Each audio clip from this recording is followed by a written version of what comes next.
Alrighty, people, welcome into another real rookie draft stream. Y'all love these streams. We love doing them, honestly. It's been very fun. We've done 5 drafts so far. I believe this is our 6th of the year where you get to see us in a real rookie draft scenario, in a real money, with real people, right? With our followers, which is incredibly fun. Get to see us negotiate, get to see us talk shop. Appreciate y'all for being here with us. Do us a favor, smash that like button to show some love. Shout out to D Macy in the chat. He says 115 days until kickoff. That's great to know. What's up, Sparrow? He's in the building. Brizzleton, what's up, man? He says your boy just signed for a new house today. That's incredible. Can we give some shout outs to Brizzleton in the chat? Congratulations, man. That is actually send the Addy in the chat. We'll love to see it. Yeah, send the address. We will we'll just get everyone in the chat to show up to your house tonight. Yeah, nice little house review. Break it down. See what type of rentals we can do to it. We'll do an exclusive behind the scenes for the Flock Fantasy site video. Just kidding. What's up, Scribbles? What's up, Dale? Welcome in, Steel. War Daddy Moff's here. Grant is here. Simon is here. Appreciate y'all for being here with us. Simon, I will say, if anybody is playing in a league-safe league and they are international, the way we've been getting around it is you PayPal the commissioner as a friends and families type of thing, so there's no fee, and then the commissioner can pay on your behalf with their account. But we appreciate y'all for being here with us. We do have another real rookie draft in today's stream. This is the Foxtrot League. Badaki's at the 102. I am at the 107. I only have 2 picks in this class. I tried to go all in last year and didn't really work exactly how I wanted it to work, not gonna lie. A couple key injuries really derailed my season. I had Isaiah Pacheco in this league. I traded him away, but he went down with an injury. Tyreek Hill was injured. Stephon Diggs was injured. Chris Olave was injured. We had so many key injuries that really derailed our season, but we are back here and ready to make an impact with this draft. Appreciate y'all for being here with us. This is the land method. If you don't know land method, it stands for live action negotiation draft. You can read all about it in the article that I just pasted. Okay, but essentially everybody gets 1 trade window. You can call it when you're on the clock. Badaki, can you check who the toilet bowl winner is as I do this? Yeah, you can call your trade window, but you have to be on the clock when you call it. You only get 1 trade window, so use it wisely. And the time left on your pick, this is important. Everybody in the Foxtrot League, definitely listen up here. If someone calls their trade window with 5 seconds left on the clock and you make a trade for that pick and I put you back on the clock, you will have 5 seconds. So you need to have your queue ready because we will not undo auto picks. Auto picks will be final. But that is the land method. That is the way we've been drafting in every single draft this year. So one little piece of rules here. All right, it's a real league, real money on the line. The only thing that we ask is code cinnamon. What does code cinnamon mean? It means if someone is on the board and still available, don't be that guy that's like shouting their name out in the chat. So for example, Ashton Genty is available at the 104 for some crazy scenario. Don't be the guy who's like, why is Ashton Genty available? Why is Ashton Genty available? There's nothing worse when you're in a real draft and someone does it. Like when you're with a group of friends and people are like, wow, Joe Mixon's still on the board? How is that possible? Right? Like how, and you're like 2 picks away and someone takes Joe Mixon right ahead of you. No one likes that guy. So don't be that guy, please. We appreciate y'all for being here with us. What's up, Spherical Jet? I hope you just got your offline playbook yesterday. Would love to get some feedback. Let me know what you think about that. Those offline playbooks, man, I put so much time and effort into them. So shout out to everybody who's getting those. What's up, Albert? Welcome in. Yes, the NBA draft is rigged. We'll talk about that in a second. But starting off here, Jonah's at the 101, and we're getting this thing going here. I just need to change it to 5 minutes for the first 2 rounds. Then we'll go to 3 minutes. We also have a comp pick at the end of round 2, and the winner of the toilet bowl gets it. Who was the winner of the toilet bowl today? Jonah Mandel. The 101 there. Okay, cool. What so talk to me about this NBA. Well, I'm so interested with like the Mavs having the first pick and why everyone keeps saying it's rigged. Yeah, it's crazy. But I just want to quickly let you guys know that you can enter a giveaway in tonight's stream. We are giving away a free trade question voucher. All you need to do to enter today's stream, very simple. type land into the YouTube chat, LAND, and like the stream. Those are the 2 simple ways for you to enter today's giveaway, and we will be doing that at the very end of today's draft. We'll be giving away a free trade question voucher to one of you guys. Shout out to y'all for showing some love. So again, all you got to do is type land into the chat and like the stream. That is the way you got to do it. And also, we will be raffling off spots in our next follower league that Badaki is running. It is the Queens League. The Queens League is being raffled off.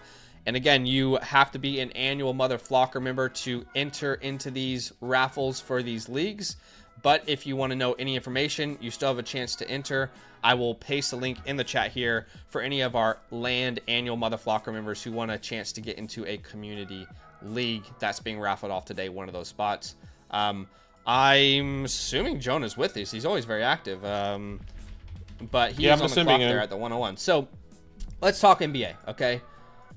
Yeah, talk to me. Break it down for me, because I have no idea. I'm a casual Knicks fan, and I have no idea about anything NBA lottery. Yes. Okay. So the way that the NBA draft works is it's essentially, it's not like the NFL where the worst team gets the best pick, right?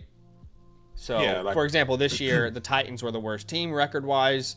They got the first pick. You would have the highest percentage if you were the Titans of getting the first pick, but you would not be locked into getting that first pick, right? How do you get the percentage, though? It's like, because I know the lottery is like, they have one of those things, like a literal lottery where they have like balls with the names on them, and it's like going around. So do you have more balls with your name on them? Okay. You can see how it worked this year here on Tankathon site. The Jazz had 14%, which is the highest that you can have, okay, of the number 1 pick. That was tied with Washington and Charlotte. Those had the top 3 chances of getting the number 1 overall pick. Now, you'll notice we're talking about the Mavericks, who won the number 1 overall pick. You're right. Do you see them anywhere on this list? Do you see them anywhere on this list? Okay. They had the 11th highest chance out of 14 teams to get the number 1 overall pick. They had a 1.8% chance to win the 101, and somehow they did it. Look, I like the idea of what the NBA is trying to do here, where it's like trying to avoid people tanking and stuff. But the reality is, it only adds to speculation. Like, how in the world did a franchise like the Dallas Mavericks, who have been a very successful franchise over the last couple decades, how did they, with 1.8% chance, get the number 1 overall pick? And these teams who are bottom basement dwellers, impossible to watch week in, week out, like these top 4 teams are just, I'm sorry if you're a fan of them, but just quite frankly, dog shit. Basement dwellers. This is like the Washington Commanders for 2 decades, but that's just the entirety of this franchise's existence, right? And the reality is, a team like the Jazz, a team like the Washington, I almost said Magic, but the Wizards, the Charlotte Hornets, the Pelicans, the Brooklyn Nets, the Toronto Raptors, these teams, they need, for their own city, for their own franchise, they need to have that number 1 overall pick. They need to have these top 5 picks. It's absolutely insanity to me. And honestly, I kind of feel like we're at a point now where I don't think the team with the best odds has gotten the number 1 overall pick in a long time. I think the system is actually flawed at this point. It's not actually helping the worst teams. A team that has Kyrie Irving and Anthony Davis, a team that made the playoff, they made the playoff and they got in the play-in, and they beat a team in the play-in, and they get the number 1 overall pick. Insanity. Absolute insanity. If you're a Dallas Mavericks fan, you should feel incredibly happy, but I just think this is such a flawed system. You can talk about how the NFL is flawed because of the tanking, but this seems more flawed to me, quite frankly. Is the lottery pick live? Yes. Or we just get a message one day that, okay. Yes, it's live. So like, how can they actually rig the lottery if you see the fucking balls juggling in the thing and it just comes out to be the Mavs? Well, like, how is that actually possible? You've been on TikTok or YouTube, right? And you've seen how people do like little magician's tricks that are very easy, and like, you're like, oh wow, that looks so simple to explain how that works. But Like in the moment when I'm seeing it without knowing, it seems like it's complete magic, right? I feel like the way that they're having these balls come out, that's what it feels like to me. But anyway, I don't know. Actually, that is true. Actually, again, Jay Ganja is true. I just remembered the lottery is done behind the scenes now. They just announce it live.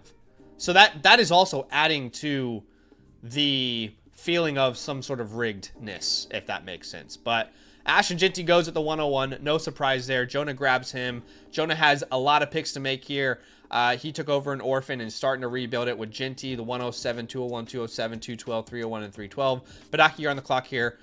3 picks. I'll let you take your time, but just wanted to get everybody on the same page.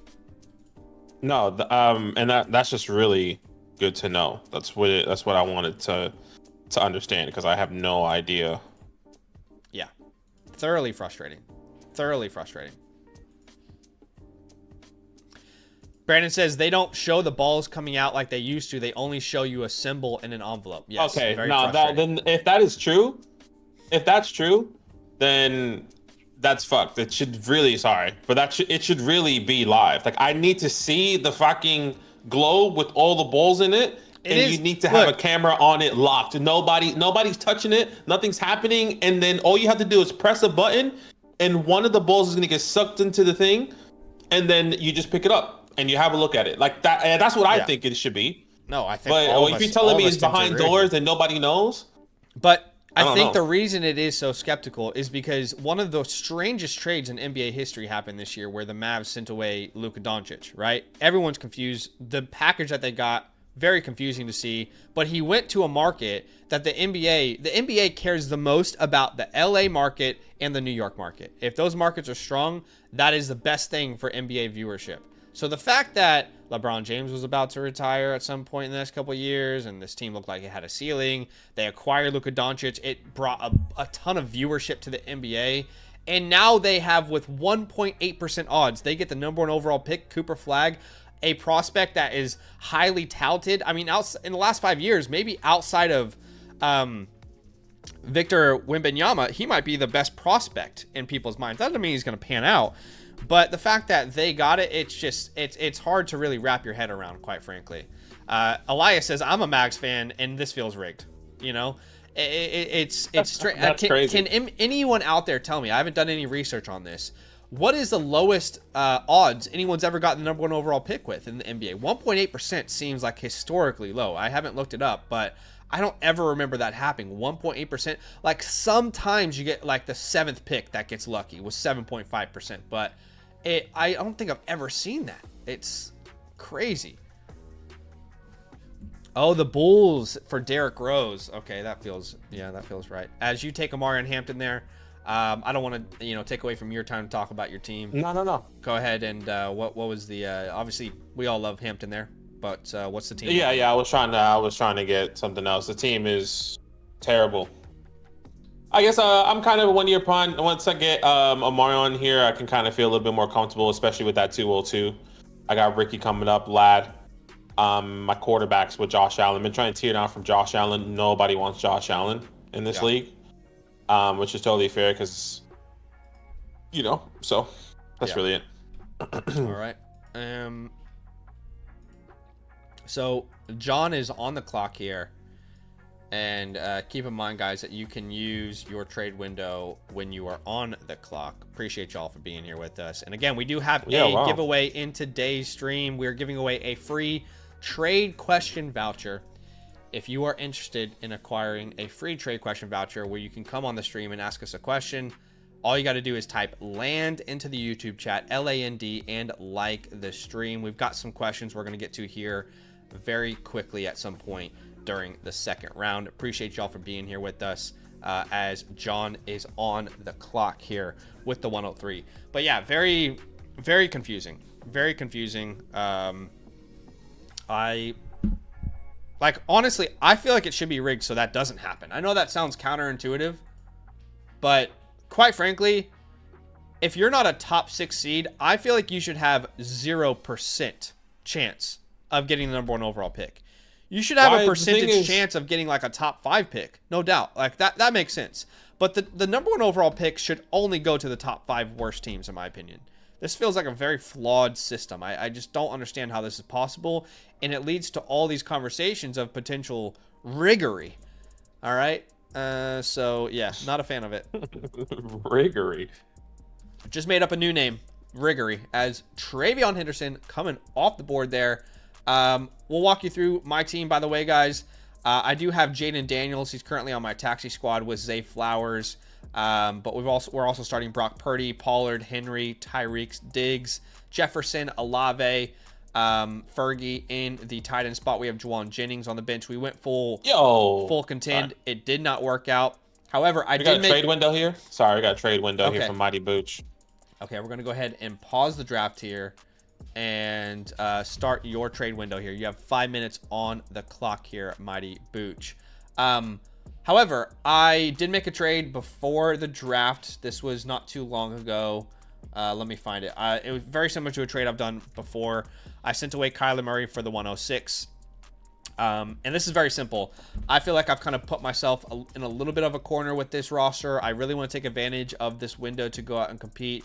I know that might sound counterintuitive, sending away Kyler Murray. But with Jaden Daniels and Brock Purdy on the roster, I feel good about the team that I can build as far as like these offensive positions around the rest of my roster with the Jefferson, Henry this year, whatever Tyreek can give me, Olave when he's back, Zay Flowers, the Jaden Daniels.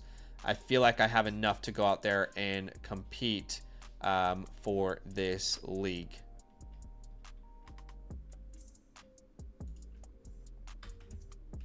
Yeah, nice.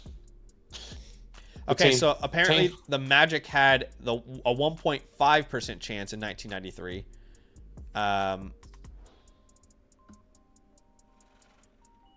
Dr. Sykes says teams with less than 2% chance have statistically won it way too many times for something not to be up, which makes sense to me.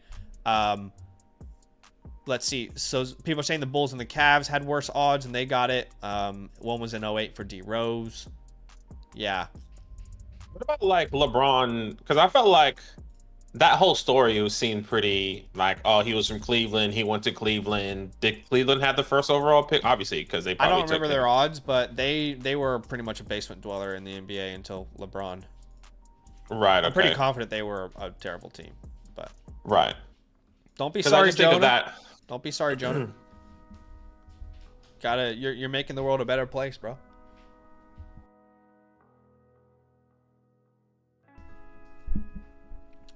Beast Mode said Cavs had the worst record a year before LeBron. To be honest, they like think this through logically. They knew LeBron James was going to come out. The Cavs that year, they would have like you and I would have been starting for them at that point, knowing what LeBron could have done for the franchise. You and I would have been. They would be like, I know you're working at a local Walmart, but you want to play NBA? You want to play NBA basketball? We can get you in here.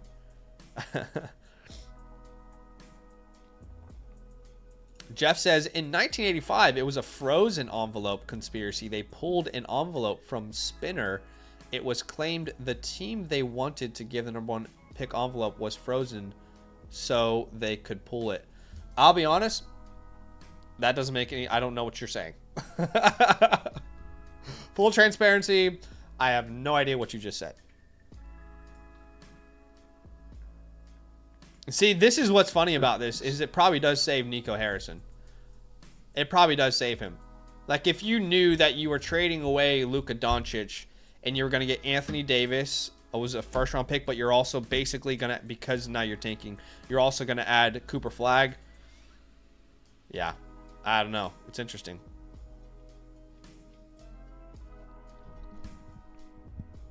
What's up, Matt? Let me see if I can talk about any of this. Let's see. Oh, yeah, I think we can talk about this, actually.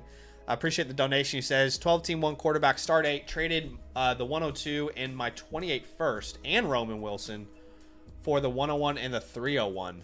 What's this? Team traded 102, my now, 28 first, Roman Wilson. Team is now Jaden Daniels, Bijan, Genty, Neighbors, Marvin, Rice, Diggs, Down, Strange, Likely. The fact that you are telling me that Strange and Likely... Those names are being mentioned in your starting lineup. Josh Downs being mentioned in your starting lineup. It's a 12-team league. It's a start 8 league. It's a smaller lineup.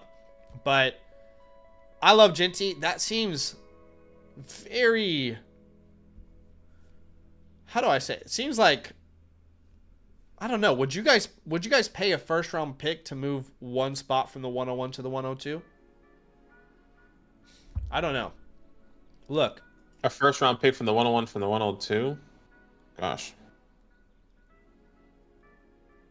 I guess in a startup, you're essentially a super flex or a one quarterback startup. You're essentially moving back from the 106 to the 108 range, and you're going to move back to the second round, and you're sending a first to do so. And Captain Barney makes a great point. If a meteor hits in 2027, it won't even matter. You did it for free. We're going to put you back on the clock, Mighty Booch here. But man, I don't know how I feel about that, Matt. I would feel better if you had like a Sam Laporta, a TJ Hawkinson, a Trey McBride, but with you listing out Strange and Likely, that's tough. That tells me your depth isn't that great, and we're sending away future firsts to do so. The fact that we're relying on Stephon Diggs and Josh Downs in our starting lineup, I just have an inclination that you probably didn't have enough depth or even starting lineup strength to make a move like that. But I could be wrong.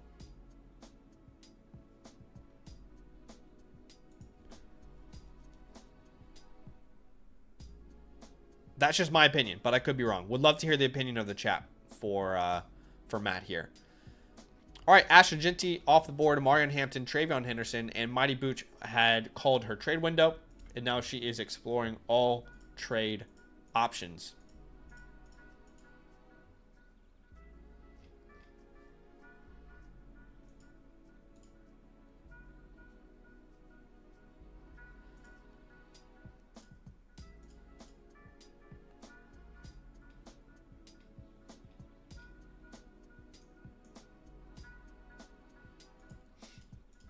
What's up, guys? If you're just joining us, by the way, the name Durs makes me think of Workaholics.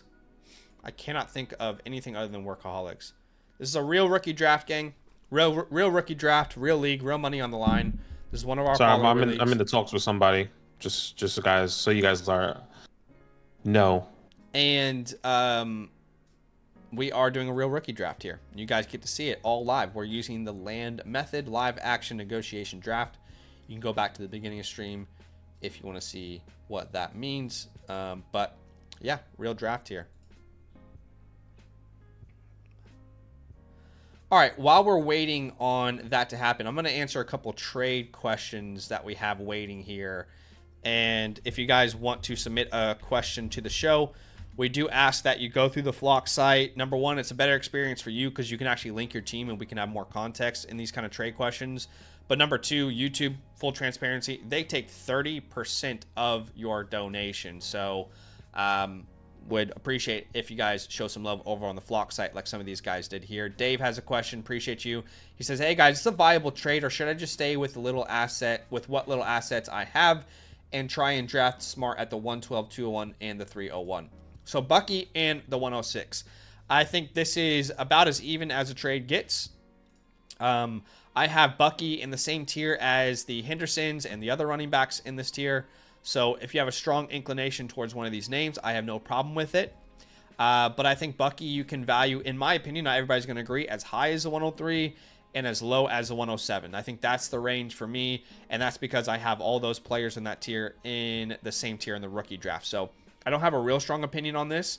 If you just want to get younger, you can make that case. If you want to build off of the case of, a better draft capital long term historically, you can do that if you're a rebuilding team. But I don't have a strong opinion on this one, as the players that are available are all going to be in the same tier as Bucky Irving in my ranking. So go with your gut on that one. Appreciate the question there, Davo. And let's see, as Ginty, Hampton, Henderson still off the board here. Mighty Booch going down to the wire. I just can't do that, Mighty Booch. I just can't. So it looks like Badaki is trying to trade something for this pick.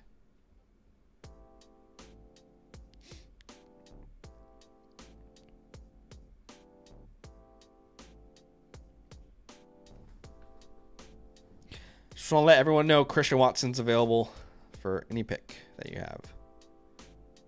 And the best part is you can put them on your IR. Auto picks are not going to be undone. Just be aware of that, Mighty Booch. Just be aware. Be careful. Okay, Travis Hunter is the pick. So Travis Hunter off the board. No longer available.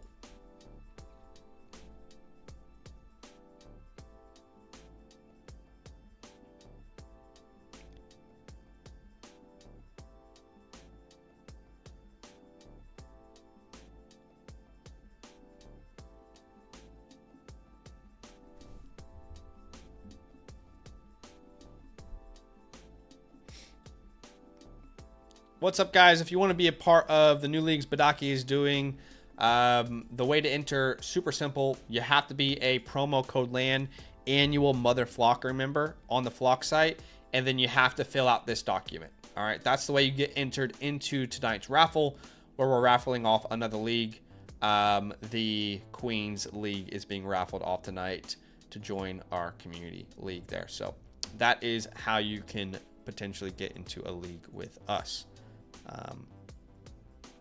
That is a great question from Daniel. He did ask, how is Marlon Mack on the board? And that is a question we all need to look ourselves in the mirror and ask that question, quite frankly.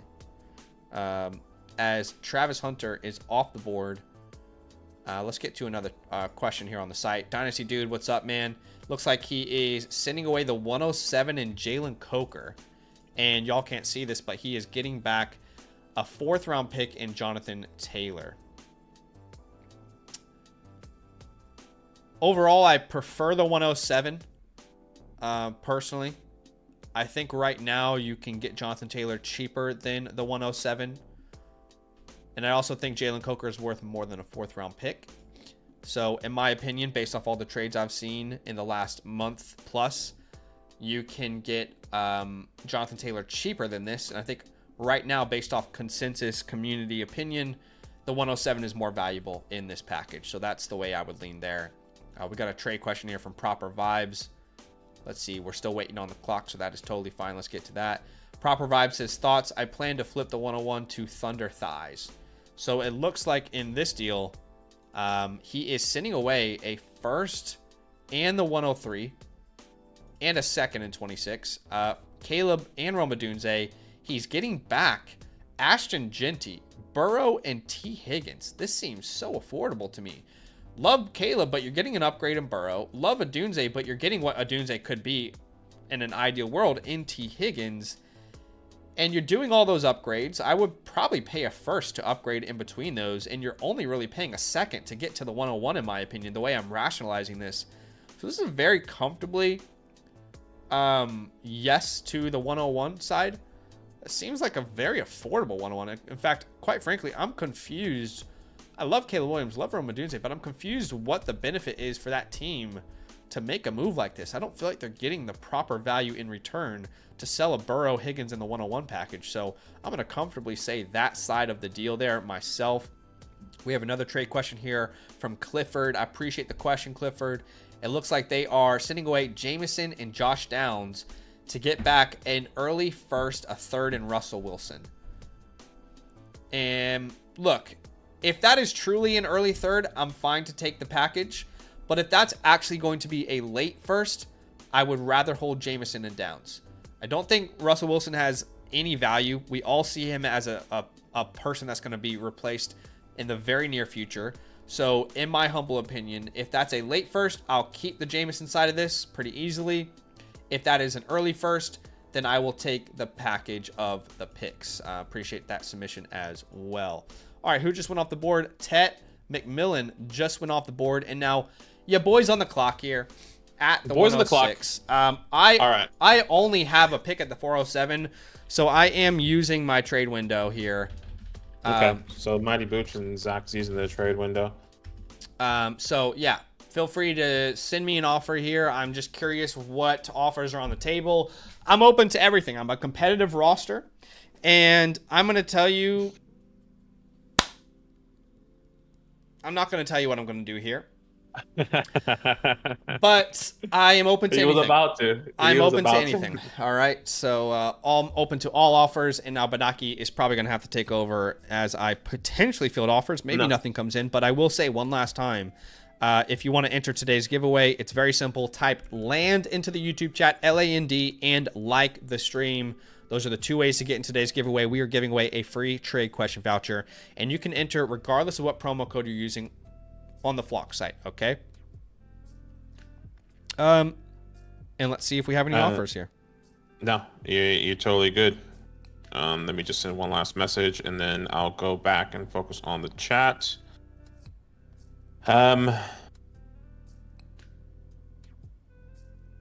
Okay.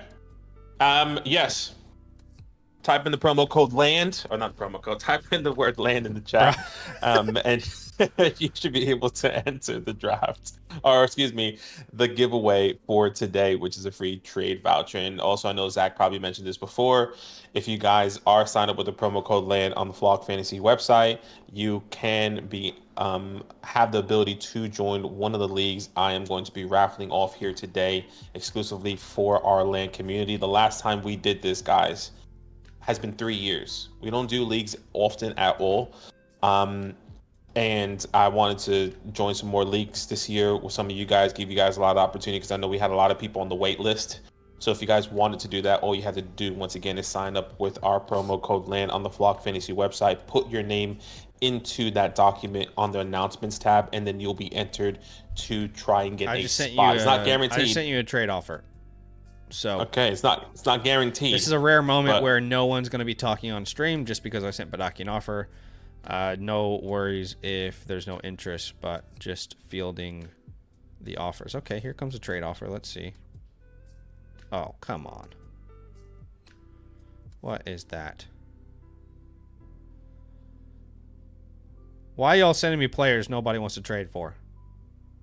Y'all should be ashamed of yourselves. Y'all should be absolutely ashamed of yourselves.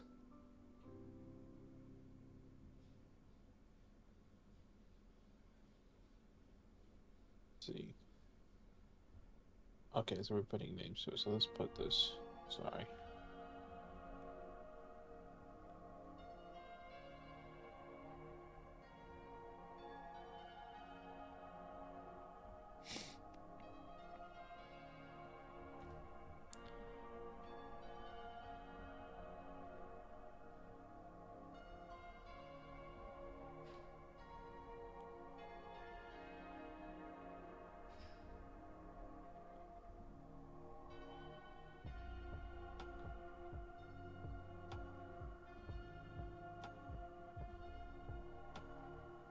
And I'm not going to call anyone out.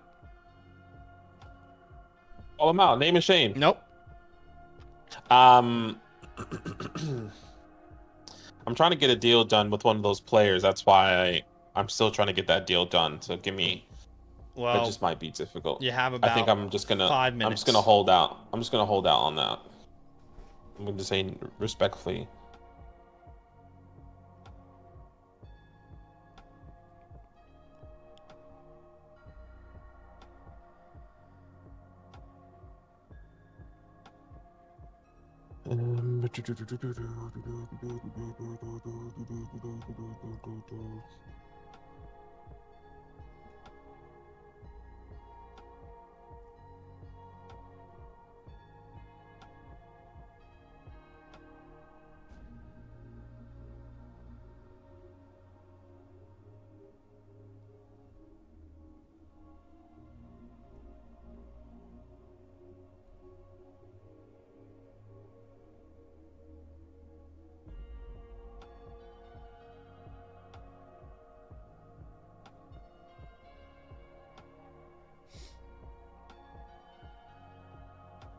Dogzo, I'm going to send you an offer here.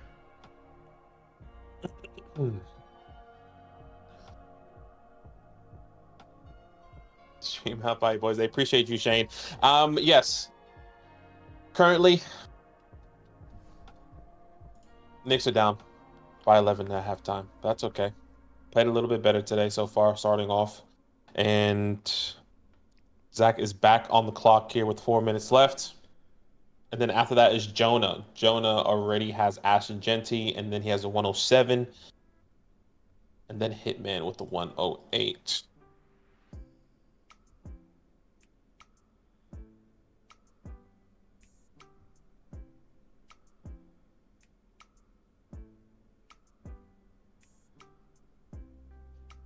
All right, you know what, Mighty Booch? I'm going to send you a modified trade then. Give me a second. What if I gave you this person?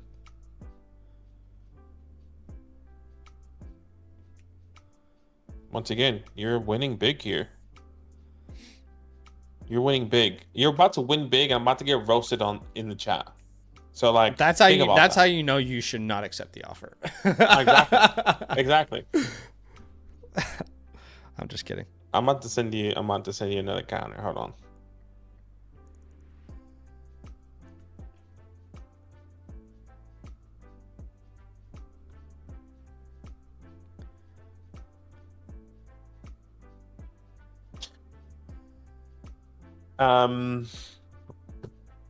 Yeah, by the way, the NFL, obviously you guys know, opening day, which is also exciting. Dallas at the Philadelphia Eagles at Financial Field, which is going to be exciting. Good to see the Dallas Cowboys lose on week 1 there. It's always a good way to start the season. Like a used car seller. It's true though. It's like, you know what? I'll take another 0.1% off of that finance for you. You'd be like, "What? Oh wow, what a deal I'm getting, huh?"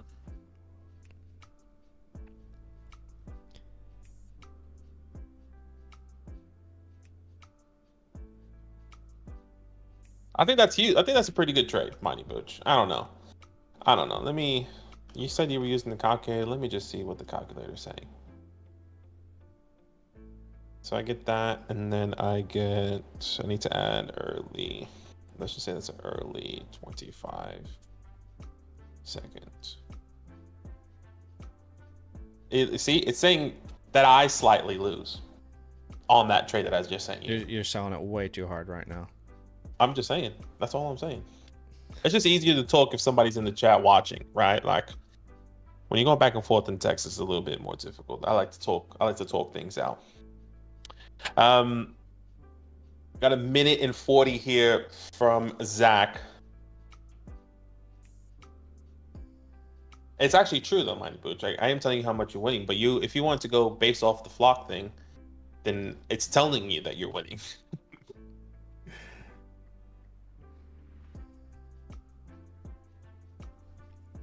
So what do you think Travis Hunter's ceiling and floor is? I think he can definitely be a number 1 receiver in the league. Obviously, he's there with Brian Thomas. Obviously, Travis Hunter is already off the board there. But I think he can definitely be a number 1 receiver. When I think of ceiling, maybe top. I'm going to make my pick. Okay. Still open, I'm going to say still open to trade deal. But I'll make my pick. And okay. I'm gonna draft Quinshon Judkins here at the 106. Feel very good about adding him to this roster. Honestly, my ideal outcome for me personally was Henderson or Judkins. So I am pretty happy with this addition because then I can go and look at a starting lineup that, keep in mind I have Jaden Daniels and Zay Flowers available as well. Just for roster construction, they're currently on my taxi.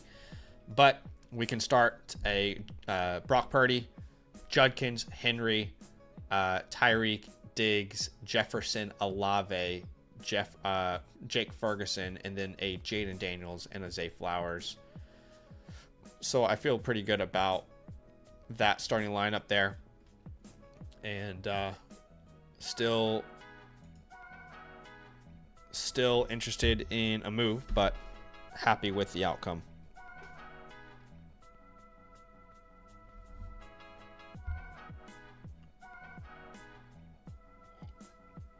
Oh, that's good. Quinshon Judkins off the board. Jonah, once again, who has Ashton Genty, and he has the 107. He says, send offers if you want. I'm 90% sure I know who I'm taking, he said here. Wow, okay. Let me look at Jonah's team. I'm always so interested to know what's going to happen at the 107 here. I feel like people never want to take the person, so they end up going a different route. What's happening?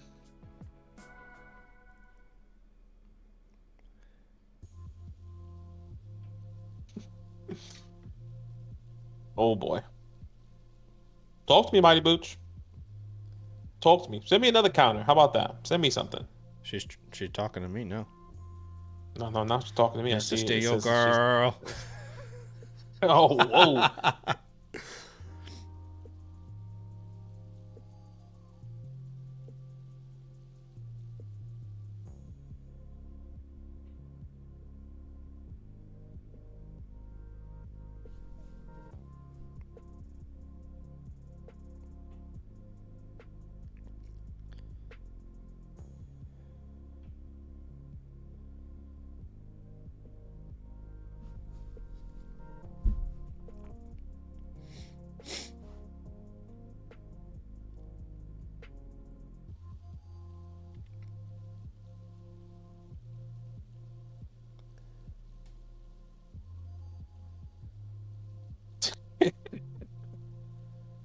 You got yourself there. You know you got yourself there. Anyways. Yeah, send me what you're thinking again, just so I can, Mighty Booch, just so I can have a look at it again.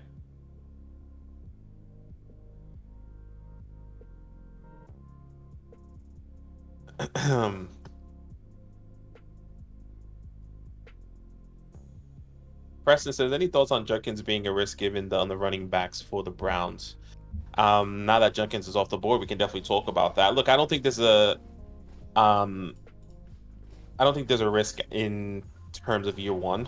I think if I say the risk is this Judkins maybe year two, even I guess in his rookie year, I guess it could happen, like the scenario that I see happening. Let's just say year two or year one, he has a successful year. He finished as a top, 20 running back as a rookie.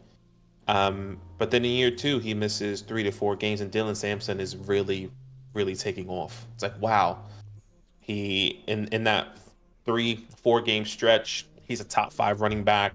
He was averaging 80 to 90 yards and a tutty. Maybe that's when they kind of want to bring him into the rotation. Now, I really don't think that's going to be the case. I think Judkins is a superior talent in the terms of in his backfield. But yeah. I think that's the only way that happens, right? I think that's the only way. My answer is a little more simple. No, I'm not concerned at all. There's 0% of me that is concerned. Were you concerned about Michael Carter in the year that the Jets drafted Breece Hall? Okay, because that's essentially what they think of him. Judkins and Dylan Sampson. I like Dylan Sampson a lot. I think he's a better prospect than Michael Carter. No doubt about it. That's not what I'm saying. But no, I don't doubt that the guy that they drafted top 40 that had the production profile that he did at the age that he did, the breakout age, the athletic testing that he had, the multiple years of production at an elite level, at the collegiate level, I do not doubt that he's going to lead their backfield. Yeah, I don't doubt that either. Trade window here. I'm there with trade window here for a hitman. Trade window, hitman.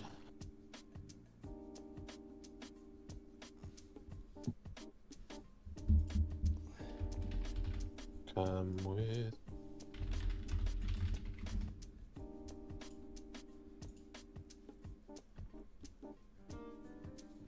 Okay, hitman. I'm gonna send you something.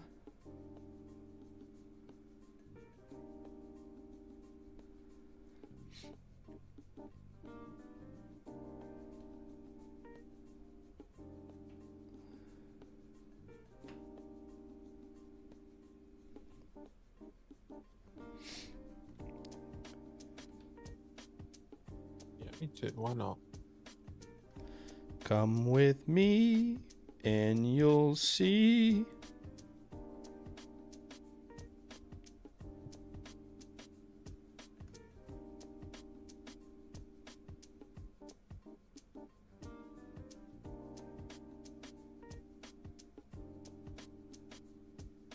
Yeah, that's crazy that they want to do that. That's wild. What's up, Bears? Yes, we are raffling a league at the end of the rookie draft. We'll be raffling off the Queens League. Have to be a promo code land annual mother flock. Remember to be in that raffle. And then you can enter through the doc here. And even if you're in our Discord and you're going to try and enter, we will check if you're a land annual mother flocker member. And if you're not, we're not going to give you a spot. Okay. We do a lot of our giveaways for the people, but that particular giveaway where you join a league with us, you do need to be supporting us to have a chance to get in. We had another trade question come through here. Or never mind. No, we didn't. My bad. That was a team review that came through. A team playbook came through. As Hitman's on the clock.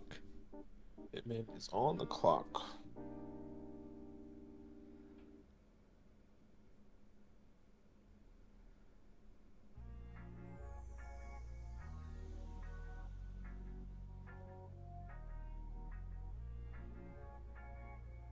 Let's see.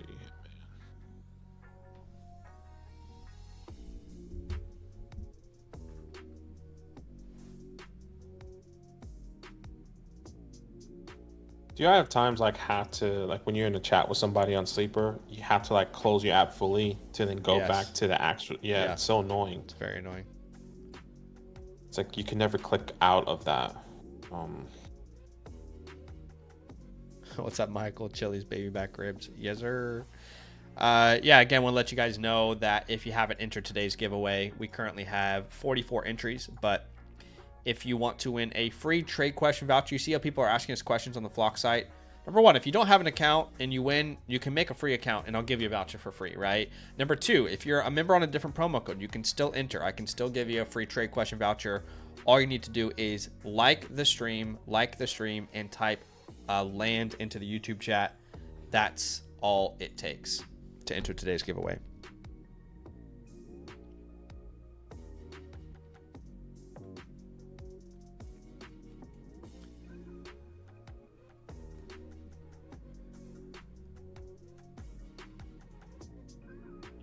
Let's see what you doing. What you doing?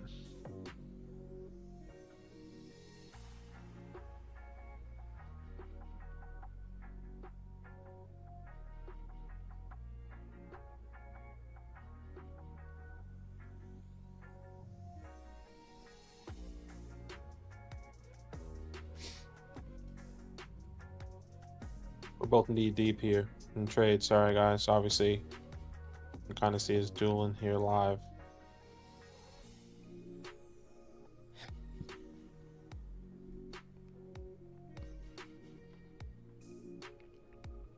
Damn. So now you took the other first away. You tripping, Cap? Is Mighty Boots replying to you guys? Are you guys having a back and forth right now? I can either can't confirm nor deny. Sorry. Wow. Just for the now, I'm joking. I am talking. A trade has been completed. All right, so it looks like Dogzo is on the clock here.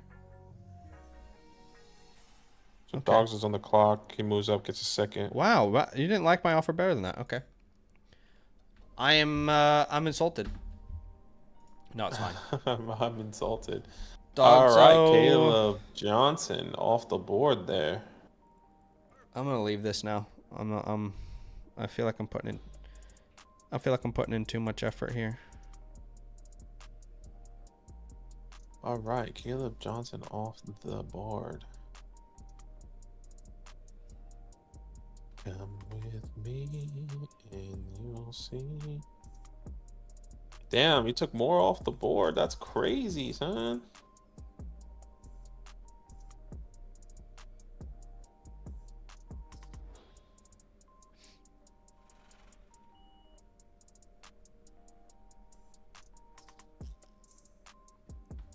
Okay, so the trade that went down, I'll show y'all. It was just a simple move back. Basically, Hitman moved back from the 108 to the 111 for a second in 2026.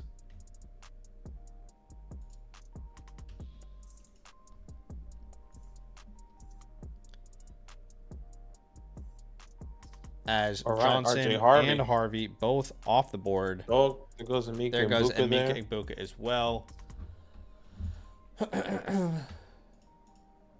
Okay, Now so Hitman's on the clock. Johnson, Harvey, Ibuka, all gone.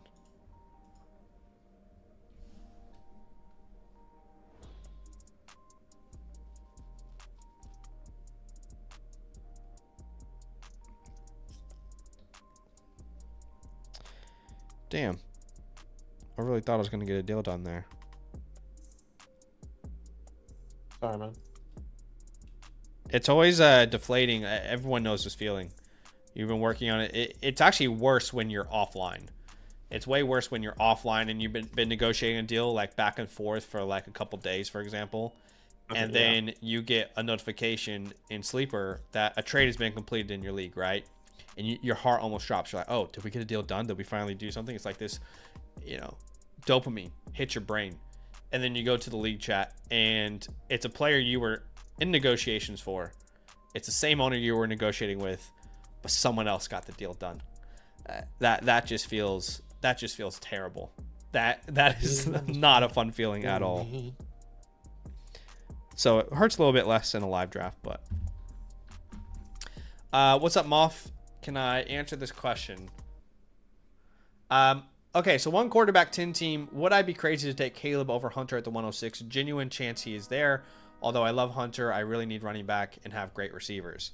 This would be, look, full transparency. This, if you did that, it would be completely anti everything I have taught you since I've been on this channel. So, would it be crazy? Look, I can't tell you exactly what's going to happen, right? I can't. I'm not going to sit here and pretend like I can predict the future. But would I do it? Absolutely not. I wouldn't even get close to doing that. It's everything anti what I'm trying to teach you guys, right? Where I tell you, do not draft for need. I am almost 99% sure, maybe 100% sure, that if you were to draft Caleb Johnson, he would have far less trade value in your league than Travis Hunter. By far.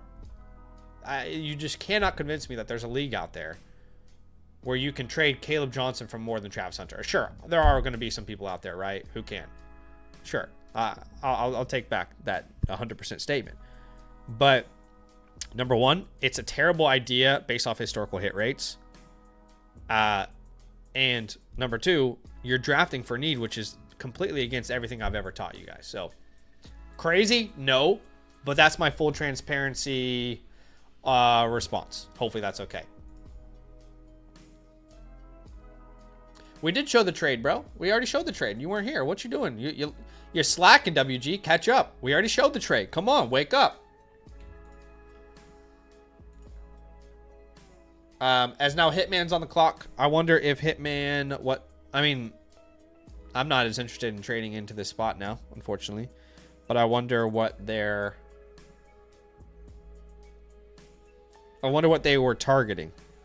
Maybe he'll tell us, maybe he won't. I don't know.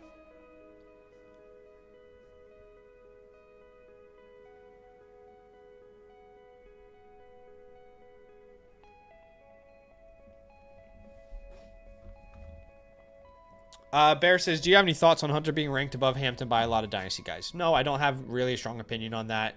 Everyone can, make their own decisions. And I don't have any problem with people making that case. You can make the case that, highest drafted wide receiver since Calvin Johnson. And I love Travis Hunter throughout this entire process as well. So I have no problem with people feeling that way. I'm not going to tell them not to feel that way. Just based off of how I digest a class, it would be Hampton there. Moff says, that's what my thoughts are on it, but I'm worried about Hunter not getting the full offense treatment some expect and me losing value. Yeah. But again, even if that's your concern, then draft Travis Hunter and trade him for a better running back than Caleb Johnson. You know what I mean? Like, if that is truly your concern, draft him and then flip him for an even better asset,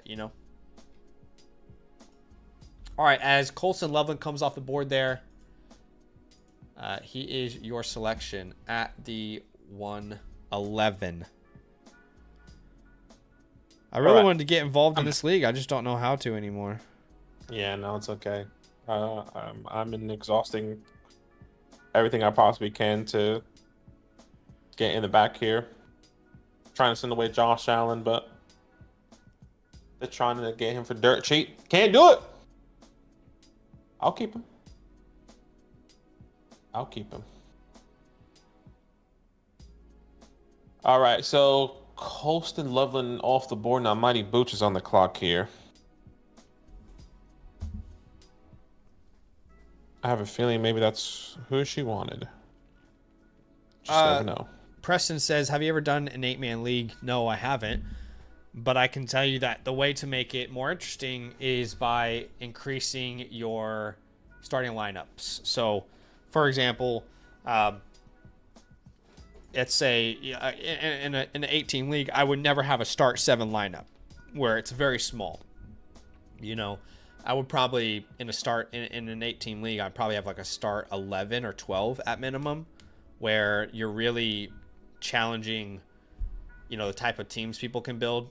Otherwise, you're going to have guys like JSN on your benches, right? Ken Walker is going to sit on your bench, and there's going to be no point of him. You know what I mean? So, someone said, what hat am I sporting? Yes, it is well known that I am a hat guy, and yes, it is also well known if you follow the Flock League that it's because I don't have much hair left. Okay, I have hair left. It's just the hairline is atrocious, and let's see the hairline. Go ahead. There's Show just us. no point in embracing anything other than the hat life at this point. I will say I look pretty good in a shaved head, so at some point show us the hairline. I'll show my hairline if you show yours. We already see your hairline, brother. Go.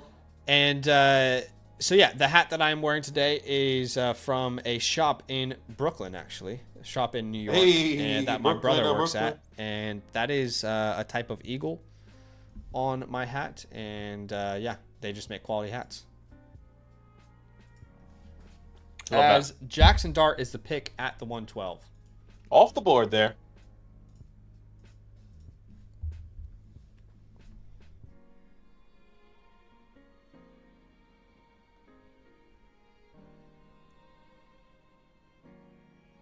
Jonah's on the clock.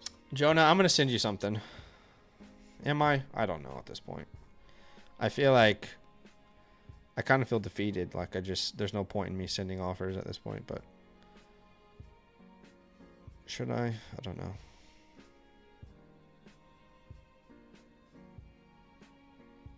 Your roster is so interesting, Jonah.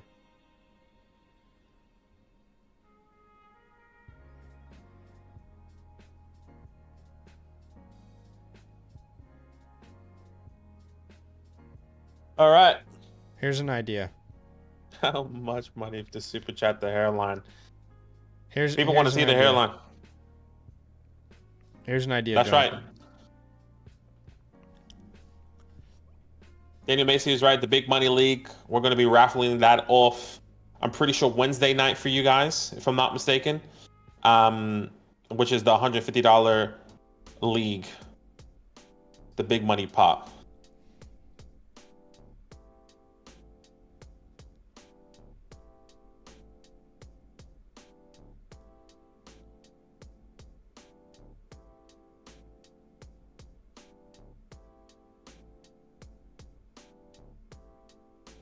Hey. Jonah is on the clock, probably talking. I wonder who he's going to take. I think I know who he's going to take. Just sent him an offer. We'll see. Let me look at your team here. I'm probably out of trade offers after this point.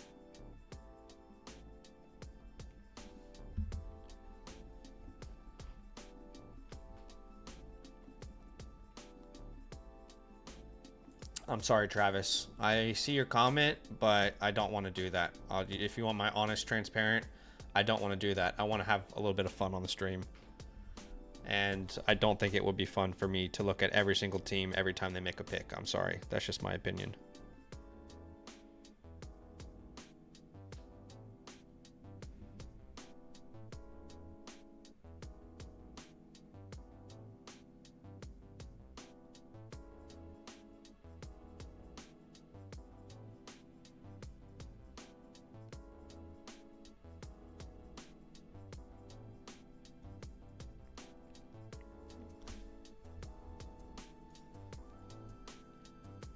We got a super chat here from Matt. Gosh. Jonas hitting me up in Jonas my DMs. check your DMs. Yeah. Hey Matt, appreciate you. I'll have an answer of this here.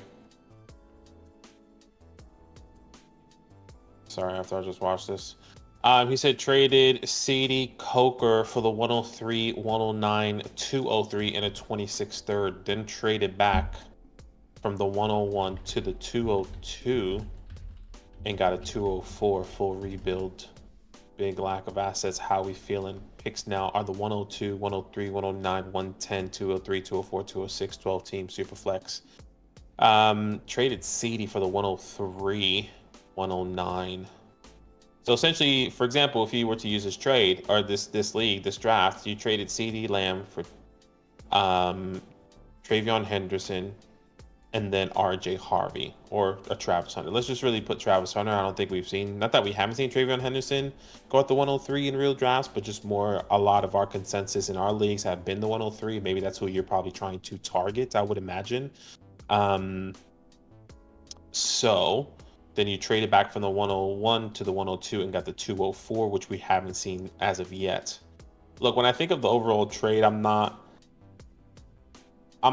opposed to it. I would love to get a little bit more context of the team, Matt, and obviously you did the super chat here, so I'm okay with these trade backs, especially if you're going full rebuild, you're lacking of assets there, which is totally understandable. So I'm okay with this, and just for the future, Matt, and just for anyone, we appreciate you donating and doing a super chat here on YouTube. But full transparency, YouTube takes 30% of that. And if you want to do a super chat, and then we can give you the best with that context of your team, because you can link your team, especially on Sleeper. All you have to do is go to the Flog Fantasy website, and that link is going to be in the chat here. If you see a super chat or super message, all you have to do, if you want to ask a question, link your team. It's going to be the same price. We'll get a little bit more of that into our pocket, but we can give you a better answer with a little bit more context. I'm on the clock here. I know exactly who I'm going to take at the 202. So you guys let me know if anyone is willing to then. Okay, here we go. We got a trade already before I even finish that sentence.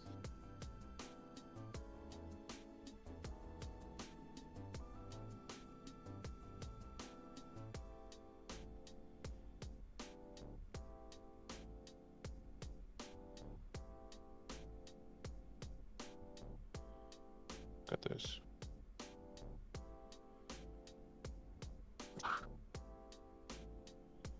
Okay, let's see. Let's see. Oh, someone's trying to send me a trade offer now. Okay. Yo, what the?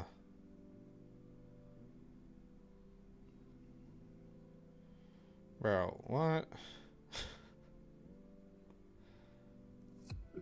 That's how you know Zach was man disrespect. He felt that. He felt that hella hard. He was pissed on that. Name and shame. Name and shame. Go ahead. I just Go ahead. genuinely don't understand the offer.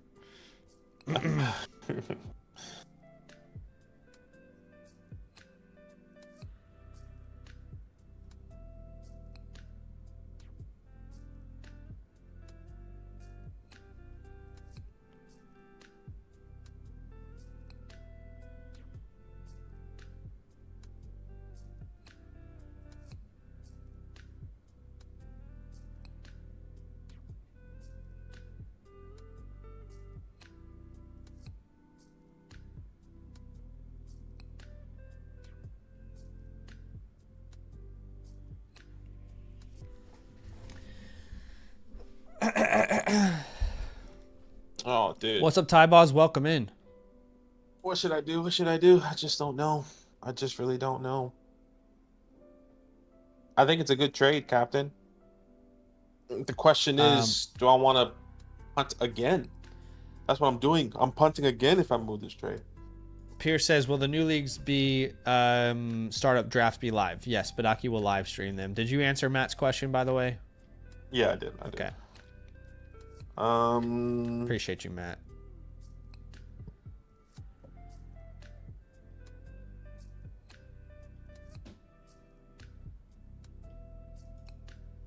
What's up, Wyatt? Welcome in. This is Superflex. Yes, it is.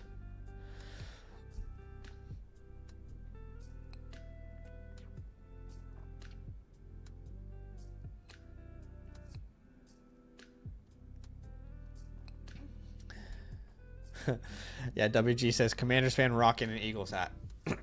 Yeah. I think there are two kinds of people in this world. People who only rock the colors of the teams they support. I got no problem with that. Or people who just like hats and are okay to rock different. Like, I got a lot of New York hats. I don't like any of the New York teams. I like the way the hats look. I got a Texas Longhorn hat. I'm not a fan of the Texas Longhorns. So I've got a lot of hats. Brooklyn Dodgers, I thought was a cool hat. The Oakland A's, I like. We've got a Tampa Bay Rays hat over there. But obviously, there are people on two different sides of that. That take. Dynasty Dude, I had a question for you. I know you're currently in a trade offer, so we'll wait. We'll wait. He's currently going through some offers at the moment. Yeah, sorry. I'm just gonna make my pick here. Okay. But we can still talk about this. We can still talk about this. All right, Matthew Golden coming off the board. And okay, let me just have what's up, Kevin? Welcome in. Go ahead. Oh. Dynasty Dudes, your question was, Becky, you're a huge James Cook guy like myself. Are you worried about him holding out? Look, I think we've seen a lot of people hold out in the past. I think what I'm concerned about is if they don't get a deal done during or before training camp. I think that's my biggest thing. I hate when somebody holds out and they are not with the team, they're not getting their body right. I'm not saying James Cook is not going to do that, but I think there is a lot of history behind that where a guy potentially wasn't there full time, didn't have like the I guess that time spent with the team. Personally, at that time, I would rather have them be there early as possible. So right now, I would say I'm not worried. Let's wait until we get a little bit closer. If you're talking about he missed the first 2 weeks of training camp and nothing's done, it's like, oh, man, I just don't love that feeling of James Cook sitting out. So that's kind of where my head's at right now. Yeah, I do not have another pick until the 407. So full transparency, I am probably going to go ahead and jump into some fast drafts. If you guys want to join us, I got the itch to draft. If you do too, download the FastDraft app.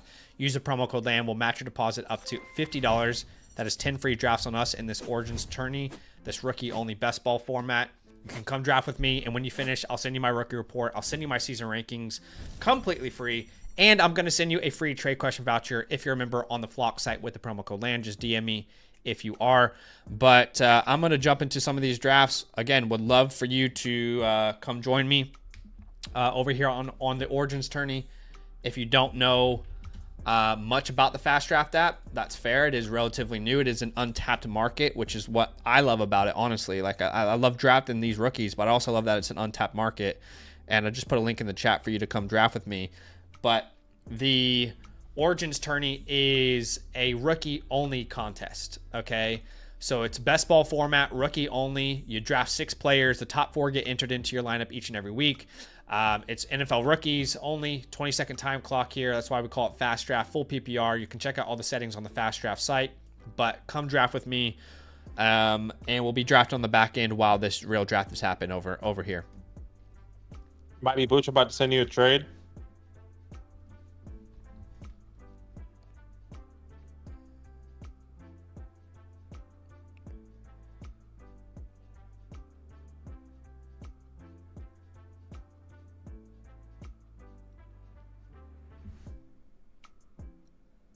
TX says, let's go, Zach. Just did one, starting to love it more and more. Yes, sir.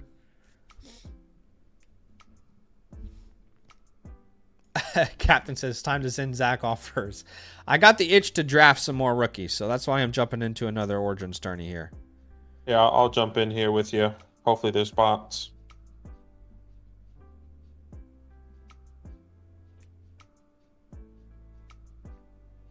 Okay, good.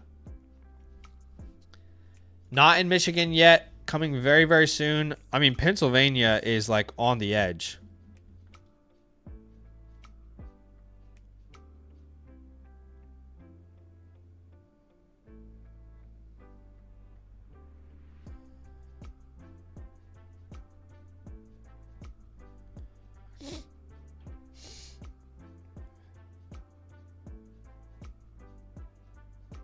New York. Oh, Mighty Booch. Mighty Booch. I'm gonna send you. Let's I think I sent you a trade already, but we can do something different. We can have a different.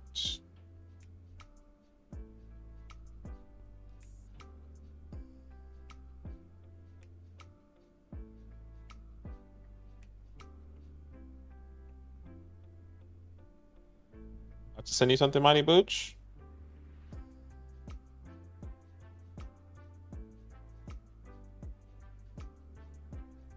Can also send. I'm gonna send you a couple different ones, a couple different variations, because I know you probably was trying to get that position. Maybe, maybe not. I could be completely wrong.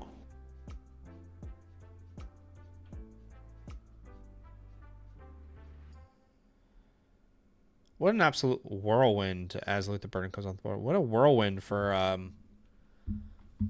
Mavs fans this year. My gosh. Who's projected first? Like, who is this? Cooper Flag. Like, Cooper Flag. is he a dog or what? Yeah. No, he's like I said, I think in the past 5 years he's the best prospect outside of Wembanyama. So Oh right, okay. He's I was very highly I touted remember. recruit. Is he from? He said out of Duke. Is he American or is he okay? America. Nah, he looks like a dog. Nah, man. People saying he's legit. Cooper Flag. Let me have a look at him. Out of Duke. Good old Cooper. Cooper Flag, American basketball player. Oh, he a white boy. He's 18 years old. This kid was born in 2006. My gosh, that's how you just know you're old. Have you seen those videos of I think I told you this, I don't know, maybe it was Ellen. Have you seen those videos that a lot of these NFL teams are making of like rookie minicamp, and they go up to players, they say, oh, like, how old do you have to be for you to be considered old? And they just say anything in the 90s, you're old. It's like, oh shit. Like, that's us. Yeah. It's like, oh no. Like, we've hit that point in our lives now. Yeah. But we're those people. I'm old. Like, slow down. You're driving fast. Slow down. Or like kids are riding bikes fast in the street. I am on the sidewalk. Old, unfortunately, I am officially old. Yeah, wow. 2006, the kid. What was I doing in 2006? I think I was in 6th grade, 7th grade in 2000. Nah, I went to high school in 2007. So I was in 8th grade. Gosh, that's a crazy. Yeah, in 2006, I would have been 12 years old.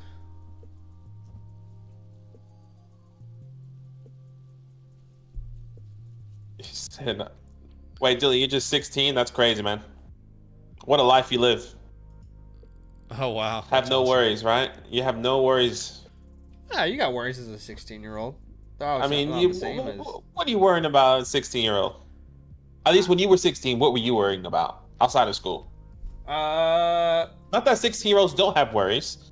But like, what was your worry at the time? Because I don't think I had worries at 16. I was at the age of 16. I almost died. So that's a bad year. I mean that's a whole different story. Say, yeah, that year in particular, I probably had more worries than any year of my life. But outside of that, obviously thinking about what you're going to do with your life, right? And you start to compare yourself to other people in high school, and you have this like complex that, you know, high school is so important to you at that moment, and what people think about you in high school, when in reality, like, no disrespect to anybody I went to high school with, but I could not give less of a shit of what they think about me at any point at this point in my life. Do you know what I mean? Like, Yeah, It yeah. just actually does not matter at all. But at that moment, it mattered a lot. And you're obviously thinking about what you want to do, your next steps. You don't want to make the wrong decision outside of high school. And yeah, so yeah. Yeah, sure. What's your plans, Dylan? What are you thinking? What are you thinking gonna go to? Are you trying to get into like a 4-year college? One of these big schools? You just gonna do community? You gonna go straight into work right after high school? What are you thinking, man? Yeah, I think it also depends on the school that you went to, right? Like I think a lot of the schools really lead you well, and then some don't. Um,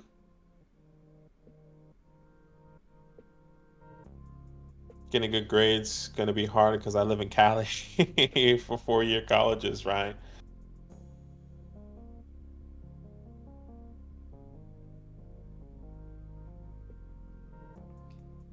That's crazy, man. I'm still Oh blown man, away that it's crazy. The Spurs almost got Cooper Flag too.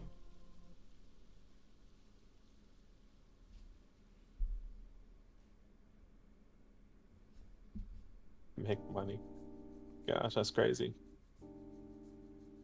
So he was 17 in 2006, Daniel Macy. That's crazy to think about.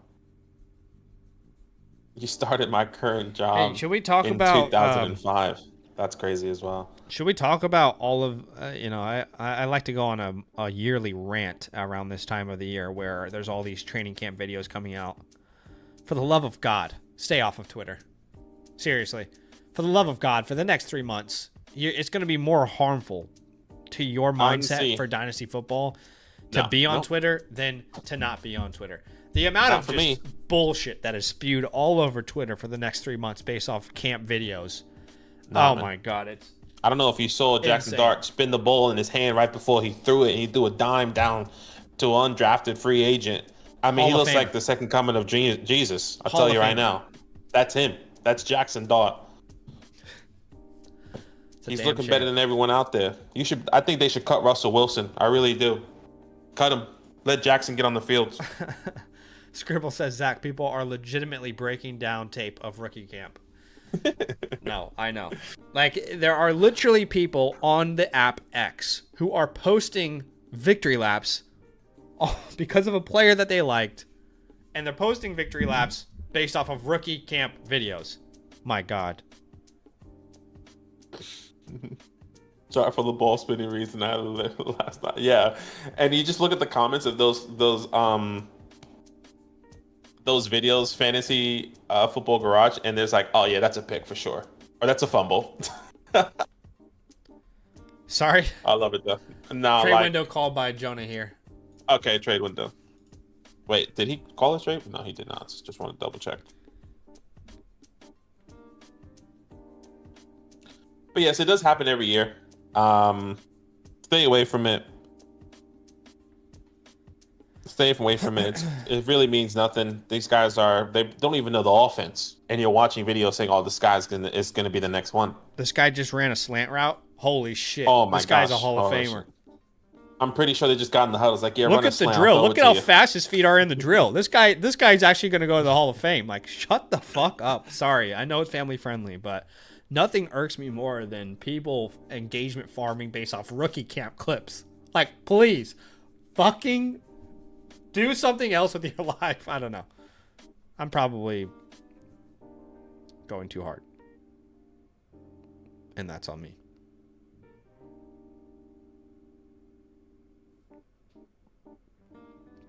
Yeah, man. I don't know. Yeah, Dov Klein. That Dov account is actually the worst. Who just said that? Where, yeah. Block Dov Kleinman. For the love of God, honestly. Like, geez Louise, dude. That's funny. Have minors in the chat. Yeah, actually, we actually have minors in the chat.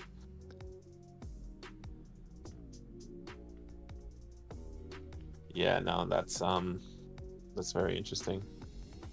Let's get a trade done. Send me something. Who's available right now?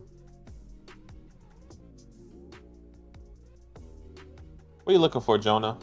Let me look at your team really fast, see what you need. I got a couple tight ends. Well, you got Brock Bowers. Never mind.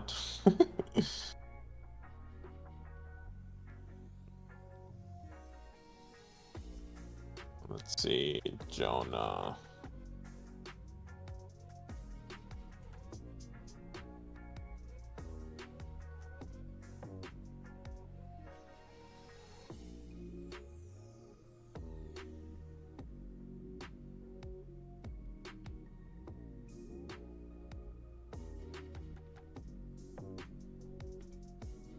Honestly, I'm kind of low key glad that I didn't get a trade done. I just feel like this team could fall apart at any moment. Is all. I mean, I'm not gonna lie, boys.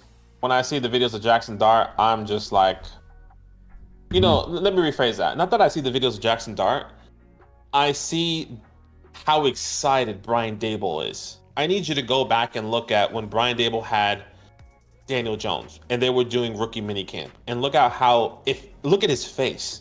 Then look at now, he's like, I cannot wait to get this kid onto the field. It's a different vibe. But is he going to be good? I have no idea. I just think he loves the kid. But yes, I have the Knicks game in the background. Yeah, Dynasty Leagues were a thing in 2007, but they were not anywhere near as popular, and they were not anywhere near as easy to run. Think about how difficult it is to run like a Devi League right now, and you're kind of looking at something similar. Yeah, like a spreadsheet and stuff. I Yeah, remember but less organized, I'd say. I remember all the stories of a couple people saying like they used to do Dynasty via the newspaper, and they used to figure out their scores like the weekend after, or like the couple days after, when all their fantasy scores came out of the newspaper. Yeah, or something like that. Mm-hmm. I'm gonna Which show is you crazy guys to think about. a Devi draft I was in. I just finished one yesterday. I'm in a different one now. I'll show you all some of the Devi chaos. Anyone out there who's just unhealthy into this hobby like me, just you're so into the hobby, it's actually unhealthy. Where are we at here? Yes, so my draft here in 2025, we ended up taking Keelan Russell at the 107. He is the 5-star quarterback Alabama just brought in. Then we ended up with Quincy Porter at the 307. If you don't know Quincy Porter, 5-star wide receiver Ohio State just brought in. Then we ended up with Tyler Shuck all the way at the 407, because you can draft rookies that are available and Devies. And then we brought in Akeelan Deer, who's a running back from Bama. Denzel Boston, who's a wide receiver from Washington. I got to put you back on the clock there, Jonah. And we did all that. And we still have Antonio Williams, Justice Haynes, Connor Wegman. We just brought in Travis Hunter, who was a steal for me in a Devi draft. Jordan James, Eric Singleton still there, Tez Johnson. And now we got a roster, which we're trying to figure out what the lineup will be. But Benson, Hill, James, Etienne, Monty. Running back room isn't great, but then JSN, Devonta, Adunze, Purdy on the bench, Tyler Shuck. Trying to figure some stuff out here. Devi's tough. Hitman, I'm gonna send you an offer here. Devi does sound tough. Like I was looking at that, I was like, I can't fathom that. It's like I'm just not there. The idea sounds fun. Tough, yeah. The idea of it sounds really exciting, but it's like, nah. I mean,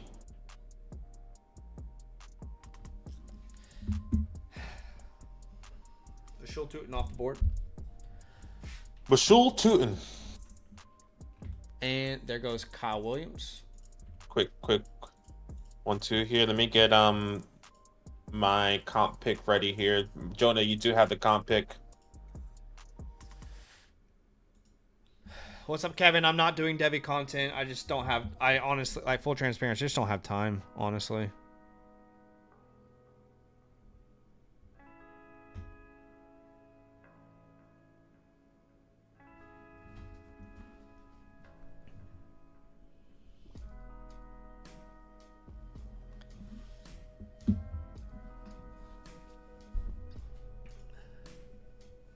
Yeah, Bryce Underwood's a big name, obviously. Yeah, Deck Moore out of Oregon's a big name.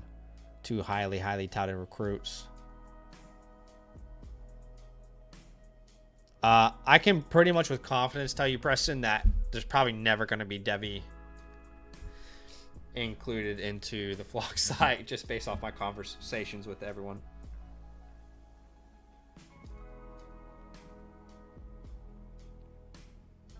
Maybe he'll get back into it. Not jokes. Now, the time we both do a lot here, and like I feel like the only way Zach can probably do something like that again is if somebody takes over something else that we run, that Zach runs. Even then, he's like still doing full-time content on both channels, right? So just a bit difficult.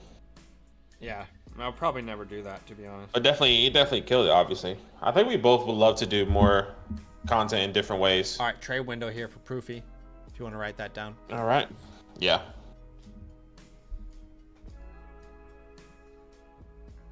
Let's go, baby. Knicks back up by 3. And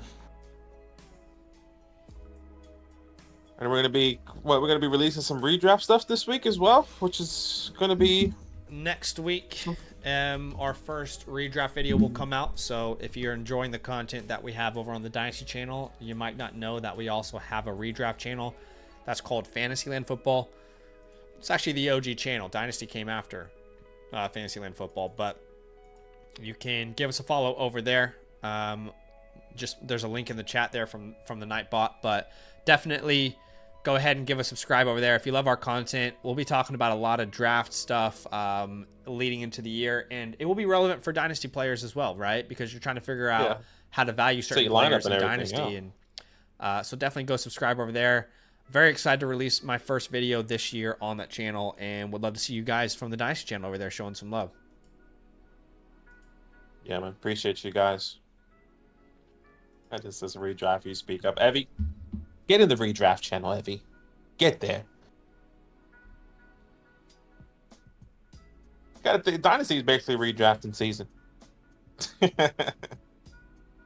If you really want to break it down, you're doing the exact same thing.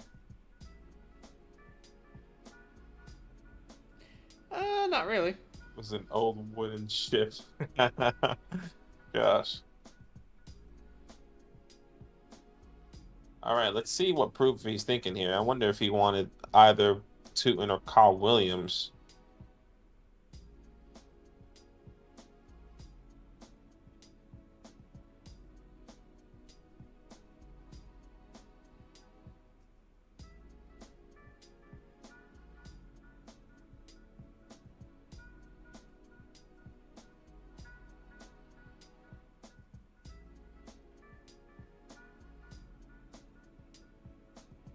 What are you looking for, Proofy? Let me have a look at your team. Oh, I mean, you got people, brother. You got people. I wonder what you're looking for that you use your trade window here.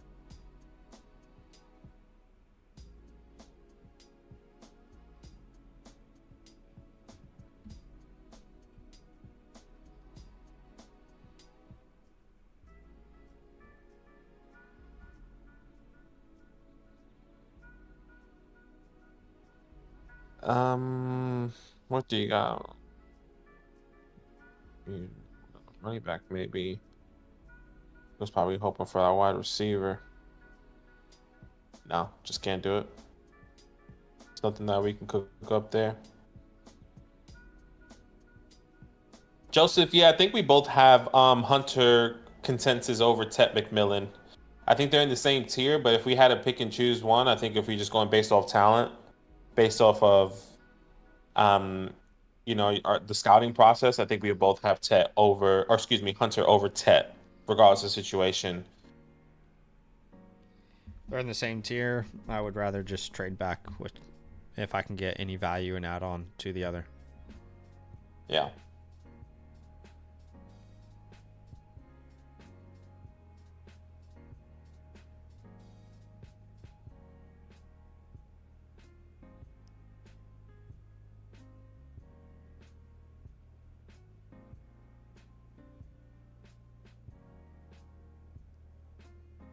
Oh man, this is intense.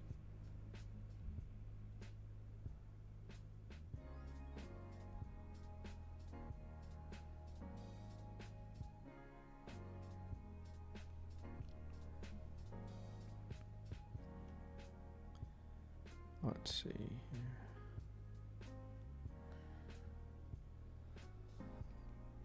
He says, does Tet being the wide receiver one compared to Hunter being the wide receiver two change anything for you? No. No. Once again, it just comes down to talent. Your prospect evaluation, I think, is pretty significant there. I think easily we could have seen Travis Hunter be the wide receiver. Well, I think even though they're in the same tier, I think there is a little bit of a distance when it does come down to them as individual prospects,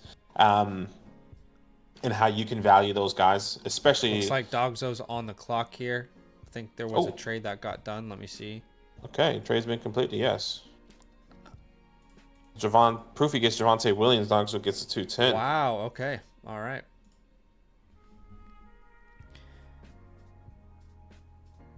I can't get a trade done in this league. It's GG's for me. I'm done trying. Yeah, I'm salty. Honestly though, I'm done trying. I don't give a shit anymore, okay? Don't send me an offer. McNugget, yeah, I think it's big. He says, "Do you guys doing so many draft with subscribers, do you find things pretty chalked with you guys ranking?" So everyone, yeah, I think everyone knows our rankings. Everyone knows exactly what we're trying to do. Always at a disadvantage. It's always at a disadvantage. Yeah, 100%.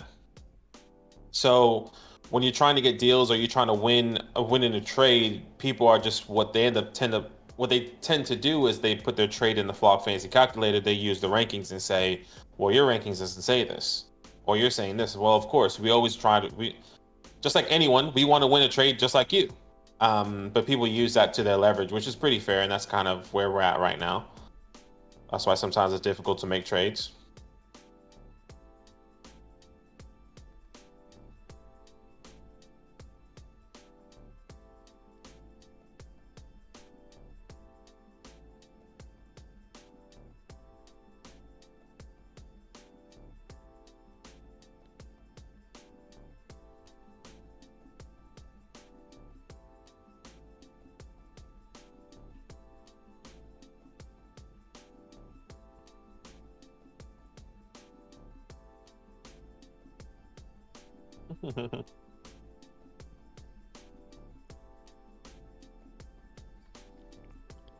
He missed it. That's huge.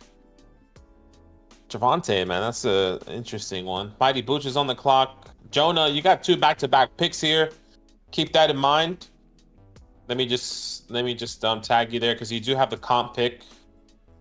So you got the 212 and the comp pick there.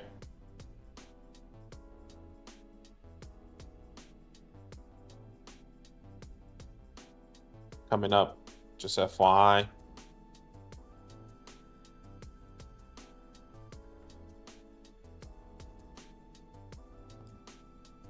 Oh yeah, you got 3. That's crazy.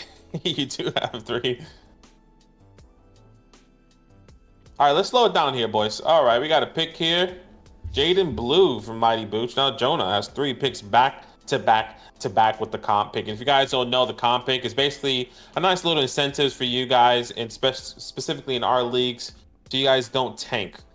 If you win the Consolation Bowl, you can get an extra pick at the end of the second round, which is pretty significant there. So, and we've seen that be last year's the Tank Dells of Marshawn Lloyd's, the Javon Bakers, the Jalen Polk. I know that doesn't seem as exciting.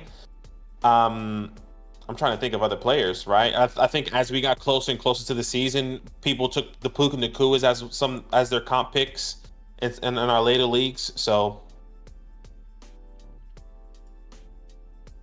as Jonah's going to take his time. All right, Dylan Sampson off the board, and we got to pause, and we got to get the comp pick here from Jonah. I will manually add it on my end.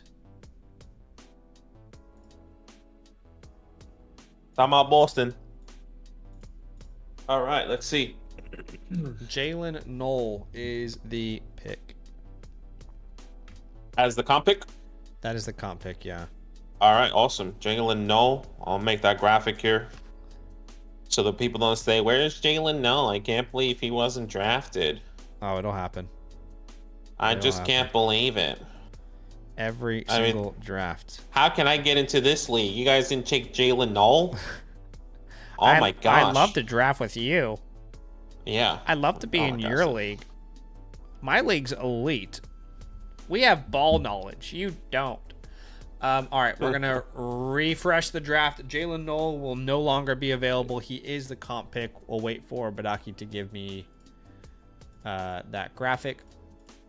And honestly, the way that this draft panned out, I'm very glad that a lot of the trades I had on offer did not go through.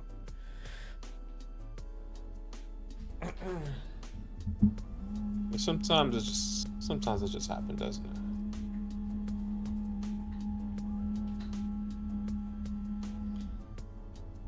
Tyler says, my commissioner added a 5th round for the comp pick to the draft board. So the draft board shows it. How does that even work? What do you mean 5th round? What does that mean? I don't understand. What's up, Johnny? We'll do some team playbooks right after this draft, my friend.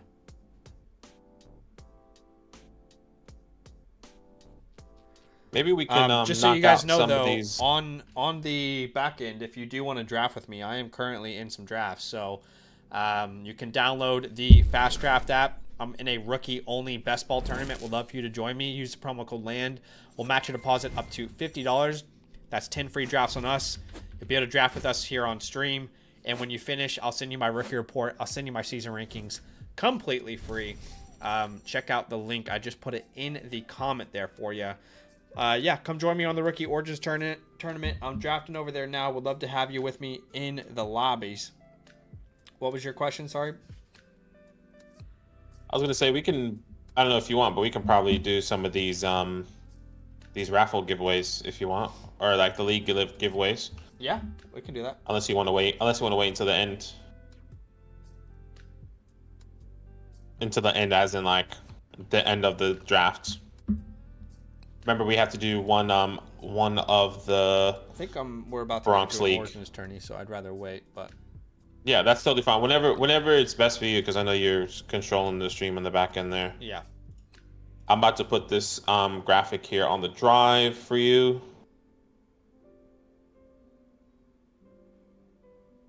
All right, there you go. That should be up here. Just gotta refresh. And again, we have in this latest tourney that we're joining here over on the FastDraft app, we have one spot remaining. One spot remaining in this Origins tourney. If you don't know, you can draft with us right now on the FastDraft app. Again, use the promo code LAND.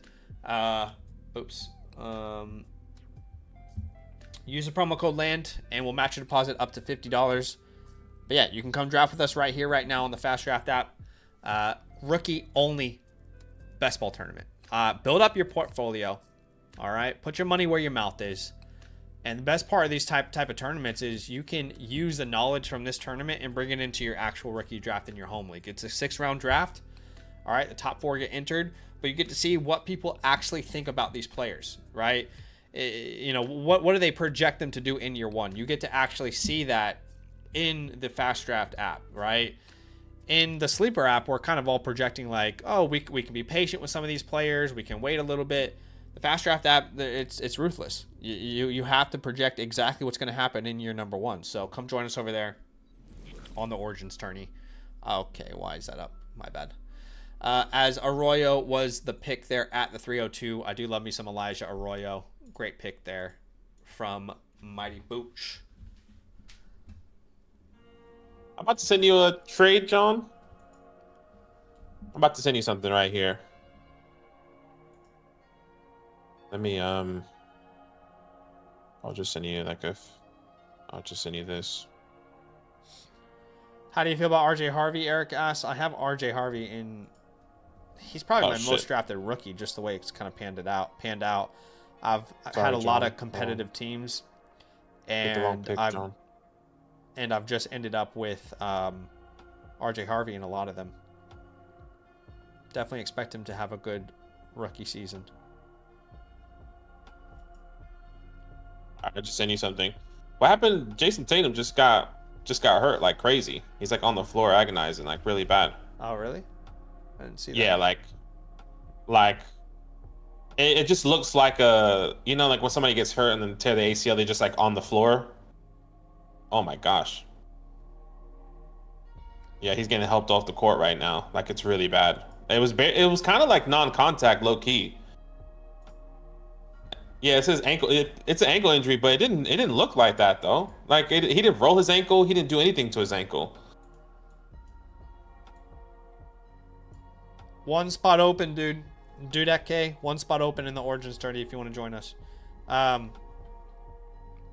George says, "Don't worry, Mighty. Zach is just salty because he can't get a trade done." I liked the pick. Did I not say I liked the pick? I'm confused. Didn't I say I liked the pick with Elijah Roy? You did say you liked the pick. I don't know what I'm doing. Remember. Salty, I am salty, absolutely, because no one's wanting to trade with me. But I did like the pick. John's probably going to have a queue here that's about to activate. Yeah. Mighty Booch, I might send you something. Hopefully it's not a queue. Never mind. Okay, that pick was traded in the last second. Is that right? Oh my goodness. That was traded literally in the last second. We can't undo that, by the way. No, we can't undo that. Captain Barney said, "Hold on."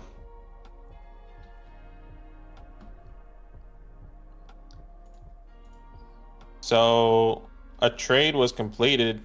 You said the second.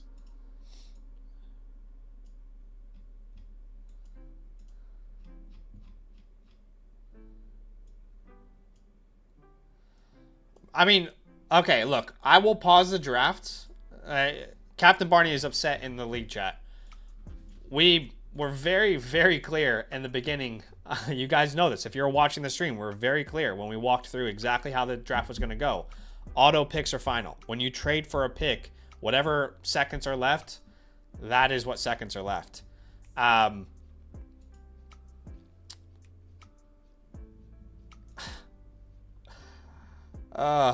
don't know what to do. If you want me to, if Captain Barney wants me to put a poll in the chat, I will. But I'll put a poll in the chat for him then. But y'all gotta listen intently when we talk about these settings. He sorry, I just sent you a trade, Mighty Booch. Like he's bawling about his ankle, by the way. Anyways, just wanted to say that. Jason Tatum. Mighty Butch, I sent you a trade. Maybe if I get this trade done here, Captain, then maybe we can do a trade within that. Because I'll be completely transparent. That's who I wanted. I wanted Jalen Milroe. We need a majority vote here to let him repick. It was literally that trade was done. Yes, but you have to be aware if you're an owner in this league. I'm not disagreeing. You have to saying. Let me talk for a second. You have to be aware that if you're an owner in this league, okay, and you make a trade and you're trading for a pick that has less than 10 seconds, you're gonna have to live with the ramifications of that for the most part. Now our league is being nice, and the majority voted to let him repick, so I will let him do that. But it's that's why we say it every time we do one of these drafts at the very beginning. So the league was nice enough to let him repick.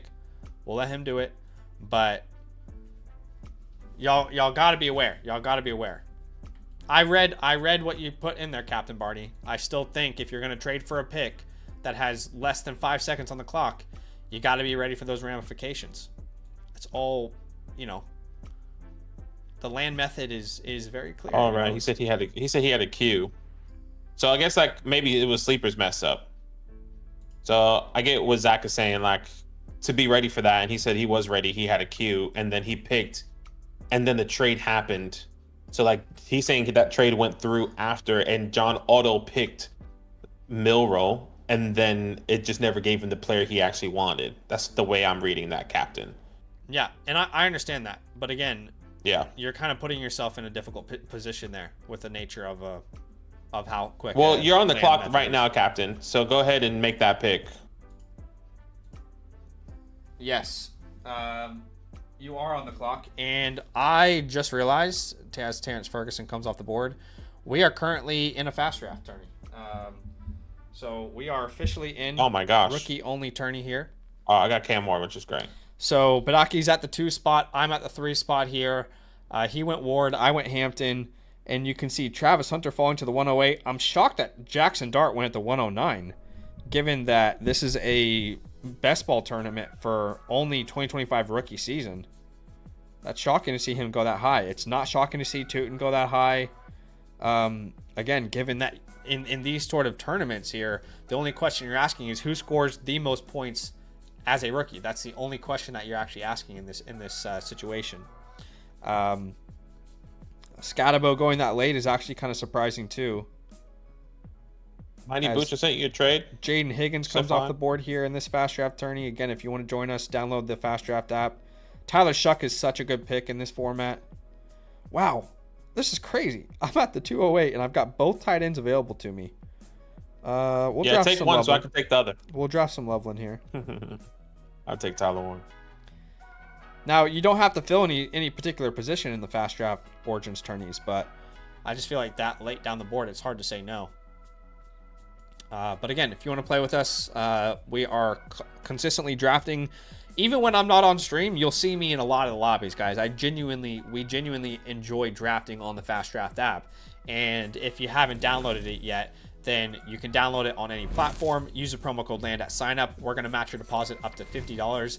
That is 10 free drafts on us. And when you finish your first contest, I'm going to send you my rookie report. I'm going to send you my season rankings completely free. So definitely check out the link in the comment. Come draft with us. Pennsylvania is about to be unlocked. I know that. Parts of Canada about to be unlocked. I know that as well.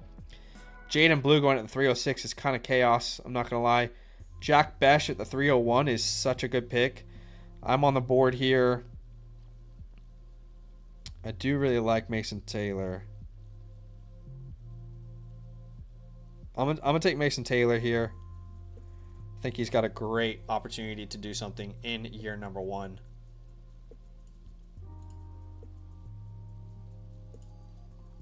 I went Pat Bryant there. Pat Bryant's a great pick as well. 100%.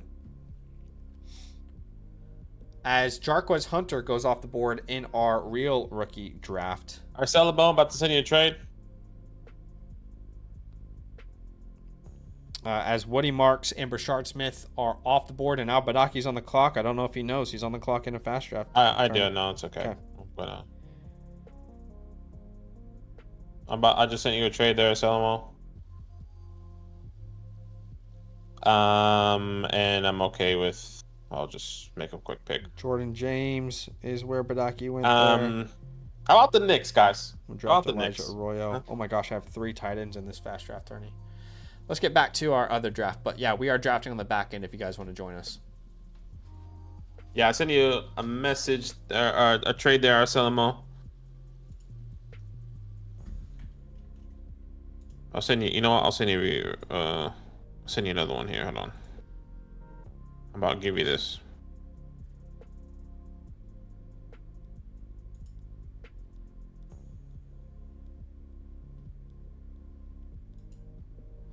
Appreciate everybody for being here. Appreciate y'all for hanging out.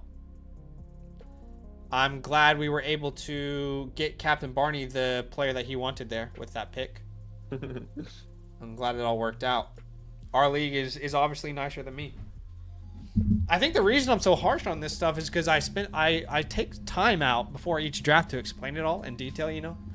And I understand. Yeah, I understand it's a difficult position to be in, but you have to understand the risk you're taking on trading for a pick. You know, if that's me and I see 10 seconds left on the clock, I'm just gonna withdraw my offer. You know. But I'm glad we were able to get Captain the player that he wants. I want everyone to be happy, so I'm glad that worked out, Captain. Everyone voted yes, and let him repick.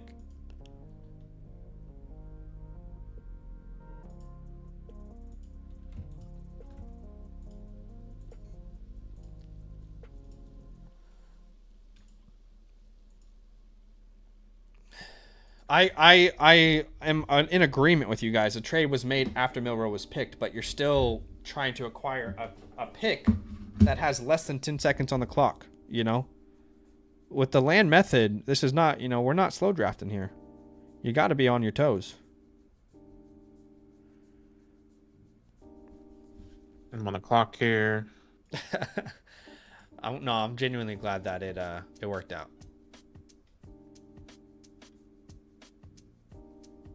Right, as Jalen Milroe is the pick there. Unlucky. What's unlucky about that? That's what I wanted. Oh, you wanted Jalen Milroe. Okay, all right. Yeah, I wanted him. We've got one more. Come on. Come on, Jalen. Bring us home. Take it to the next round, huh? It sucks that Tatum's hurt. Now there's an asterisk if we win. But to be fair, he was freaking popping off this game. Isaac Tesla coming off the board there. When did he get hurt, though? I mean, were you guys already up? Like, were you already going to win when he got hurt? We were up. We were up, I think, by 6 at that point, if I'm not mistaken. Okay. 6 or 8. I think there was still a window. There was still, what, 2.5-ish minutes left? Okay. But Tatum was hot. Like, I don't know the actual number, but it was like, I don't know, 9 for 10 on threes or something crazy like that. Like, he was hitting almost everything. Damn. I think he had like 30 something points.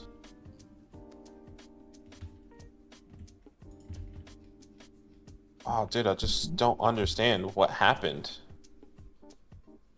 I actually think he tore his Achilles. That's an awful injury. If you look at the replay, that's what it looks like. Well, because he instantly went back and touched like his calf, like his bottom leg. If that's true, it's gonna hurt his explosiveness. But KD was able to come back from that type of injury. But KD was also an elite shooter, elite touch. We did just finish up a fast draft tourney, by the way. I'll show you all the team we got put together here. Got a little tight end crazy, I will say. I did not plan on taking this many tight ends. Loveland, Taylor, Arroyo, Kaminong guy Jimmy Horn, who's getting some nice love out of camp. And we'll leave the boosters exactly as they are. But if you guys want to join me, I'm going to jump into another one over there on the Origins tournament. Again, would love you to draft with us over there. You can download the app, use the promo code LAND at sign up. We're going to match your deposit up to $50. That's 10 free drafts on us. And again, I am on here drafting very often. So even when we're off on live stream, you'll probably jump into a tourney with me. And as we have only 4 spots remaining, as I just finally got into one that's about to be filled there. But yeah, feel free to join us. As Jalen Royals and Shedeur Sanders also come off the board. Love me some Jalen Royals. That landing spot was just such a killer.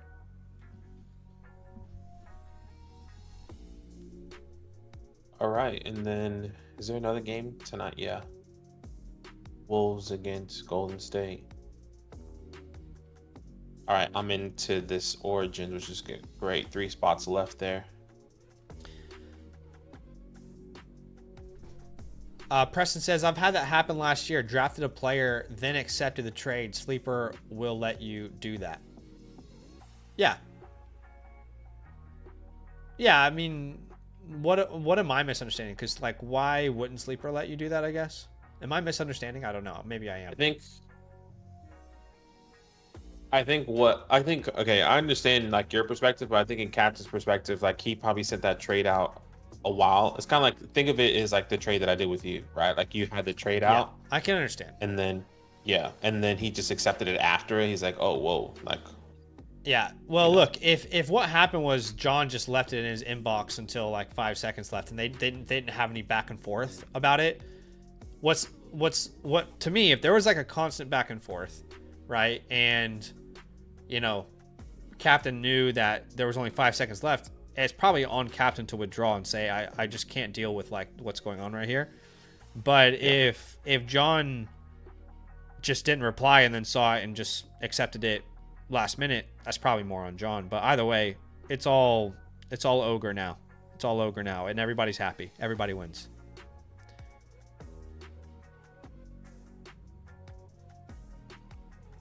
I think, if I'm not mistaken, Joel has Q because he's not here. He had to do something. Could be wrong. He's saving the world. He's out there saving the world from darkness. He saved the world from darkness. Did I change it to 3 minutes? I did, right? Not that I can remember. By the way, you didn't put the comp pick up. I'm doing it so... now. I'm doing it now.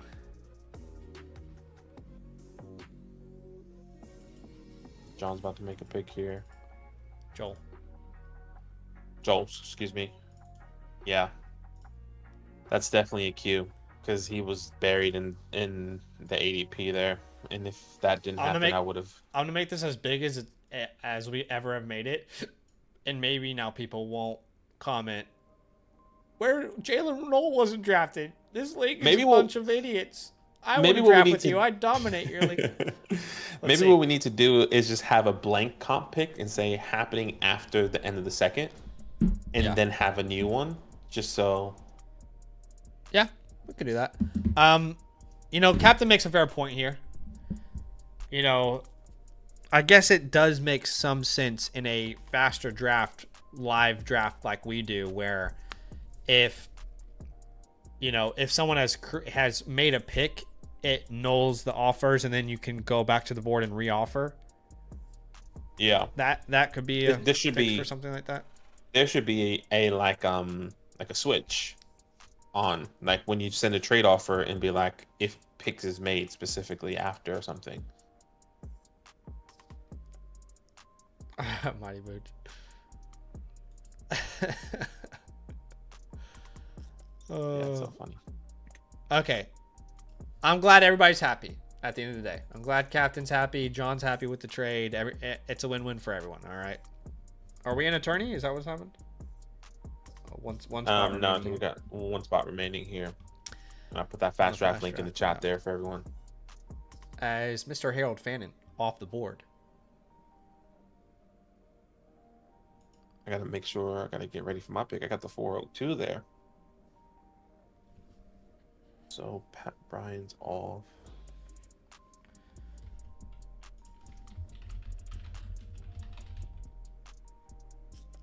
All right, I got a couple people on my queue here.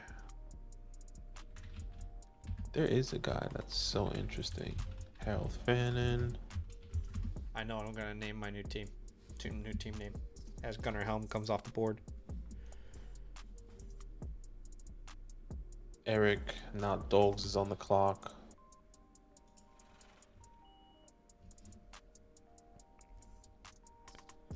Does anybody remember? I'm gonna ask the chat here. You're gonna have to really pull from your bag of knowledge on this channel. But there is a cartoon character that I compared Quinshon Judkins to. And I'd like to ask the chat. In fact, if anybody can guess this right, I'm going to give them a free trade question voucher on the Flock site. We're already going to give one trade question away for today's giveaway. By the way, if you haven't entered today's giveaway, you can type land into the YouTube chat and like the stream. We're going to give away a free trade question voucher on the Flock site here in a second. But if anybody can remember the cartoon character that I compared Quinshon Judkins to, and you're going to have to think outside the box because it's not a traditional cartoon character you would typically think of. But if anybody can think of that cartoon character, I'm going to give them a free trade question voucher. I would be incredibly, because I completely forgot. I would be incredibly impressed if someone gets a pull like this. It tells me they watch my content religiously.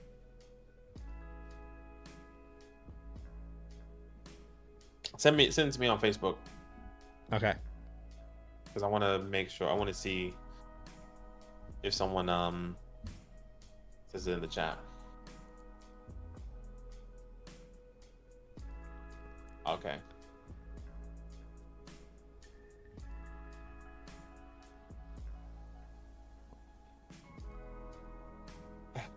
Okay. Very interesting. Be careful. I have to rebrand because my last team name was built around Rashee Rice, but I no longer have Rashee Rice. Now you don't got Richie All right. anymore, man. Did anybody? I just changed my team name. Did anybody get it? Let me see. Yeah, they did. Did someone get it? Yeah. Okay, someone did actually get it. Okay, yes. So I said you're going to have to think outside the box because it's not a typical cartoon character you would think of. But, you know, one of the first things I ever compared Quinshon Judkins to. I specifically talked about how just violent he is as a runner. And I said he runs through contact like the Kool-Aid Man runs through walls. So big shout out to Tyler, who was the first and actually only person, I'm noticing, the only person who got it right. So yeah, compared him to the Kool-Aid Man. And we've changed our team name now here in Foxtrot. We are now, oh yeah! So Tyler, I'm pretty sure I know your Flock Fantasy username, but can you just put it in the chat for me one more time? I'm going to give you that trade question voucher now, actually. That's hilarious. Oh, yeah. Oh, I have problems. All right, so Harold Fannin was drafted. So was Pat Bryant. As was Gunnar Helm. John's on the clock here. After Gunnar Helm, we had Alec A.O. Manor. After Alec, we had Will Howard. And we had Dylan Gabriel.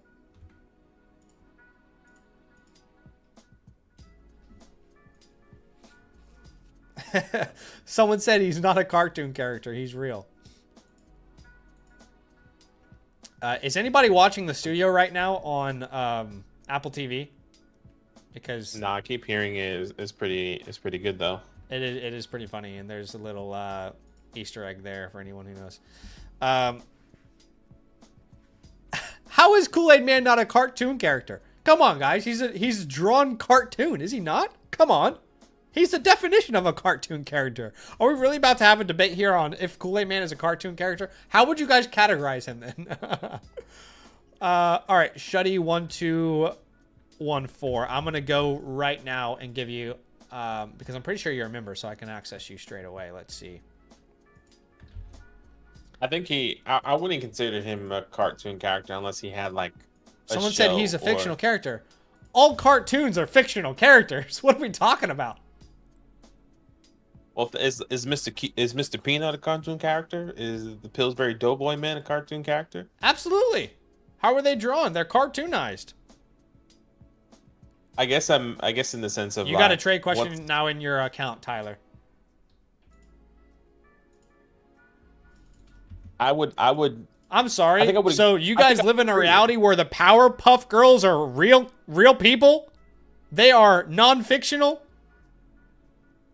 What are we talking about here? Is this like the whole is hot dog bun bread or what was that? Is a hot dog a sandwich? Are we about to get into an argument like this? It says a cartoon character is a fictional character depicted in an animated or film or a comic strip.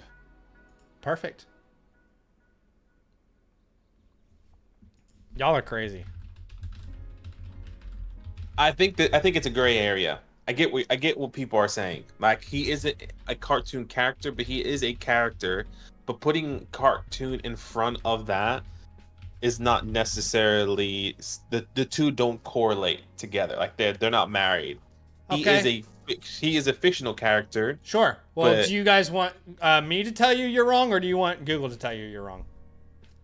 Is the Kool-Aid Man a cartoon character? Yes, the Kool-Aid Man is considered a cartoon character. He is an animated mascot known for bursting through walls and saying, "Oh yeah!" All right? Guys, the Powerpuff Girls are not paid actors. Rick and Morty are not real human beings. Oh, I'm on the clock. I didn't even know I had another pick. Okay, Brashard Smith, Woody Marks went off the board. Kyle Monongai went off the board.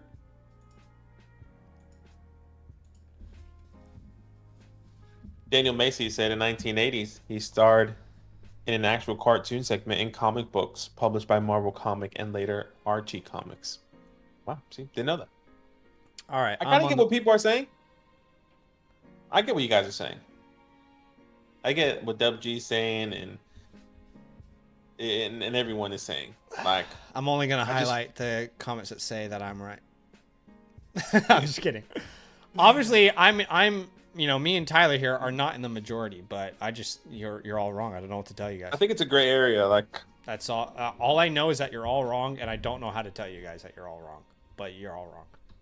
I just think they are mascots. I hate items. to have to be the guy to tell you guys that you're all wrong. Nah, they're mascots for items, but I don't think they're cartoon characters. But what Dana Macy is saying is that he was in an actual cartoon segment in comic books.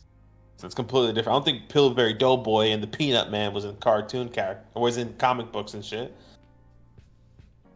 So, how were they created?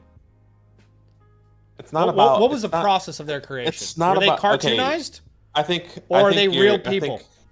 I think the definition that you're using, the cartoonized, you're saying somebody sat down and drew them. I completely agree with you, but when you put that into the definition of what cartoon, from what I understand, is, that means they have starred or have been in some sort of show.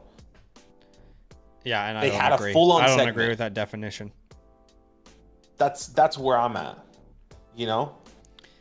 That means I'm trying to. I'm now in a place where I just don't know how to tell over 300 people that they're wrong. It's honestly, it's a tough burden to bear. I'm trying to figure out a way to do it the right way.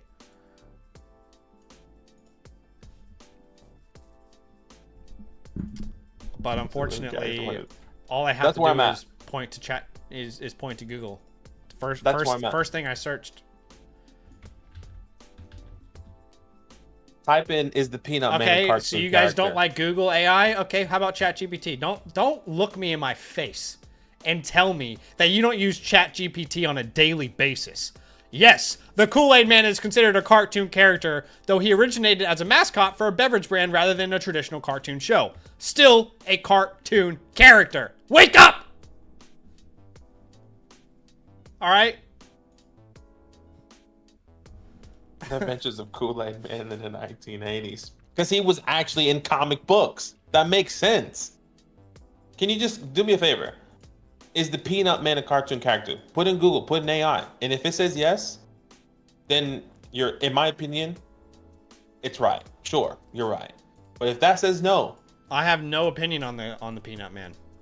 But you're saying you said your argument was that he was somebody sat down and drew him, which makes him a cartoon character. And if it comes out yes, then you're right. Yep. Cartoon character. Has been portrayed as a cartoon form, considered a brand of mascot, which is strong cartoonish elements. There you go. Has been portrayed in a cartoon form and is considered a brand. The last 5 picks were Jordan James, Taj Brooks, Ollie Gordon, Ty Felton, and Quinn Ewers. That's how the draft ended there, ladies and gentlemen. Yeah, appreciate you. And again, I just want to send out a sincere, heartfelt apology to everybody who was just so loudly wrong. All right. Peanut Man. It actually is Mr. Peanut. You know what I meant. Peanut, Pillsbury Doughboy. Oh, yeah. Pillsbury Doughboy is a cartoon character. Then Tony the Tiger, the dude from Fruit Loops. Oh, yeah. 100%. Are you talking about even like literally any cereal box? They're all cartoon characters. The cheetah from the Cheez-Its, or 100%. Whatever his name is. 100%. And again, don't look me in my face and tell me that you don't use ChatGPT every day of your life. You're lying to yourself if you're telling me that you don't, or you might just be a little bit older than me. That's fine, but it's telling you, it's trying to tell you right now. Okay, what do you say, Pillsbury Doughboy? I think what's not considered a cartoon character then? I think that's the bigger question, because things that are not cartoonized. I feel like it's very simple. Things that are not cartoonized. No one said, are they a comic character? They are clearly cartoons. And again, I just want to say, like, from the bottom of my heart, I'm so sorry I had to tell all of you that you were wrong. I've never used ChatGPT. I'm so sorry. There are probably people out there who actually think I'm being, like, serious about, No, you are. You are being serious. You guys are wrong, yes, but I am joking to you. So, yeah. I'm sorry. It actually hurts my heart. It doesn't hurt him at all, actually. No, I don't feel anything. I haven't felt anything since I was 20. Let's have a look at the team here. So we're going to go ahead and put Brock Purdy at quarterback. We're going to add Quinshawn Judkins at RB2. Gosh, I need we will some, swap some Giddens and Daniels. And then can we swap Zay with someone? We'll keep Zay there for now. So Zay will go in the flex at some point here. Probably put Jake Ferguson there starting. We'll put Daniels at quarterback. We'll put Diggs at flex. And we're starting to form something here. Zay will be our other flex there. Josh Allen's still available. And again, I just feel awful. Honestly, I'm so sorry, guys. You actually don't. You have. I just feel. Yeah, awful. he's gonna get off this stream and he's gonna go to his family. And he's gonna ask everyone, if they're cartoon characters, and he's just gonna prove himself right even more. And he's like, I told you. My family. 300 and something people. My family don't. 300 and something people in the chat didn't believe me. That's what he's gonna say. My family don't talk to me. Anyways. All right. That's it for the comp pick. done. We are going to move on to a different part of the stream here, guys. Appreciate y'all for being here with us. And I'm going to send a link in the chat now. We've got a lot of team playbooks to get through. I want to let you guys know right here, right now, that tomorrow's... we will do a giveaway, by the way. But tomorrow's stream is going to be dedicated towards team playbooks. We got a big old line of people here, and I love that you guys are wanting to get your teams reviewed. I really appreciate the support and the love. But I can let you know that tomorrow's stream will be completely dedicated to team playbooks. So even if you don't get yours done tonight on the stream, it will 100% be done tomorrow. So it's either tonight or tomorrow, worst case scenario here. Yeah, appreciate y'all big time for being here with us. We've already had some people sign up for a team playbook and an annual membership while we've been on the stream. But if you would like your team playbook, which is a customized game plan for your offseason, what to do with your draft capital, what trades to make, we can customize all that for you and make a game plan up. Get that by becoming a promo code LAND annual Mother Flocker member. You'll get a voucher that you can use through the Flock store, okay? And then obviously choose Zach and Badaki. And if you want it done live with the demand that we currently have, it's important to say this, you got to push that tier up. You got to push that slider up to the live tier. For annual members, it's only a $7 upgrade. For non-annual members, it's a $10 upgrade. And you, when you become an annual member, there is a lot of bang to your buck, right? You get the playbook, you get a rookie report, you get the Dynasty trade dial. Anytime you get a team playbook, the Dynasty trade dial comes with it, which is a tool that tells you when to buy and sell every position at the peak of its value with over 3,700 data points backed behind it. You get a free trade question voucher, start sit voucher, our complete rankings, premium tools, databases. You unlock our complete Discord, and of course, you're supporting Badaki and myself.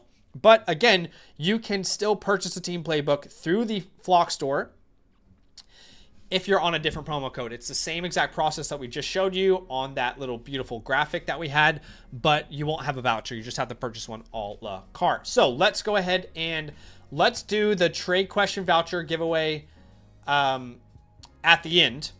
Okay. So what we'll do to start is we'll raffle off these leagues. Okay. So this is for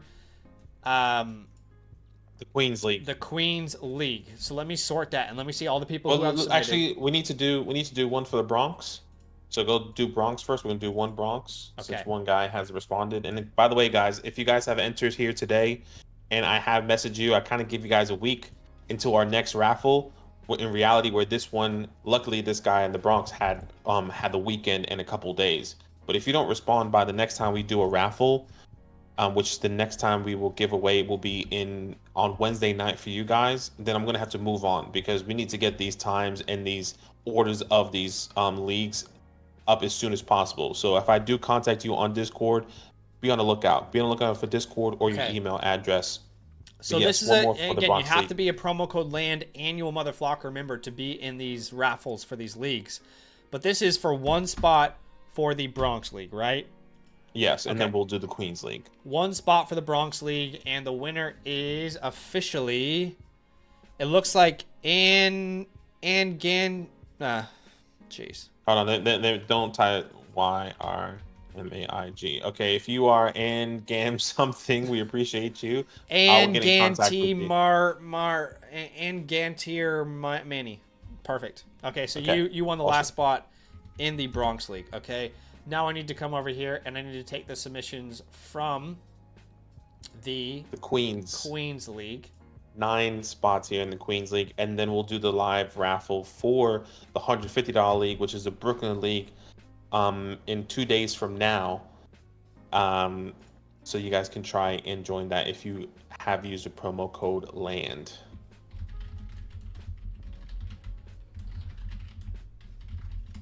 Sorry, I'm just quickly making sure we remove any duplicates from this list.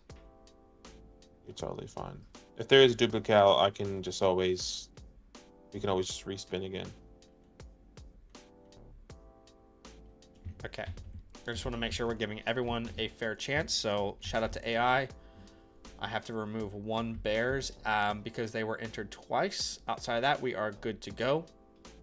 Okay, so we're going to raffle off how many spots here? 9. We're going to raffle off 9 spots. This is to be a part of a land community league that will be live streamed on the channel. And Badaki is running them with Joel and Macy, right? Yes, Joel and Macy. So 9 spots we're raffling off here. Here we go. These are for people who have entered who are promo code LAND annual Motherflocker members. All right, the first spot in the Queens League goes to... Oh my gosh, it is Bears 23. That's hilarious. So Bears 23 does win the first spot. And by the way, Badaki, what I need you to do is cross-check. If anyone's already won a league and they entered twice, I do not want them in multiple leagues. Okay? Sure. I just want to make that very clear. So has Bears been in any other league? No. Okay, great. He's not in any other league. Okay, so we have our first winner. Hold on, give me a sec. Let me just triple check that. Sorry. No, he is not in any other league. Okay, great. Congratulations to Bears. You are in a league, brother. Welcome in. Okay, here we go. Number 2 out of 9. All the Bears. Number 2 out of 9 is going to... It looks like Lads, number 1 fan, is getting into the Queens League. Lads, number 1 fan there. Nice. Well done. Well done. Let's go. And again, just double check none of these guys are in leagues already. No, okay, like he's not. No. He was on the wait list, which is awesome. Awesome. Here we go. To be on the wait list. Number 3 out of 9 for the Queens League is going to... It is going to so close, but it is Ignite. Ignite is getting into a league here with the Queens people. Let me know when I should spin the next time here. Yes, you should. All right. Good now. We are spinning for spot number 4 out of 9. And number 4 out of 9 goes to Lone Star. Lone Star. Nice. All right, Lone Star. All right, this is spot Congrats. 5 out of 9 here. You ready? 5 out of 9. Here we go. 5 out of 9. Here we go. And the 5th spot in the Queens League is going to... It looks like TD Vultures is getting into the Queens League. TD Vultures, longtime supporter. Which is awesome. He's actually in our first OG league. Shout out to TD. Where are you at? Which is awesome. Where are you at here? Okay, here you are. Okay, so this is spot... Is this spot number 6? This is number 6, yeah. Spot number 6, up for grabs. And here it comes to... It looks like... Okay, I'm so glad we finally got this name. Because that name had been off by 1, I think like 4 times so far in these leagues. I've seen Kevin's name be short by like 1 spot about 4 or 5 times. So Kevin 315 is getting into a league. And that's awesome, man. Congratulations. 6, so now 7, right? Yeah, so we have 3 more spots left. Number 7 out of 9.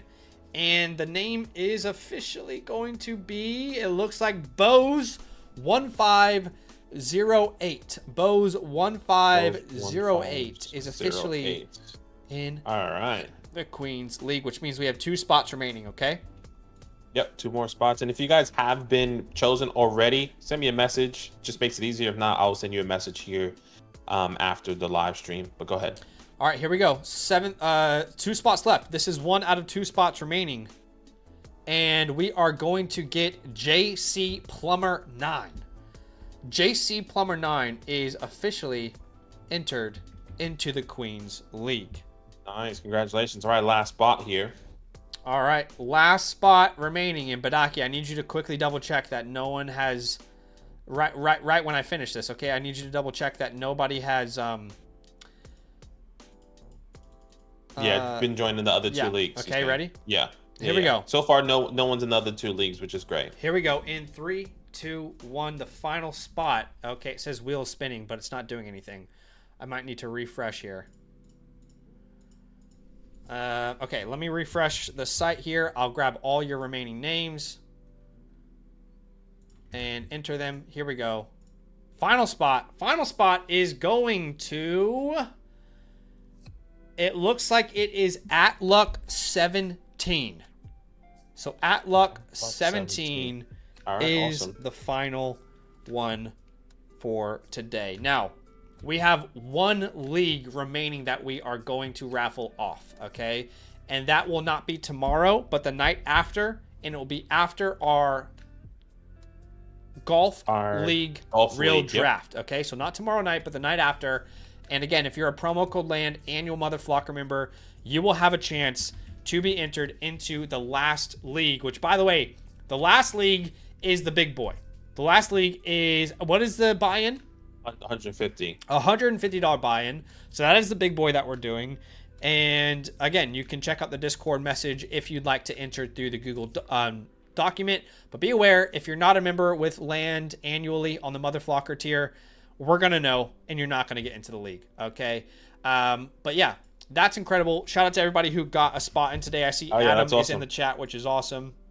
I'll send you guys a message. Be on the lookout on Discord, okay? On Discord. I know some other people I can probably get in contact with in different ways, but if you're new here, which I see a lot are new in this league, please get your Discord up. I know you guys put that in there, and make sure you have your Discord notifications on as well, so I can send you a message here within the next 24 hours, and actually next couple hours after the live stream here. So yeah, love. Congratulations. All right, we also have one more thing to give away before we get into our playbooks. That is a free trade question voucher for the Flock site. And all you had to do to enter this one was type a LAND into the YouTube chat and like the stream. Those are the two ways that you had to enter. That's as simple as it was. Okay, I'm going to take these entries now. We have 61 entries. Someone just got in there last minute. Looks like Jesse did. And I'm going to go ahead and raffle these names off. Here we go. For a free trade question voucher, the winner is going to be... I can't even see these names, honestly. The winner is Eric Gates. If there is an Eric Gates out there, then please reply to us right now on the YouTube chat and tell us what your Discord username is. I'd love to get in contact with you. Badaki would love to get in contact with you and get you a free trade question voucher. We need to know what your Flock Fantasy username is. So again, Eric Gates, we'll give you some time here to reply, and then we will make sure to give that to you. All right, that was a lot of fun. Shall we get into some team playbooks? Yeah, let's do it. Bears, I see your question. It could be easier if you DM me, but if not, I will get in contact with you after the live stream. But yes, if you on Discord, send me a friend request, and then I'll go ahead and answer or reply to you here after the live stream and get you all set up for these leagues. But yes, we can do one. Eric Gates, once again. Let me tag him, Eric Gates. Just a heads up, we did have a super chat that we missed from Sherney. Is Sherney still with us? Let me know if you're in the chat, Sherney, because I'd love to answer this for you. Dutchy has a super message. We'll answer that real fast before we get into some team playbooks. He says, who would you target in the 204? 16-man, 1 quarterback, need tight end, and quarterback. So in a 16-man, 1 quarterback league, the 204 is technically, let me do some math real quick, the 208, right? Yes, if I'm reading that correctly. So it's a 208 in a 1 quarterback league. And when I go to my 1 quarterback rankings, target, you're honestly right outside of a tier that I really like, unfortunately. So you're like right outside the tier of Tootin, Scadaboo, Harris, Besh, Higgins, Burden. I think you're going to be right outside of that tier. So that's unfortunate. But you will be in Cam Ward range. I think you can rationalize Cam Ward at that point, especially in a 16-man league. Cam Ward could make some sense there. I wouldn't target any other quarterback at that pick, but if Cam Ward's available in a 16-man league, I think you can justify it there. But the other names that would make sense to me would be Kyle Williams, Jalen Knoll, Jaden Blue, Elijah Arroyo, Jarquez Hunter. But you can also think about like some Terrence Ferguson, some Mason Taylor. Those are all legitimate options as well. But that's about the range I would say for me, Dutchy. Appreciate you asking that question. All right. We're going to jump into Fantasy Bandits Playbook, but just quickly, Sherney had this trade question there in the chat. What is Adunze's dynasty value at the moment? Looking to trade him for Harvey, but I don't know. Also traded a 26 first for Harvey and a third in a different league. What are your thoughts? I'm not the biggest fan of the 26 class right now. So if you to get like guaranteed a second round running back in the draft, I have no problem with doing that, especially if you're a contender. The only way I wouldn't like that deal is if you're a rebuilding team and you sent away a first round pick, you know? Yeah, exactly. But as far as the Adunze one, I think it also comes like, I think they're very similarly valued right now in the community, right around that like 108 to 112 range. But my question again goes back to, are you rebuilding or are you contending?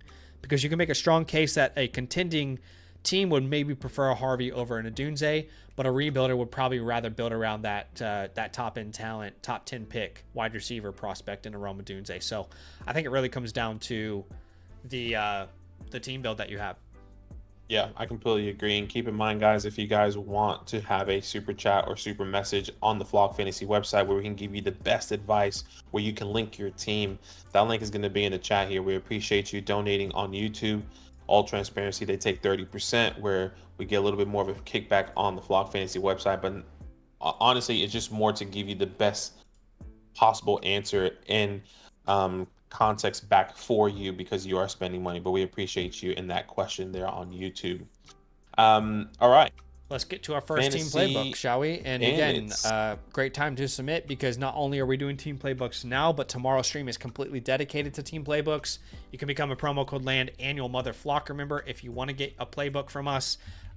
You get a voucher that you can use through the Flock store. Just make sure that you choose the live tier, because the live tier is the one that gets shown on the live stream. With the demand we currently have, we cannot do non-live tiers on the live stream. And you'll see some people who have upgraded on today's stream as well. So, shall we get into the first one? Yes, Fantasy Bandit, and if I'm not mistaken, you are here with us. I saw you comment in the chat earlier. And let's have a review of your team here. This is a 2-quarterback, 10-team start 10, which is a classic middle ground here for you, which is awesome. A 10-man league, and it says, help, I need 2 to 3 running backs, maybe a tight end. Who can I trade and what moves can I make? Your team name is Carrot Wilson.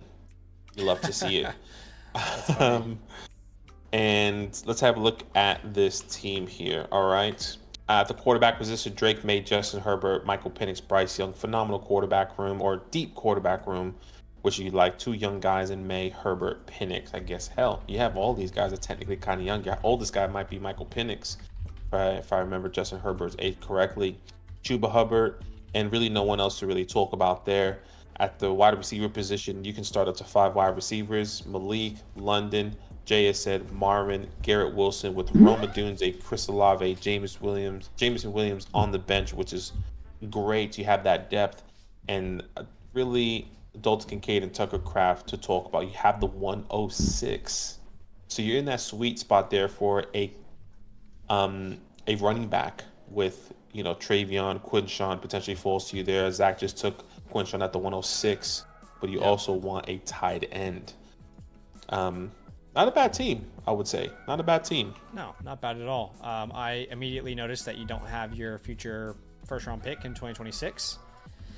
And I don't know what your 27 capital looks like. Maybe you can tell us that.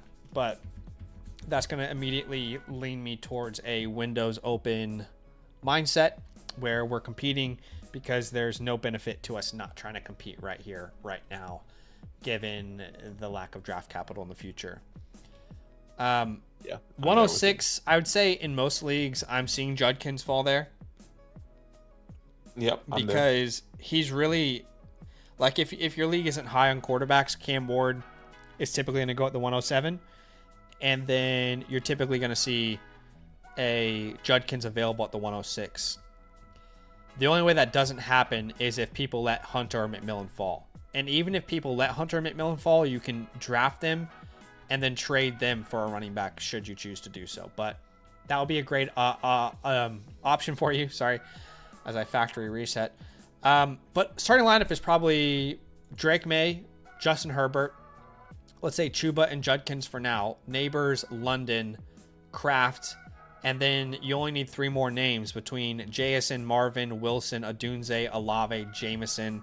You have a ton of depth, and there really isn't anyone on the waiver wire that is intriguing. Let me go to my rankings real fast because I didn't think that I had Derek Carr ranked, but let me see if I do. Okay, I do. Let me go ahead and remove him from my rankings. RIP Derek Carr. Yeah, going into some admin stuff here as Zach is doing that. Obviously, your untouchables right now is just Malik Neighbors. I think we want to hold there with the untouchables holds. I would say Dalton Kincaid, Roma Dunze, Chris Olave, and Martin Harrison Jr. are 4 guys we would like to hold. With easy drops being the Jalen Nailors, Cam Akers, John Mechie's, the Treylon Burks if you really wanted to. You can even drop Jalen Hyatt if you like. I completely forgot I was in a fast draft. Yeah, I was going to say, we just had a fast draft tourney start. You're at pick 3, I'm at pick 10, but we can, it notifies you when you're on the clock, so we can I think you have so much depth that you can tear up from. But what was the admin that we had left to do? Sorry, I think on team grade and draft capital there. Well, look, draft capital grade, you have to go probably C+. I like the 106, but you don't have anything else outside of that really to build from right now. Yeah. Overall team grade, though, it's an incredible team. We can definitely move around some of these resources to compete, but I think the vast amount of resources you have is very impressive. I would probably put this at around A-. Yeah, I'm there with you. That's exactly what I was going to say. A-, especially with, even if you just get Quinchon on this team with Chuba Hubbard, I think that's still enough, but we can definitely utilize some players to go ahead and move to get in a 10-man league. You have 4 quarterbacks here. Probably going to be a little bit difficult to sell some of these guys in a 10-man league, but you can definitely maybe find one, hopefully. Oh, yeah, you definitely can find one here. Because the team only has... I feel like, I'm on the clock on Fast Draft. I'm Fantasy Bandit. I hope you're not, feeling disrespected while we're drafting and talking. That's totally. I'm taking Judkins fell to the 110 in a Fast Draft in case anyone cares. I'm starting Judkins and Matthew Golden. Anyway, and he said he was offered Neighbors for Genty at straight swap. Ooh, you got to get more. I'm not opposed, but I'm making a video this week. I personally believe that Malik Neighbors is the most difficult player to trade for in the entirety of Dynasty football. Genuinely. Because he's a young asset that's elite, that a lot of people want to put at wide receiver 1 or 2 in Dynasty. He just got a quarterback upgrade. And on top of that, he has so much aura. The aura, I think, is something that you just can't account for. It makes it impossible to trade for Malik Neighbors anywhere. So you got to get more than Genty. Sorry. I agree. No, I agree. And just to add on to that, like if you look at the positional values of how outside of the quarterback position last year and how those guys have contributed outside of Brian Thomas, Malik Neighbors, and Brock, those are the 3 guys at a wide receiver, tight end position that quote unquote were successful in their first year. Outside, I mean, we can talk about, you can get Lam McConkey, but he wasn't a first round pick or he wasn't top 6, right? Yeah. We can talk about all these other guys that were guys that did take off a little bit last year, but they didn't have that draft capital that we kind of hoped for or wanted. So definitely something to keep in mind. You've got so much flexibility though. Can we go to the chalkboard? Yeah, let's do it. Okay, so Quinshon Judkins, Travion Henderson, your ideal outcome with your pick. One of those, I think they'll be available, right? If not, of course, Hunter, McMillan. That's not a bad thing if these guys fall at all, right? I mean, you can still trade those for very, very valuable players. I really don't see a scenario in which we trade out of that pick. I think we stick and pick, but I think there are so many options for us to maneuver this roster. And I'd like to start... I think Justin Herbert is probably the most tradable quarterback. I'll just say Herbert or May, okay? Any of these deals. We're going to talk about sending one of these options away, okay? And we're going to talk about how we can fill out your roster there. And then I think I'd prefer to keep Neighbors personally, but I'd be super interested to see what a Garrett Wilson, you know, would return at running back or tight end. And then even like a Chris Olave Kraft type of combo. Okay. So I think we're going to explore a couple of these options. First thing we need to do is look for a team that needs quarterback. And team ABC 9, ABCDs, yeah. Needs Brock Purdy, Matthew Stafford. A lot of help. They have CeeDee Lamb, so it's not exactly perfect. But actually, if you could get a trade like this done, then it would feel easier to send away Malik Neighbors. So if you could send away one of these guys, let's say CeeDee Lamb. First off, if you could do it for Drake May straight up, honestly, if you could do it for either of them straight up, I think you take CeeDee Lamb.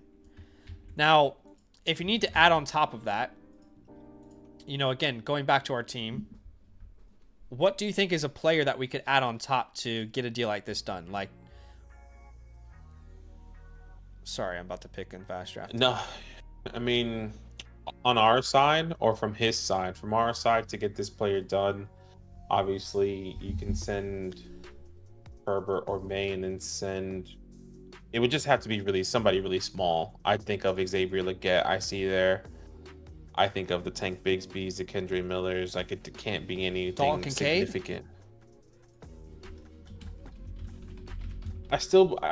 look, it gets it done and it helps him. But Dalton is kind of a big piece in this, technically, if he can be the guy with the capital that we believe he can be. The other thing, yeah, I mean, I would send Dalton Kincaid away to get this done. But the other thing I wanted to mention is you can also add Jameson and Shakir as a swap if that gets it done. So yeah, like, see, for me that feels better because I believe in Shakir and I also believe in Dalton, at least to take another step, especially with him playing through injury last year. That just feels a little bit better for me. I don't think I would do it for like a Jonathan Taylor. So we'll have to keep looking here. So this guy's got Dak Prescott, Sam Darnold.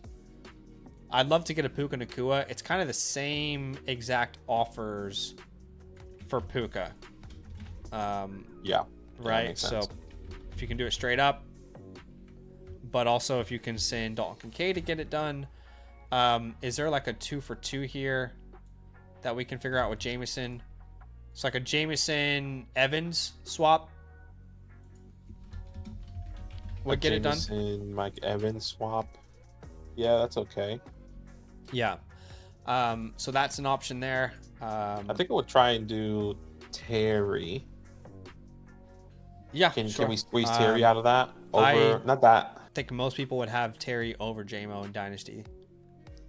So yeah, I don't think you're really going to have much of a tier down there. Yeah, that's fair. That's fair. The guy who has Jalen Hurts has Aaron Rodgers as his quarterback too. He also has Lad McConkey. So that's actually an interesting one. He has McConkey and McBride. I'd love to get a McConkey and a Bride. And I think the way that we can do this is we can go Herbert and May plus Garrett Wilson. Yep, I'm there for that. And maybe you can add something onto your side here. Like a Chase Brown Chuba Hubbard swap. You know, you'll know how far you can kind of push this. You send Chuba Hubbard, and then you add Chase Brown. Like, it's probably the most that you can get done. It's not a tight end premium, so it's potentially possible. I don't mind that. I'm not sure anyone else has a huge need at quarterback. Okay, the guy who has Daniels has a pretty nice need there. Brian Thomas, it would be the same deals as Puka Nacua and CeeDee Lamb. Happy to pay those prices as well for Brian Thomas. So that's Thomas. That's Brian Thomas. And I don't think there's really a 2-for-2 option here with Brian Thomas on this team. Like if they wanted to offload Josh Downs, you could do that. Actually, I don't think you shouldn't have to do that for Brian after the Travis pick. Everyone else doesn't really need quarterback, but any of those trades would drastically help, I think, fill out this team. Garrett Wilson. I want to see who has a need at wide receiver. And I want to see if they have a tight end we like. Sam Laporta. Yeah, I'm not obsessed, but we can get Laporta in the 105.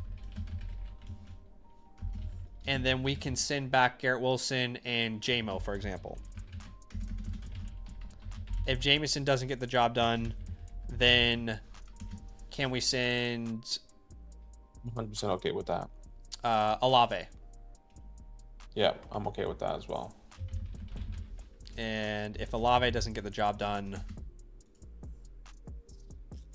then we probably hold. Probably can't. That's probably where we want to stop. Yeah. We don't want to go higher because those are you got your starting guys, but you're gonna be filling those out a little bit later in different positions. On Fantasy Bandit, obviously you're here with us. Please jump in at any point in time if you have any questions or context you want us to jump in here. This guy has Hawkinson and Kittle. He needs a wide receiver, so you could try and do like a Hawkinson Jameson swap. That probably seems pretty fair. Yep, there's no okay with that. There's no premium in this league. I don't think it should cost Chris Olave, but if they want Chris Olave, we can probably make this a 2-for-2, where we get Hawkinson. Let's just say we get Hawkinson and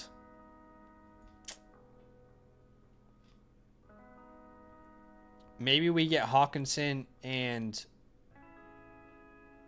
Kamara. Yeah. And then we send Olave and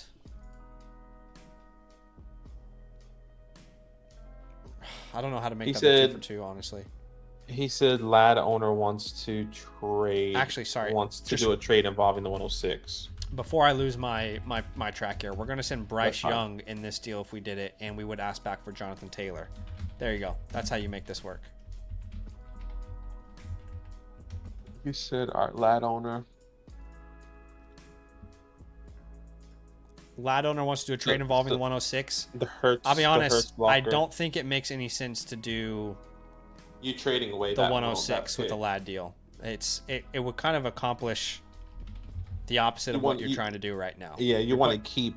You're putting yourself in a spot where you're trying to get out of, having wide receivers that you need to trade away to fill out your roster. And look, I love Ladd McConkey, but I just don't think that trade makes sense for you. Unless you get like Ladd and Bucky. So we'll figure out something, but 106, we're going to end up with Ladd and Bucky Irving. And then we are going to send the 106 plus. Does he need a quarterback? He does. Okay, so let's send the 106 Bryce Young. And what, Jameson again? Yeah, JMO or... Actually, just JMO. I don't want to go any higher than that. Yeah. What's up, Dudecki? We are doing the raffle for the $150 league. That will not be tomorrow night, but the night after. Okay. But yeah, like that's an idea that could make sense with Bucky and Ladd. And it accomplishes a lot of what you're wanting to accomplish. And then Olave plus Kraft. What we need to find is a team that needs receiver but is heavy on tight end. So, for example, I wouldn't be opposed to doing that for like a Laporta. Olave and Kraft for, let's say, Laporta and Pickens or something. And then you can send Olave, Kraft, Laporta, Bateman in that deal or something. Okay. Yeah. By the way, Alec, he says, if I have offline team playbook, can I change it to a live stream? It's like, yeah, absolutely. So all you have to do, obviously, when you sign up for the offline, it comes up as was it 67, depending on if you are using the promo code LAND. But all you have to do is it'll be free if you're an annual member and you're using your voucher. Annual member. But all you have to do is, I think it's $7. You would just have to send a super message to us, and then we can put that as a live playbook for you. Super message right here. If you're an annual member, then submit $7. If you're a non-annual member, then you'll need to submit a $10 super chat, because our annual members get a 30% discount on all products on the store. Alec, let us know what's your Flock Fantasy name, and if you have already submitted a trade or a team review, we can tell you how much you actually need to submit. So yeah, we can kind of tell We're you here to help. What that is. Yeah, absolutely. But Fantasy Bandit, I think we were talking about Chris Olave, Tucker Kraft. Hey, still. Yeah, I just wanted to say, like, the Laporta Pickens. I think that was pretty much all the ideas that I have. You know, I don't mind. No. Yeah. Those are the main ideas that I had personally. Yeah, no, I think those are good, man. Fantasy Bandit, obviously you should be getting your playbook here within 24 to 48 hours, getting these guys out fast and immediately for you guys. All you have to do is wait for that on the Flock Fantasy message system there, and you should be receiving your playbook customized with everything that we drew up here for you today. And I just want to clarify, when Badaki says the message system, you see how you have the My Reviews tab on your guys' side? You will see a message system right here where we message you. That's where we send the playbook once it's complete, after Badaki completes it offline after your live review. So hopefully that makes sense. But Fantasy Bandits, let us know if you have any last minute questions here. And he says, thanks boys, that's given me a lot to think about.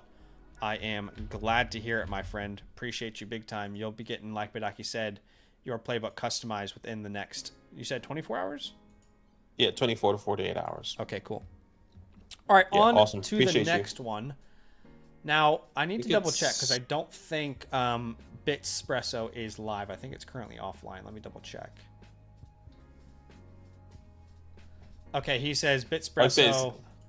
So yes, Bitspresso. You would only need to submit a $7 super message. We actually sent out a message to you. Right now, our site doesn't notify you guys when we send messages, but we're asking the devs to update that so you get that notification. But we'll wait on your upgrade there. B Wheeler did already upgrade. You see he's doing exactly what you're about to do, Alec. But he upgraded to the $7 live version for annual members. So let's go to Wheeler next, and we'll wait on Alex. Yeah, awesome. B Wheeler, appreciate you. Thank you so much for the support here. This is a 1 quarterback, 12 team start 9. So this is a little bit different here.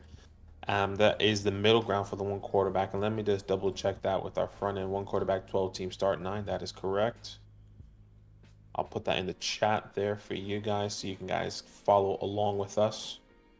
But let's have a read of this context here. He says, I'm feeling sort of stuck with this roster. It's got a good chance of winning this upcoming year. I shopped Najee and Warren pre-draft, but not real offers ever materialize. Do I need to just be patient, or should I be aggressive with the 26 picks and who to target?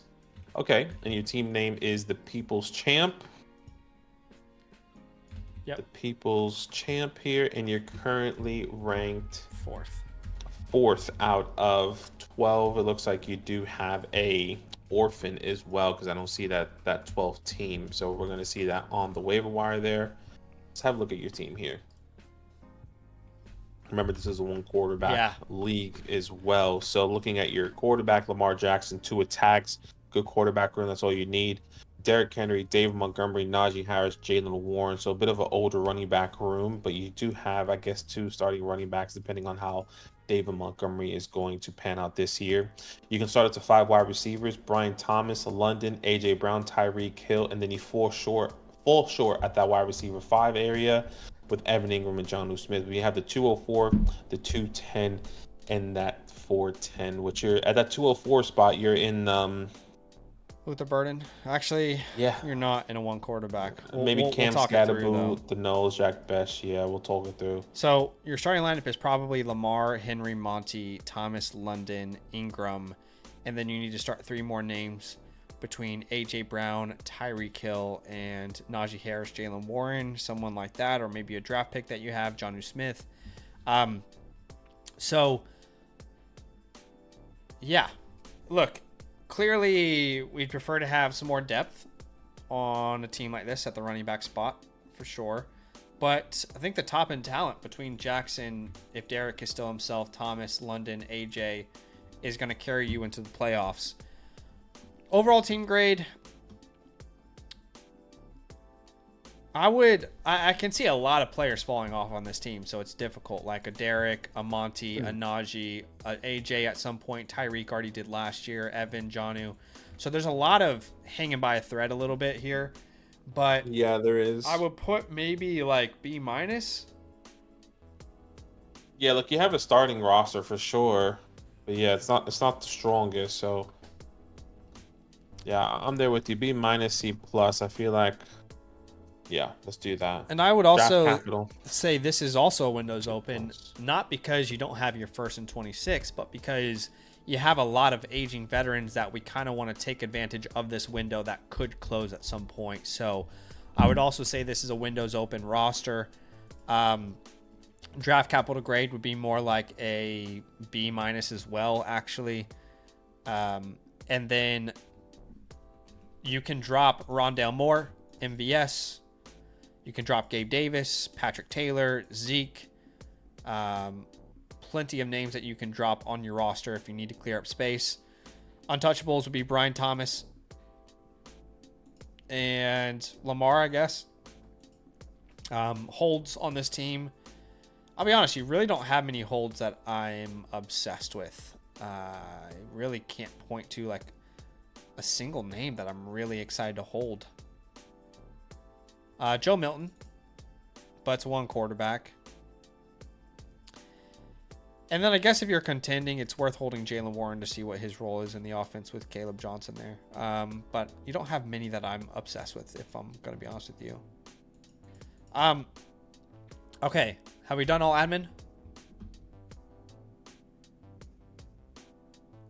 Brother? Oh, sorry. I muted myself. Sorry. Okay. Yes, we have done all admin. All right, so coming to the chalkboard in a one quarterback format, I'm just going to look at my rankings real quick. I unfortunately think you're going to just be right outside of a range. I think you're more really in the love. You're just more in the Jack Best, the Trey Harris's world. 12 team? Yeah. In a 12 team, yeah, and one quarterback, I would imagine. Yeah. You're going to have one name left over. Let me tell you exactly what it's going to look like. Between these names, hold on. All right, so Burden, Higgins, Besh, Harris, and then also Scatterbo, Tootin. One of these guys is going to be left over in this range. I actually think your wide receiver depth isn't the best, so I don't really mind which way you go here. You know, let's say I prefer Burden just because I think he stands out to me in this group. But if Burden isn't there, I have no problem if you wanted to take a chance on Scatterbo or Tootin. But I also think Higgins is a great fit. Bash, you know. And then at the 210, I don't think any of these guys are going to be available. Maybe the Knowles. I mean, the Jalen Knowles, the Blues, the Royals. I would imagine they're probably going to be there at the 210. But yeah, I imagine you're right, Padaki, that none of these guys in that tier above are going to be there. But yeah, Knoll, Kyle Williams, Arroyo, Ferguson, Taylor, Blue should be available there. Now, I might be more interested in, like, unless I could really guarantee like a Burden, Besh, you know, I might be interested in like what could I trade the 204 away for? Okay. Like maybe even the 210. I wonder if you can get like a Devontae Adams, Mike Evans. Mike Evans, Devontae Adams. Maybe you have to do the 204 for Devontae Adams, but can you make it a 2 for 2 in that scenario? Who has Devontae Adams? Let's see. B. Jawed, Team 11. So can you make it a 2 for 2 where you add Alvin Kamara? That might be tough to sell. But it's worth trying. The 204 and the 210. Can you get Alvin Kamara and Devontae Adams? 2 vets that are just going to kind of help you take advantage of this window. If that doesn't work, can you send a future third on top to acquire them? And if you're not able to get Kamara, maybe what you can do is send a 26 first away for Ken Walker. So, for example, but we would not do the 204 in this scenario. It would have to be the 210. 26 first plus that 210 for Ken Walker and Devontae Adams. That's another idea there. If you want to fill out this lineup here. Trying to think of other options here at the 210, but yeah, I'll just give you my thought process here as I'm looking at it and thinking about it. I mean, I'm looking at this team, and I know we said we deemed it windows open, which is, I get it because it's an older team, but I wouldn't be more of getting ready to call the quits and go full rebuild with a team like this. It's just difficult because not some of these players aren't going to be sellable as high in season potentially. That's what I'm saying. Like, who are you? So if you want to rebuild, who are you selling on this team? Like, Tyreek is not going to get you anything. Monty is not going to get you a good price. Najee, Derek's it'll probably tough just to be. sell. It'll Evan's probably tough just to sell. be. Yeah, look, they're definitely gonna be tough to sell, but you're gonna have to sell them. Like, if you're 1-5, you might as well just start selling Derrick Henry for any second that you probably can. I doubt you can get a first. Tyreek Hill. I mean, we're saying we would be okay with the 202 to the 204 right now in this draft. When it comes down to that, like, you can start selling the small pieces that you're just not going to be competing with later, which I understand. This is why it's when it was open, because why not compete? But just giving my thought process here to B. Wheeler, because that's where I'm at right now. Yeah, that kind of goes against the direction I'm taking this team. So we would be on opposite wavelengths there, just because, again, the names that I pointed out, I just don't think that they're easy to sell. And yeah, I get it. Like, if you're in season and you need to pivot, then we can figure that out. But hopefully you add a Ken Walker, you add a Devontae Adams, then we're not talking about pivoting in season. That's why we're trying to figure out a pathway forward that way.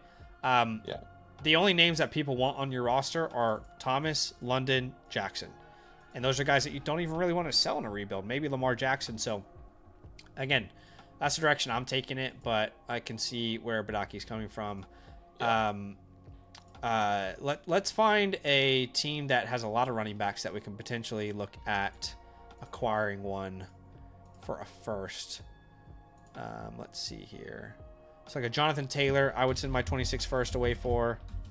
Breece Hall, another name that I would do that for.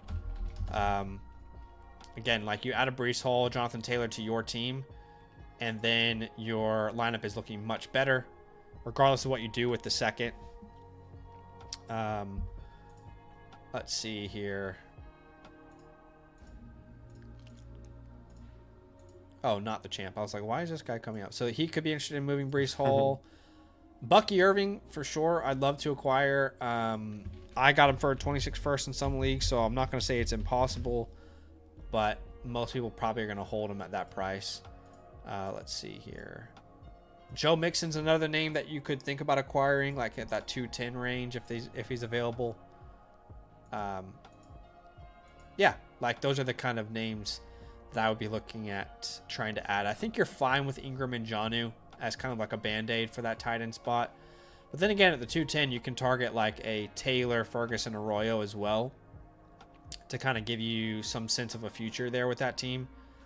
But that is the direction I would take this one. I think with Henry having probably 1 year left in him, A.J. Brown being tough to sell, whatever Tyreek has left to give with Evan Ingram there, I would give it one more contend this year. Yeah, B, really appreciate you. Thank you so much for the support, man. You should be receiving your playbook here within 24 to 48 hours in the Flock Fantasy Message System with everything that we drew up here for you today. But thank you so much for the support. Big supporter here for us. Yeah, appreciate you. But thank you so much. Big time, my friend. And Jesse is up next. Oh, wait. Sorry, let me check my phone. Bitspresso. I know it's Bitspresso. I was gonna refresh to see if he submitted. I don't see any submission yet from.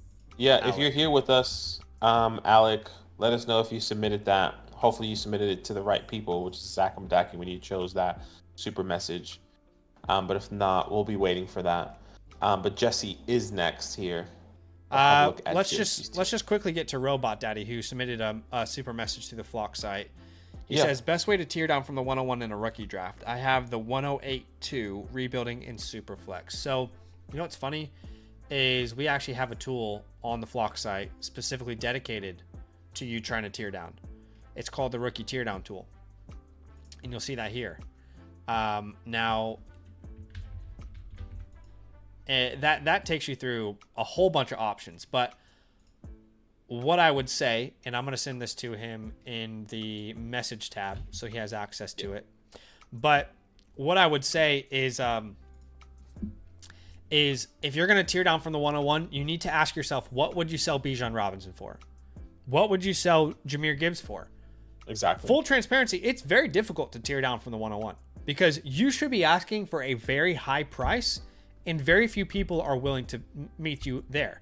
To do that, yeah. So in a lot of leagues where you're rebuilding, you're going to find yourself not getting the exact price that you want, and you're probably going to draft Genty and wait until the right offer is there.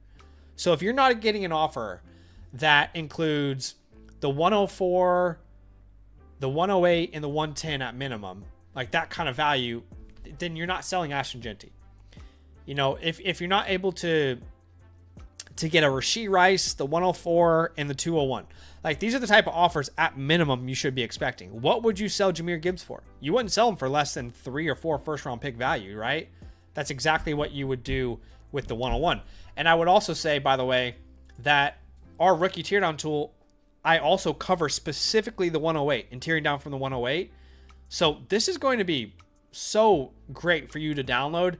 And you already look to be a member, but if you're not a member, you can get a free 7-day trial anyway. So you should have access to that tool entirely. In fact, Badaki, you still have a link for our rookie draft bundle?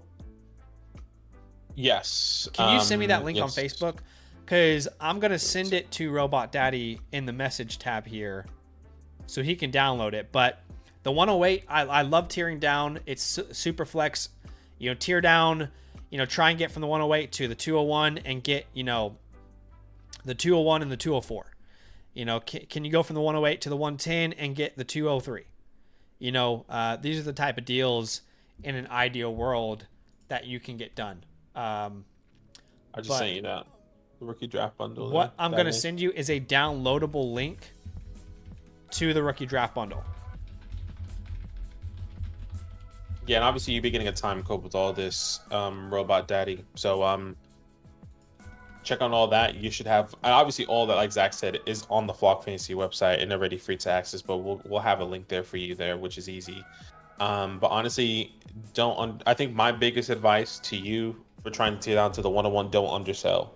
Yeah. I think that's the biggest thing. Like, I understand you want to tear down and you want to get other values because you love different players in this draft and you feel like you're not going to be able to compete or be in the place that you really want to be with the 101. But what's going to happen is that the 101, specifically Ashton Genty, is going to gain even more value if he does finish as the top 5 running back, if he does finish along those lines. Like, you think you can get a haul for him now, wait until next year, which is crazy. So just be patient with those things because people are going to want to then buy it then. Yeah. So we're going to go ahead and hit submit there. So I see Johnny here who just submitted a super chat on YouTube who says live review for Bobby Cadre. So I see Bobby Cadre there.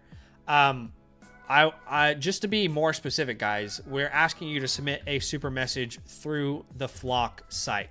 Okay. And again, if you weren't here earlier, you just know that YouTube takes 30% of your donation. So when you're super chatting on YouTube, it really, it's benefiting YouTube a ton, right? For us, they're taking a big percentage of what you're trying to donate to our company and keep us running, keep the lights on, right? What I will say is I'm going to go ahead and mark down in my admin that yours is live. But I just want to honor that for sure. Yeah, we'll still honor that, but I just want to be super clear for the future.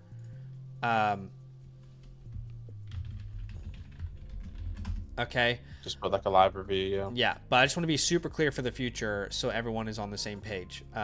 Okay, next one is Jesse. Appreciate that. Thank you so much. Johnny. Yeah, Johnny, thank you so much. All right, Jesse. Once again, this is I don't think I said this, but. 2 quarterback, 12 team, start 9. So this is our classic meat and potatoes, which I'll put in the chat there for you. I see Superflex start 7 on the back end. On the back end. Oh, okay. Let me double Jesse, check. let us know. Let me cross-reference this. Yeah, cross-reference that because that would be a huge difference, and this is non-PPR. KTC says start 7. Hey, Alec, here. Before you do the super chat, have you tried this link? Give me a sec. That Nightbot is going to send it to you. He says super chat. Yeah, just make sure you do it through the Flock site. Try and do it through the Flock site. So that link, the Nightbot that's about to send, click on that link. And all you have to do, what's going to take you when it pulls up there, obviously click on our name and just put $7. And then just write live. Like live team playbook, and then go to checkout. Okay. So this is start 7, you say on the back end. All right. Yeah. And Jesse, if you watch this later and it is a little bit different, we can definitely go ahead and change that. But we're gonna review this as a Superflex start 7.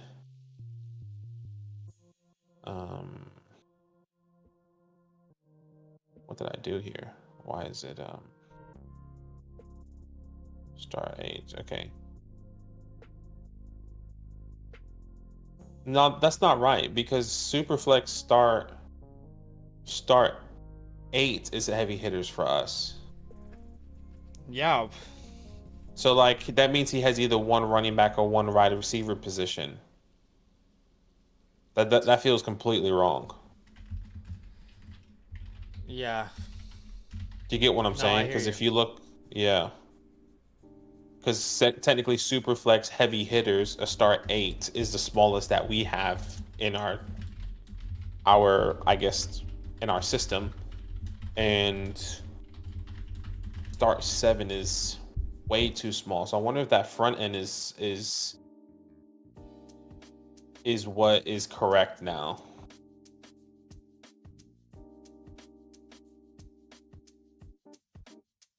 Let me know which way you want to do this, whether that's start 8 or start 9. Can we do Jesse's in a second? Yeah, we can wait for Jesse's. But I know Alec was going to submit, so maybe we can do Alec's next.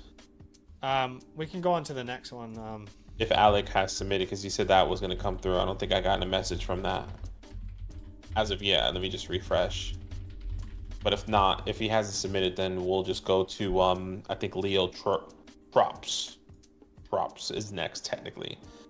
Yeah, Jesse, obviously, well, you're not going to get a timestamp, but if you're watching this later on our live stream, send us a message on either Discord or in the Flock Fantasy message system there, and just put your starting lineup and what that is, whether that's start 9, let's go to start 7, or start 8. We'll wait for some clarity from the devs. Yeah, just so we want to make sure that we're going to review your team in the best in the proper way and make sure that we are not going to be doing that double. But yes, Leo Trop is next here. All right, let's have a look. 2 quarterback, 12 team, 10 team, start 11. And it looks like it's both correlating on the front and the back end. Start 11, which is rolling deep. That is a deeper lineup here. There you go. I'll put that in the chat for you guys. I like that in the start 10. We see Bitspresso's upgrade, so he's good to go. Okay, awesome. That came through, which is awesome. We could probably do yours next if the devs don't tell us about Jesse's. Your team name is called Many Men, which is currently ranked 6 out of 10. Let's have a read of this context here.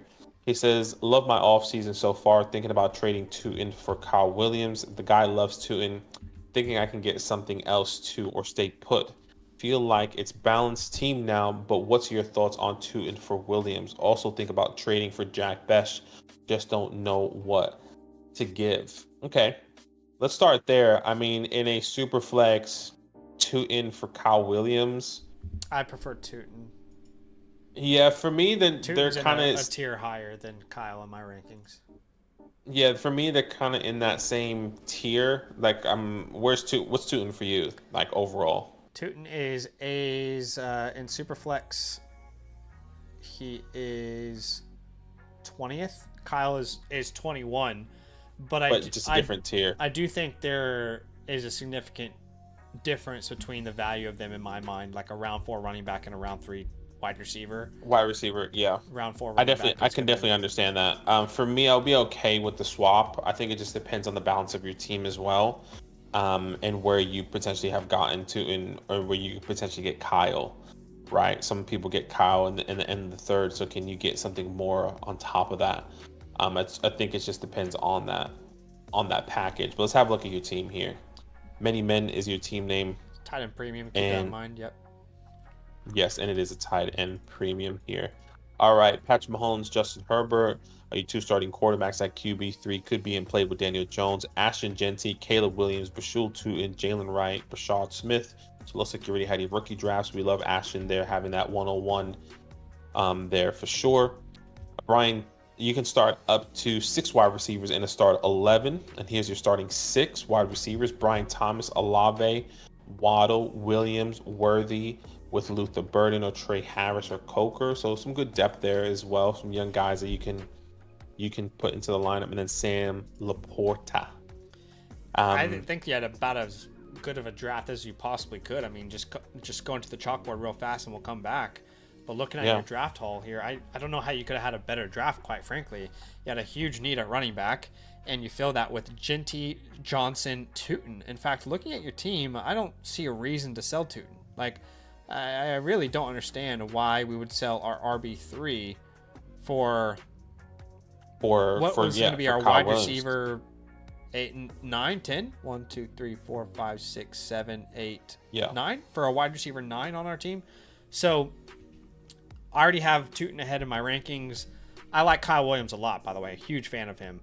But just from a team management perspective, I think you're going to be, if you make that deal, you're going to be thinking, how do I sell Burden or Harris for a running back now? How do I sell Jameson for a running back now? I just think you're going to create a new problem for your own team. Unless you have a strong conviction on Kyle, and I love him too, but I would probably just hold on the Tootin side of that. So yeah, I really like your draft. I gave it an A overall because I think you got a really nice haul there.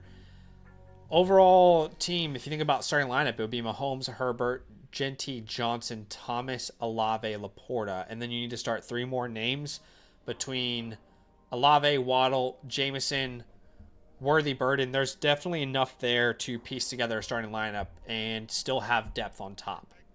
Now, I will say, outside of Genty and Brian Thomas, who are clearly your untouchables, you don't have many top-end names in a 10-team league. No, you don't. Not loving that, honestly. In a 10-team league, typically you'd love to have 3 guys that you can point to and, say, like, these guys are really making a difference compared to what the rest of the league has. Laporta can still be that. He can recover into that. It's a really well-balanced all-around team, but not a team that I'm like, yeah, this is clearly the favorite, If it was a 12 team, then sure, right? He also said he just made a huge trade, and curious what that trade was. But we should have the most up-to-date version of this team. In fact, let me just double check on KTC here. What was his team name again? If that trade has gone Many Men. He might have changed his team name because I don't see it. He has Patrick Mahomes, Justin Herbert Okay, on his team, Ashton Genty, Brian Thomas, some key names you can look for. So Justin Herbert is now on a different team. Okay. So he doesn't have Justin Herbert. Okay, let me just write. He doesn't. So Justin Herbert is gone. I'm just writing it down. It looks like he might have traded away Mahomes, actually. Wait, so Patrick Mahomes and Justin Herbert are gone? Hold on.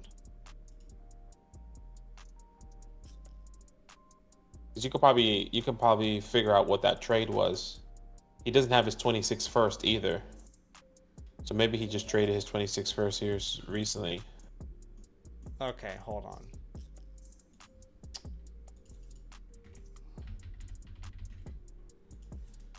I'm looking at the wrong team. I'm a dumbass. Okay. I'm looking at the wrong league. I'm so sorry. I was looking at the previous league that we were trying to figure out. Okay. No, everything is right. Everything is right on his team. I apologize. Okay, so he did make a trade. Yeah, my bad. So he did make a trade, but we don't know what. It's still reflected on the site. On the site. Okay, say less. Yeah, so when it comes on to untouchables, Brian Thomas, Ashton Genty, as we kind of mentioned, holds. I guess we can hold some of these rookies, Luther Burden, Caleb Johnson. We can hold. We can even put, I would say, names like Chris Olave onto this list as well. I think he can be a nice little sneaky addition. And I guess we can also add Mason Taylor just to see what happens there. You don't really have any drops that I guess you could potentially drop names like Tank Dell or Dontavion Wicks. So we'll put that, but we can also look at the waiver wire since you did do your draft. Yeah. And Dontavion Wicks. Yeah, it looks like most of these rookies have kind of been cleaned up at this point. Yeah. But the one rookie, first off, there's some names that I'm interested. Joe Milton makes sense to pick up, in my opinion. In a super flex, yeah, I like Joe Milton. I also see Phil names Maffa. like, yeah, Phil Maffa. I see Miles Sanders just to see what happens. Miles Sanders and Phil Maffa. Those are the main players I'd focus on picking up afterwards. But yeah, happy to drop those names that you mentioned.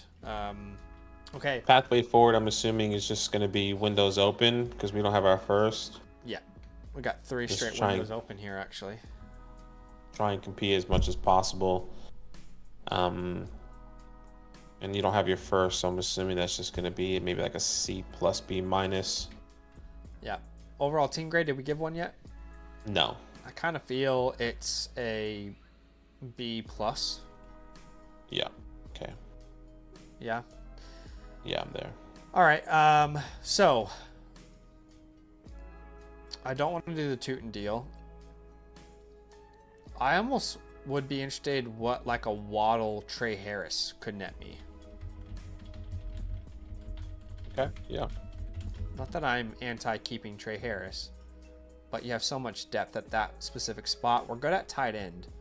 I just love to add like one more impact wide receiver if I could. You know what I mean? So yeah, like a Waddle Trey Harris. I'm curious what that could net us. Let's see if there's any team that has desperate need at wide receiver depth.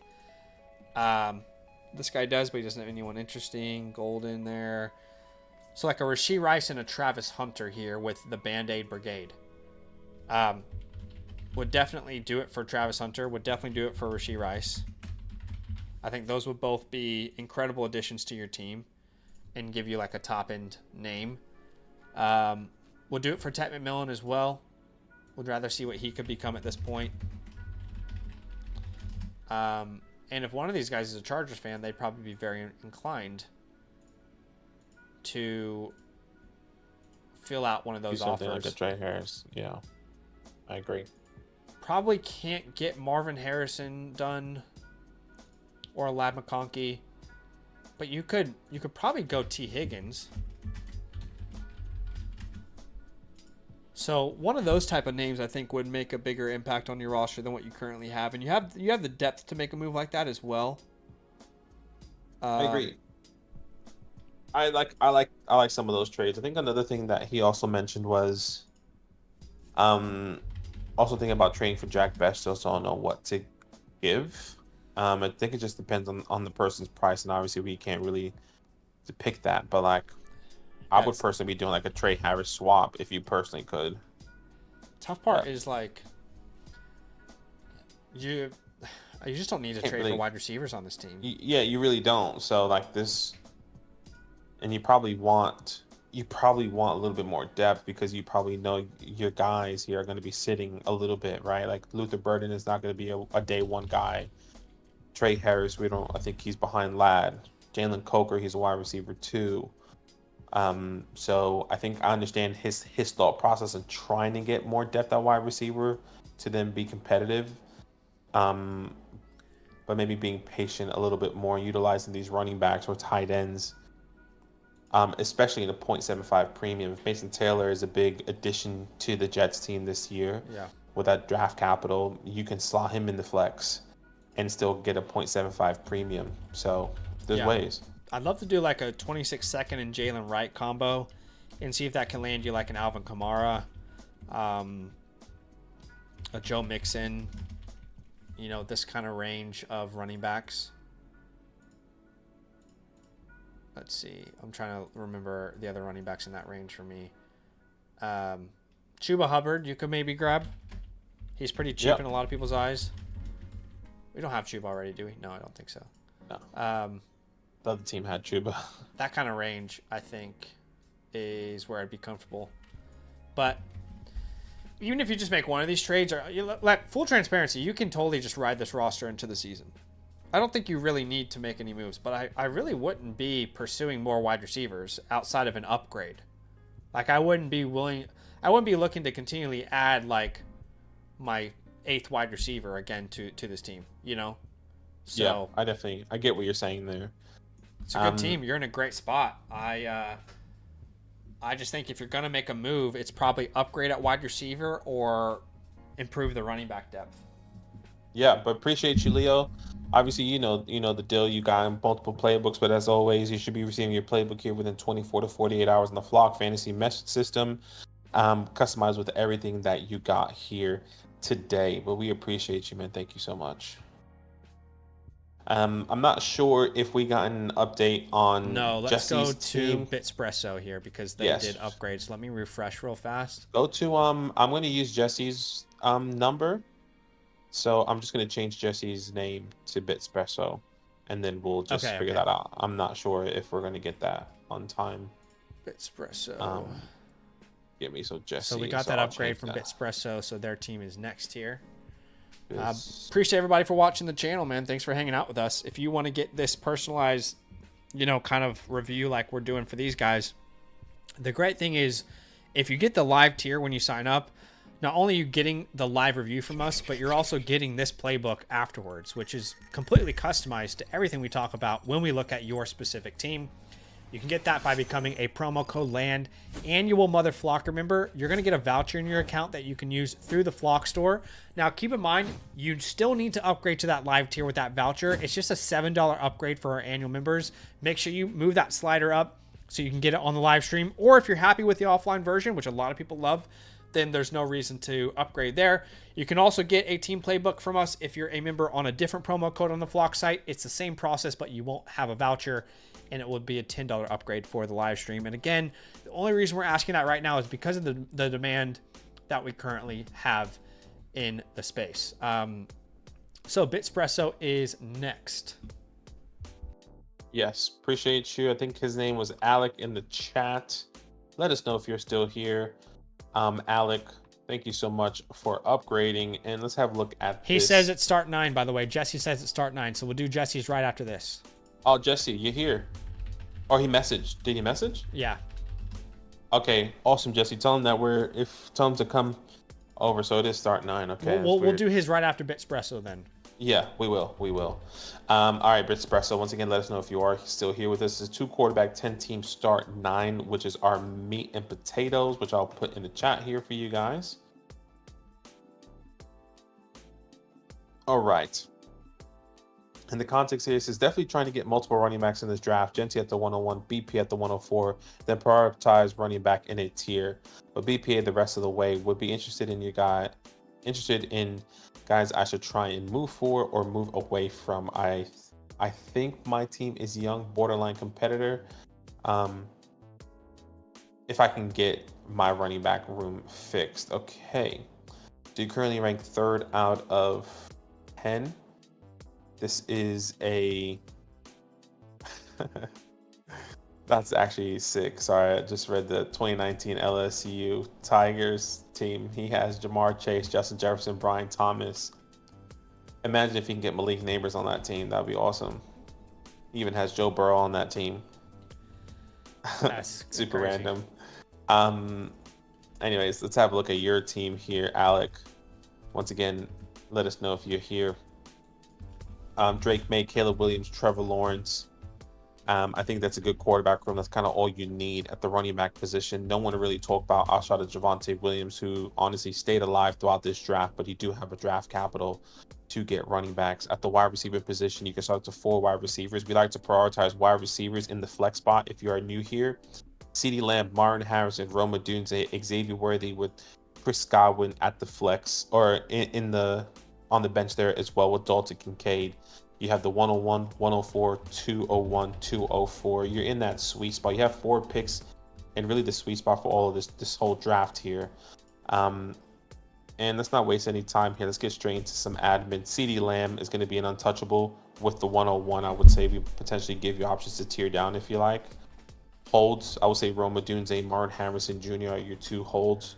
And I would say there are a couple drops you can definitely have here. I would say Dontavion Wicks down. You could potentially drop. So Dontavion Wicks, Alec Pierce, Calvin. Maybe not Calvin Austin. I want to keep. What? Sorry, what? No, you're actually totally right. I actually want to keep all those guys. I'm so sorry. I thought you said his name was the LSU Tigers. So that was the team that I had on the screen that entire time. I apologize. Oh no! While you were reading the team. I was confused what you're reading out. Okay, I'm here. Sorry. I was looking at the LSU Tigers and say this guy has literally the LSU. No, I understand. Yeah. Sorry. Let's now we're on the same page. Okay. Awesome. No, but I mean, you kind of were right. I don't want to drop Calvin Austin. At the moment, just wait and see what happens in that wide receiver room. But a guy I would like to drop is Alec Pierce. I'll be okay to drop. I guess you can drop Cole Kmet now, especially with you can move on from him. Coastal Loveland, Dontavion Wicks. I'll be okay with dropping as well. And then we can also probably put Jacob Howing in there if you wanted to. A co-wing. So your starting lineup is probably May, Caleb, and then let's just go ahead and say Genty, Henderson, for example. Lamb, Marvin, and we can probably put like a Loveland or a Warren. And then you need to start 3 more names between Odunze, Worthy, Godwin. Not a bad lineup. It's forming for sure. There's still a couple holes that you're trying to figure out how to patch, but a lot of draft capital, really. A lot of draft capital, which is well done. I think this is overall like a B. This feels B+ when all is said and done. Draft capital or team grade? Team grade. And then the draft capital, I will put more at A flat. Yeah. Really good draft capital there. Now, pathway for a team like this, I think we're going... It's hard not to say contender with CeeDee Lamb and Genty. With CeeDee Lamb and Genty, but yeah. I think we're more of like a soft contend, which might mean more sleeper, because you still have your pick in 26. You know, there's a chance that this 25 class doesn't come out of the gates, firing. And if that happens, you're kind of more of a sleeper and waiting, like maybe for one final piece and for another year of growth in 2026. But I think you're playing with house money. I definitely think you can contend this year. If this 25 class really, plays up to its potential. So I really, really like this team. Have we done all admin?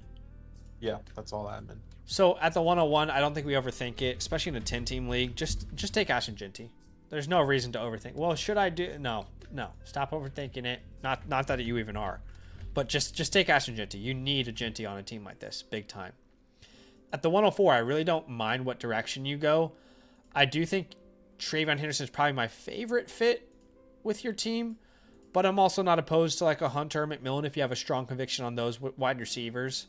It is a full PPR format. And then at the 201, remember that's actually the 111 in a 10 team. So at that spot, you could actually go ahead and look at a Harvey, Johnson, Egbuka, Loveland, Warren. It's a non-tight end premium, so I might lean a Harvey, Johnson, Egbuka, over a Loveland, Warren, but they're also not bad options. In fact, we can potentially tier down from the 201, which would be the 111. We could see if like the 202 or the 203 are interested. Yeah, I think it depends on how the board falls here, Alec, because you can play this really well where, let's just say if Travis Hunter does fall to you at the 104, you can take Travis and then hit running back at the 201 with either RJ or Caleb, and then you'll still have an opportunity to draft another guy there at the 204, because once again, the 204, we're thinking more in the 12-man league. That's the 202. That could be Luther Burden. We've seen Tyler Warren fall, Matthew Golden, Jackson Dart. So like you're gonna have options to go out and try and get the guys that you really want if the board falls the way you want it to. Yeah. But of course, like if you think Dart is going to be there, I don't really think... I'm actually going to limit this to the 202 just because I don't think Dart really makes much sense for a team like this. For the team like this, yeah. May Williams, Lawrence Fields. So as long as you can land one of Harvey, Johnson, Egbuka, Loveland, Warren, Golden, I'm fine with it. But I do think in an ideal world, you land one of these players I'm highlighting here. Yeah.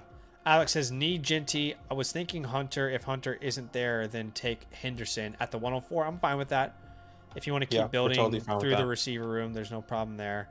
He also says, Coing, Franklin, Milton on my taxi. Yeah, I've been trying to move like Wicks, Pierce, Wicks, Douglas. Yeah, they're going to be tough guys to move. At the 204, though, the good news is you'll probably be in a range to grab a Burden here. Yeah, Luther Burden. I mean, I just got Matthew Golden essentially at the 204 today. Yeah, Burden, Golden, Higgins, Besh, Harris. Those guys can all be potentially available there. You can kind of take some swings on running backs with these late round picks, but obviously impossible to say exactly how your draft is going to go down. Yeah, I wouldn't really tear down from the 101, honestly, in a 10-team league. I'm just going to grab Jeanty. You need him. No problem going Travis Hunter. Just keep in mind, though, when you are at the 204, the most likely players that are going to be BPA are all wide receiver. So just keep that in mind. Like I think if you go a Tootin over Burden or a Scottaboo over, to me, I think you're forcing the issue there at running back. Whereas, but look, I mean, there's no problem with going Jeanty, Hunter, and then like a Harvey or something, and then a Burden. Like that's also a great option. But let's just quickly see who has the 202 and see. It's Lamar. You kidding me? So I wonder if there's like a worthy swap we can figure out here. Like, would you do... Okay, so this is going to be very complex, but we're going to get the 202 and we want to target Ladd McConkey. I know that sounds crazy. Okay, but give me a second. We're going to send them Xavier Worthy and the 204. What do you think about that? Yeah, what's the 202? That's the 112. Yeah, I'm okay with that because you tier up. We're not big Xavier Worthy guys. More indifferent than anything. I guess it's just the value that we've seen Xavier Worthy being able to get. Like we've seen a range from the 103 early in the offseason all the way to like the 106, 107.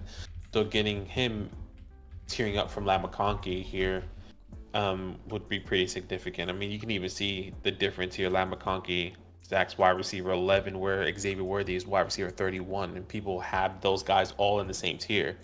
Yeah. So I'm there with you. I mean, you might not even have to include the 204. You can first try those third-round picks, but you could also try a big upgrade over Godwin to Olave. That one might be more realistic. But I like some of those moves. Unfortunately, I don't really like. I guess I would do it for Trey Benson too. Like if it's as simple as that, you know. Oh, 100%. And maybe we ask, we send back the 403 or something, you know, to move back one spot. You can kind of figure out exactly what. But yeah, if there's a player that this guy loves on the board when you're drafting, you'll definitely have some leverage. That's when you get the most action in your league. Is there a team that needs quarterback? Can we sell Justin Fields to one of these teams? So the two-time champ? Yeah, I mean, there's really no one here, though. I guess if you wanted to get the names of like Tyreek Hill, Jerry Jeudy, DK. I'd love to get CMC personally. I know we don't see him the same way, but if we can send like Justin Fields in a future second. Yeah, that's fine. Especially in a team like this with having 4 quarterbacks. Yeah, I'll be okay with something along those lines. Maybe you can get CMC and, you know, like, I don't know, a third. But if you can't, I'm fine to kind of get this deal done, especially considering it's a 10-team league, so quarterbacks will have a little bit less value than they normally would. This guy has Jacobs, Henry. I mean, you can do it. Can you do a straight swap for Derrick Henry? Yeah. You know, that would get me hot and bothered, and kind of turn you less into a sleeper and more into a contender, which is fine. And any chance we get to contend straight away is great. This is actually the perfect team to make a deal with here with Justin Fields. How about Chuba Hubbard? Just straight up, let's do a Chuba Hubbard swap. That guy has Derek Carr as his quarterback too. Bless his heart. Right? Let's go get Chuba Hubbard from him. That actually is the best deal we've talked about so far for you. Bless his heart. Please, Alec, jump in at any point in time with any other questions or any other things you kind of want us to kind of break down or explore here. Yeah, I think Javonte Williams, I would sell him for any second, but I don't think you're going to get a second in most leagues. So just keep that in mind. Yeah. But outside of that, I don't see any obvious sells. Kincaid's more of a hold anyway.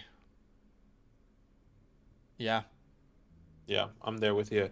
Alec, man, thank you so much for the support. You should be receiving your playbook here within 24 to 48 hours with everything that we drew up here today for your team. Once again, if you can't get anything done, stick and pick. You're in that nice, sweet spot here.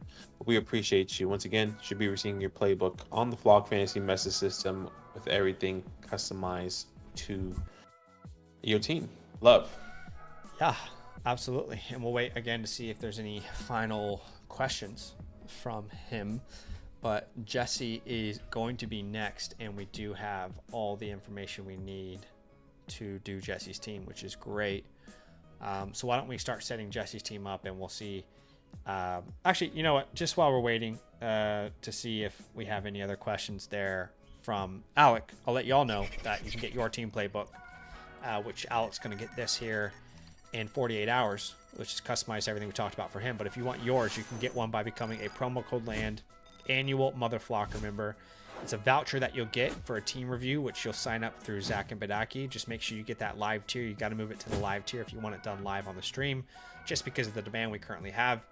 You can check out the pinned comment, and you can also get a team playbook from us if you're a member of a different promo code.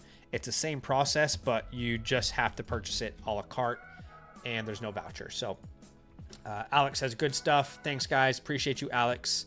And let's get on to Mr. Jesse. All right. So this is, he said start 9, correct? So that was correct? It is start 9, yeah. Okay, so start 9, 2 quarterback, 12 team, start 9, which is just like Alex's team here, which is meat and potatoes, which I'll put in the chat here. And let's have a look at your team, Jesse. Thank you so much for being patient. Just wanted to make sure that we are not doing our jobs 2 times, essentially, and making sure that we're exactly. We don't want to waste anyone's time, right?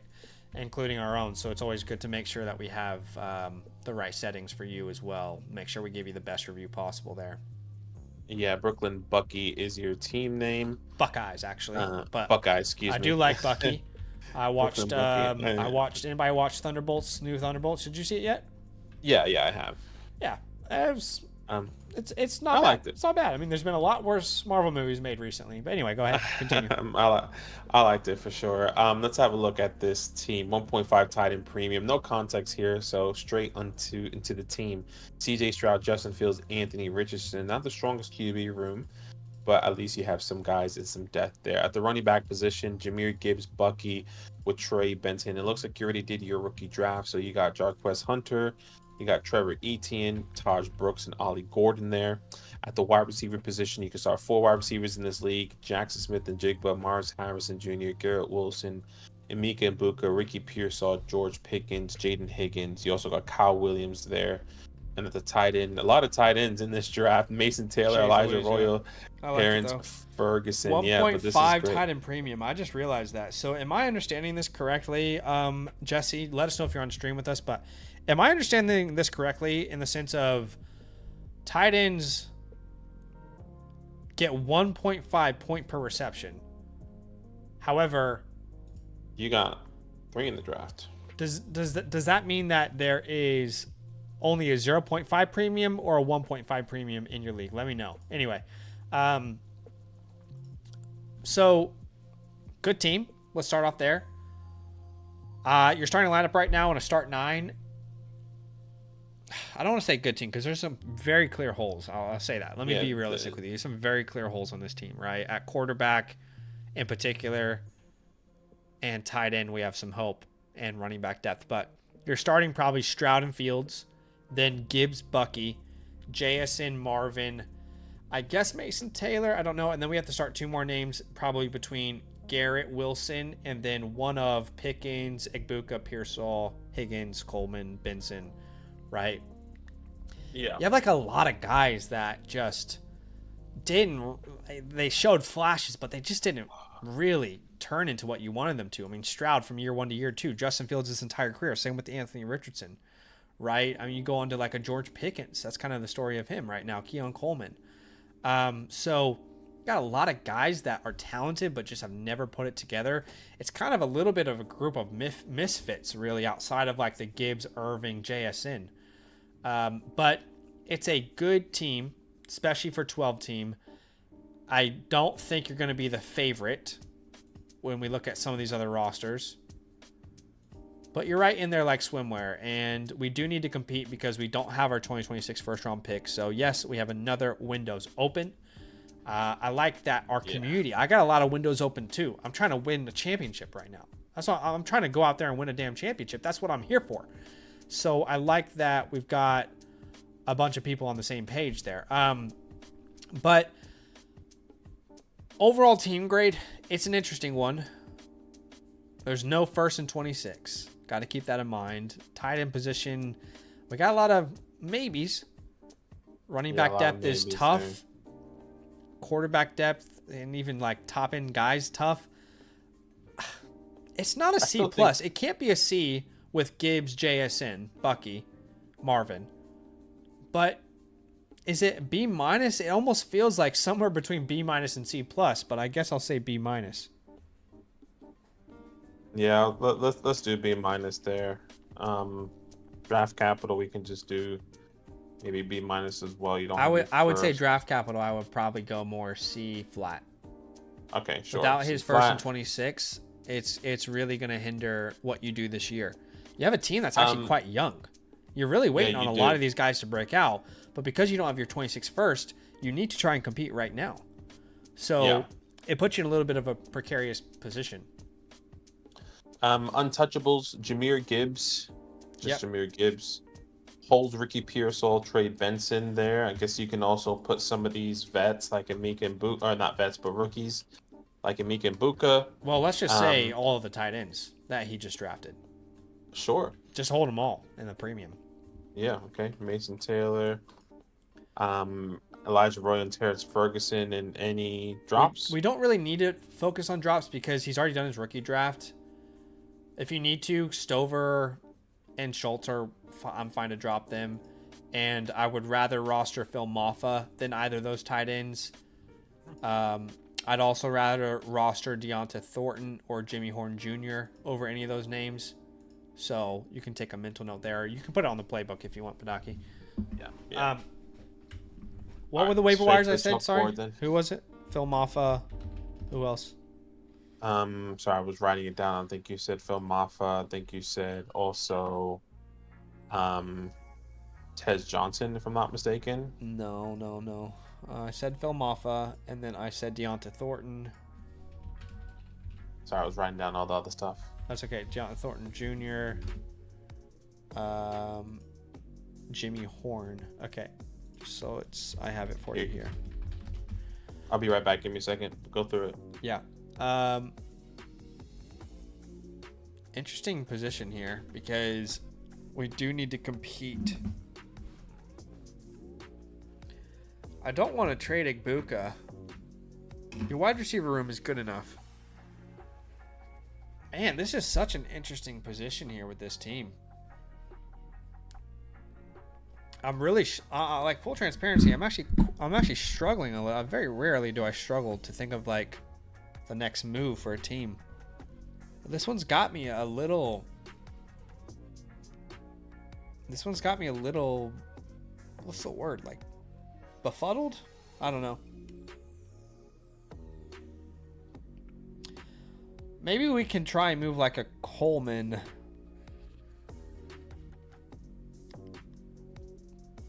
Could you package Keon and Justin and just get some sort of security? I'm wondering. I might even prefer like packaging Richardson and Keon Coleman.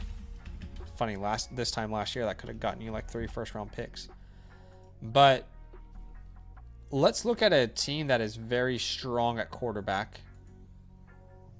It's like would love to go get a Caleb Williams, Kyler Murray. Can this get you a Kyler Murray? Can this get you a Caleb Williams if you add something on top of it? For example,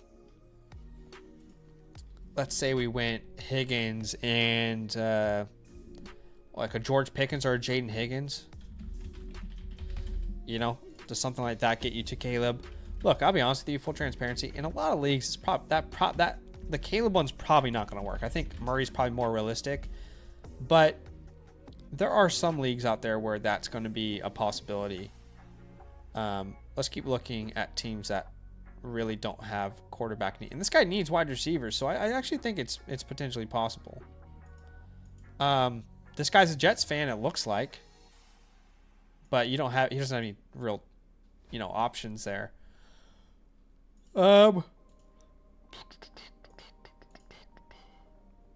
Baker would be great. Baker would actually be awesome. Yeah, I almost feel like that's probably the most realistic one, even over Kyler Murray. Like a Baker Mayfield for a Richardson Keon. You could maybe even get back like a Isaac Horrendo. Or you could do like a Kraft. You could do a Kraft Jake. Who is it that you had? A Kraft Terrence Ferguson swap.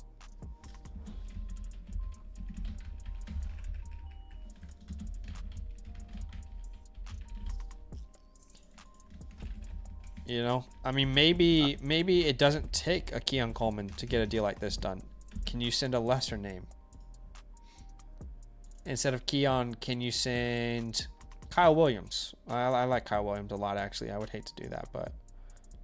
Oh, good thing to look up now is, sorry, I just saw his team, and I want to see where George Pickens is at.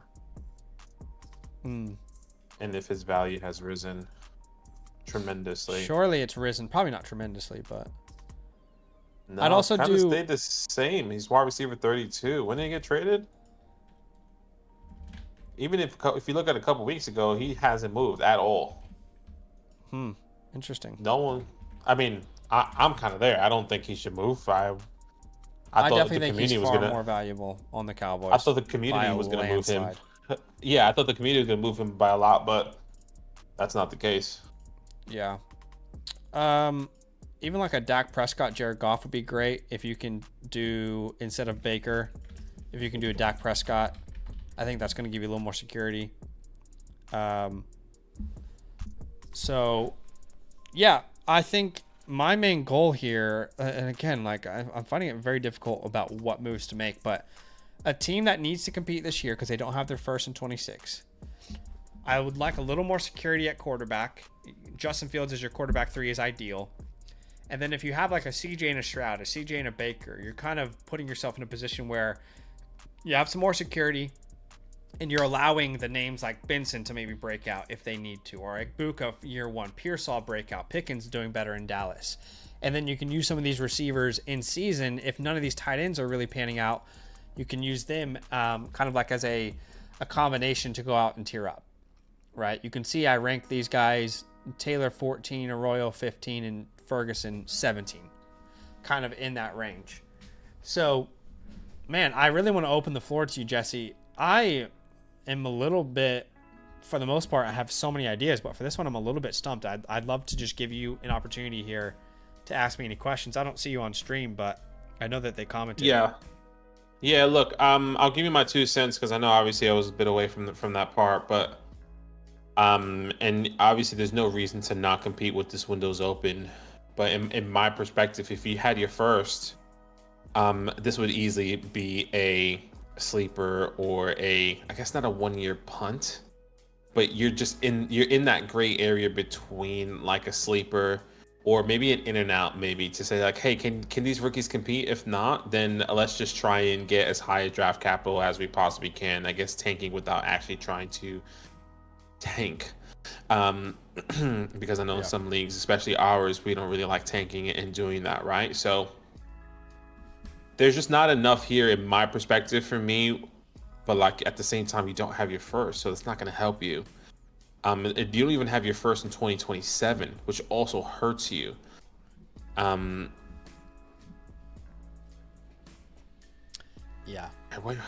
has your first? He has his first in 27.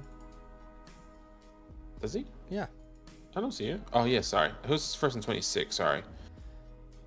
But anyway, I think you make one of those moves and you contend, and you have plenty of like pieces that you can move in season, right? Like if you wanted to move Pearsall or Pickens or Higgins or Coleman or Kyle Williams, you know, or these guys break out and then Wilson's movable and you want to upgrade at tight end, that's an option. But I think you're in a good spot personally.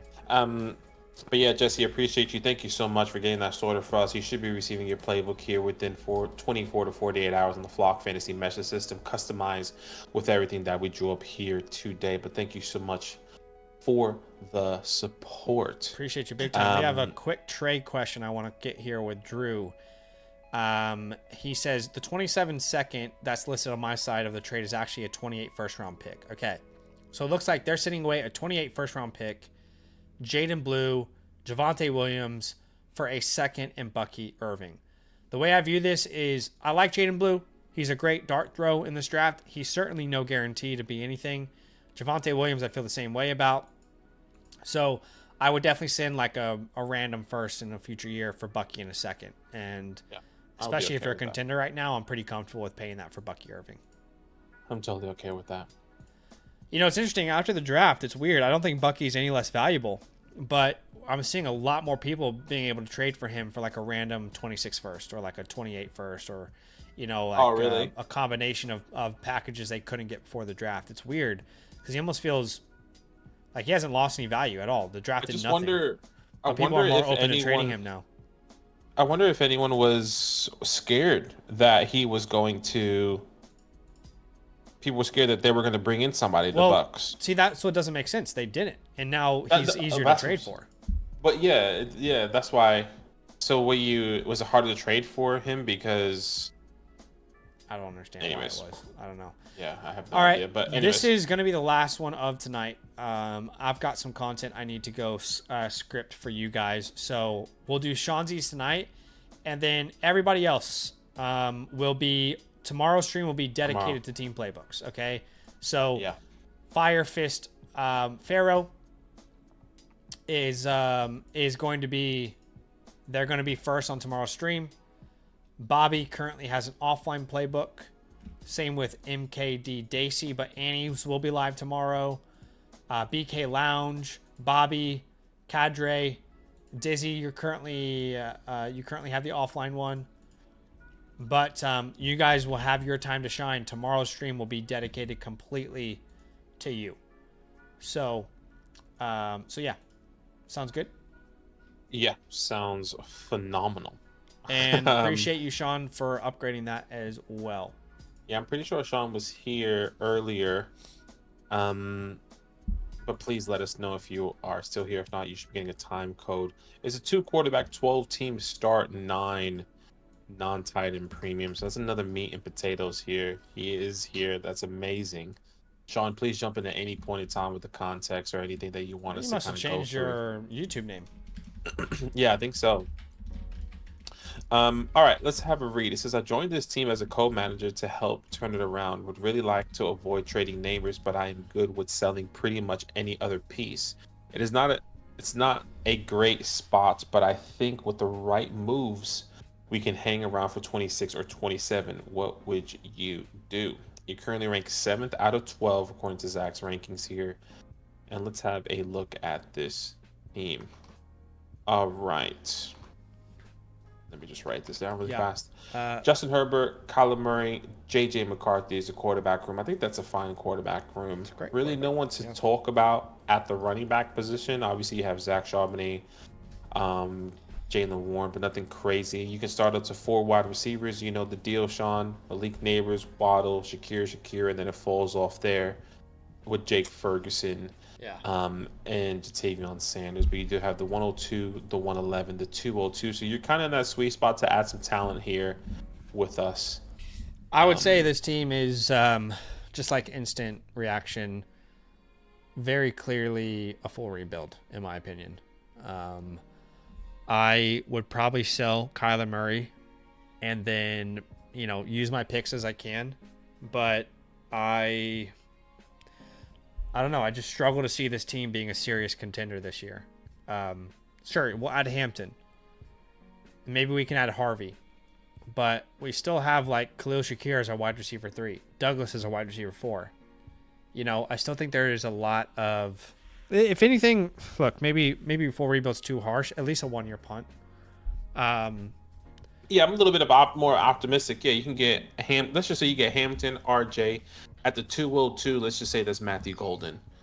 The depth is not there, for sure, right? If Jalen Waddle misses time, if Shakir or Malik misses time, then you're not really starting anyone, which is kind of the downfall there. But I can understand. I think maybe we can even sell one of these quarterbacks or sell really just the quarterback because you don't want to sell Malik Neighbors and then get some more depth. I think there's definitely a pathway there.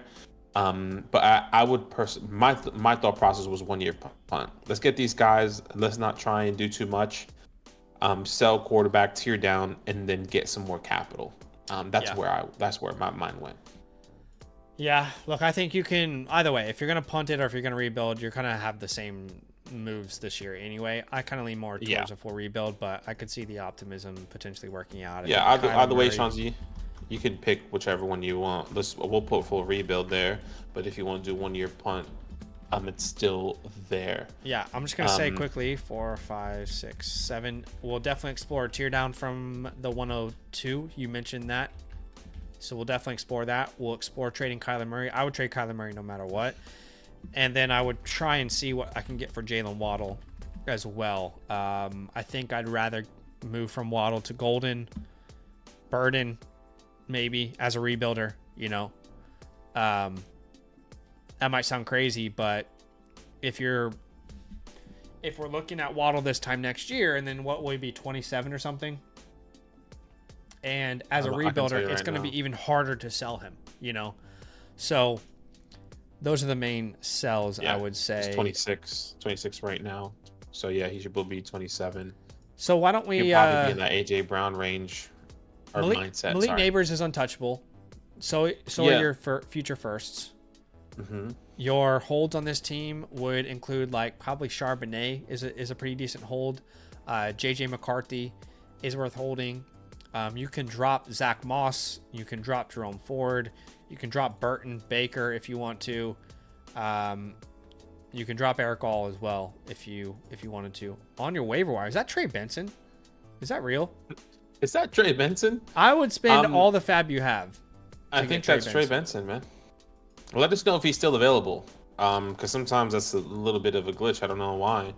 But if that is Trey Benson, I would agree. I mean, you put in all your fab there. Well, if he's on the waiver wire and he's been there for the past couple days, maybe just throw 10, 15 in there, because that means he's been sitting there. No one cares for it. You don't have to blow your fab. Tell us if your league lets you draft off the waiver wire and the you can't add the entire offseason. So wait, are you telling me that? Wait, so surely you're saying? Yeah, if you can't draft, that means there should be in a draft.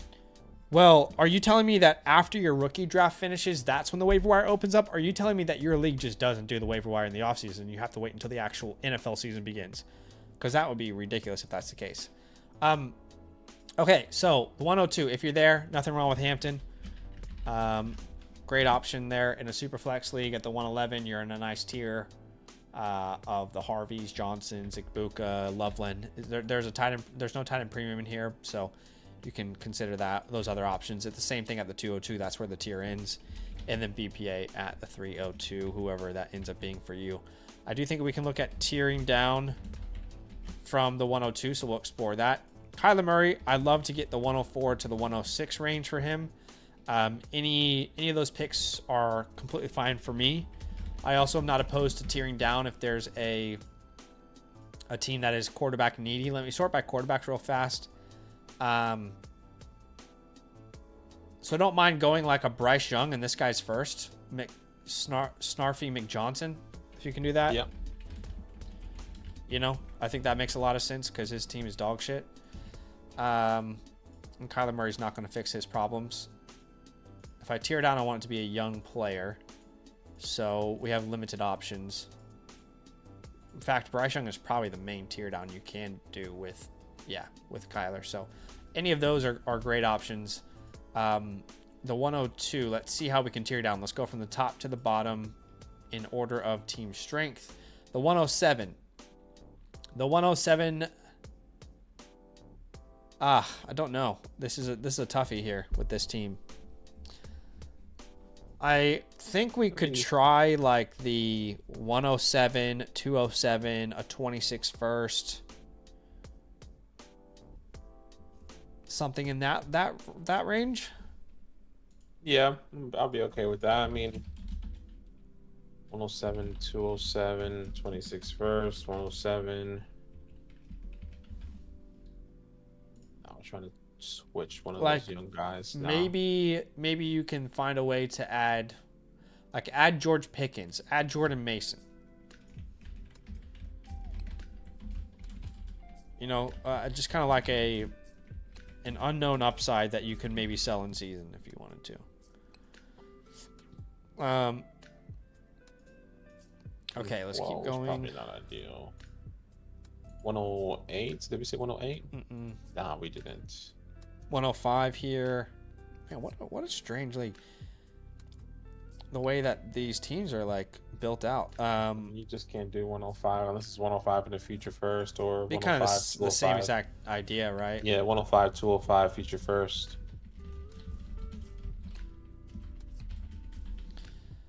That's kind of the range there. Honestly, I probably at the 105 though, I probably would send that initial offer, but I'd settle without that 205 there, considering that team. Okay, what was where were we? Yeah, okay. Moving on. C-Day, I think 106. I think it's also very similar. Yeah, not many young players on these teams that own these picks, but you probably can't do 106. And it doesn't look like this league trades a lot because a lot of people have their own picks in the first and second round. Yeah. The 103. See, I wouldn't do it just for the 203, but you can't get much more than that. The reason I wouldn't do it for the 203 is just simply because I think it's there's just outside more of power that range in that tier, yeah. But if you can do 103, 203, and I mean, maybe I will be okay with like a name like a Troy Franklin or Blake Corum or Marshawn Lloyd. Like, it just has to take a shot on something, or another second, a 26-second, which I doubt. Yeah, I don't think none of those guys would really make me do this trade. I'd have to get like a 26-second or a 27-second. Even then, I don't really know if I love that deal, to be honest. And then the 104 has the 110, so you could actually do the 104 and the 110. That's actually not too unfair. Maybe you can add the 204 on top, but I don't think that's too far off from value. And then as far as Jalen Waddle goes, ideally we'd like to get like the 201, you know, the 112, the 111, you know, that kind of like that range. If you can't, can you go to a Ricky Pearsall? If you can't, can you go to, again, we're just trying to pivot a little bit with Waddle. Xavier Worthy, Egbuka. You know, that's kind of the direction I would want to go there. But yeah, outside of that, I feel like it's pretty straightforward. You can't really sell Neighbors, and no one else is really worth any value to sell anyway. And definitely get Trey Benson. But let me know if you have any last questions here, Sean. Yeah, appreciate you, man. Thank you so much. I'll give you the spiel, but throw it up. You should be receiving your playbook here within 24 to 48 hours in the Flock Fantasy message system. Son, obviously you've gotten multiple one of these. We appreciate you throwing in another one. But you should be receiving your playbook with everything customized to your team. And appreciate you and your support. It says Odd League. Thanks, fellas. Hey, no worries. Yeah. Good luck. I think look, I'm once again, I'm a little bit more of optimistic. Ashton Genty, Travion Henderson. Then you get a Caleb Johnson. Then you get like a Jack Besh at the 204. I mean, I think this team is like a low-key sleeper. But that's you really banking on all these rookies to hit, which is probably really not the case, unfortunately. He's not going to get Genty though. Oh, sorry. Was I looking at the wrong team? Yeah. Oh my gosh, I was looking at the wrong playbook as I was reading that off. Yeah. Anyways, long day. You long got day. what I mean. Yeah, Marion Hampton, RJ Harvey.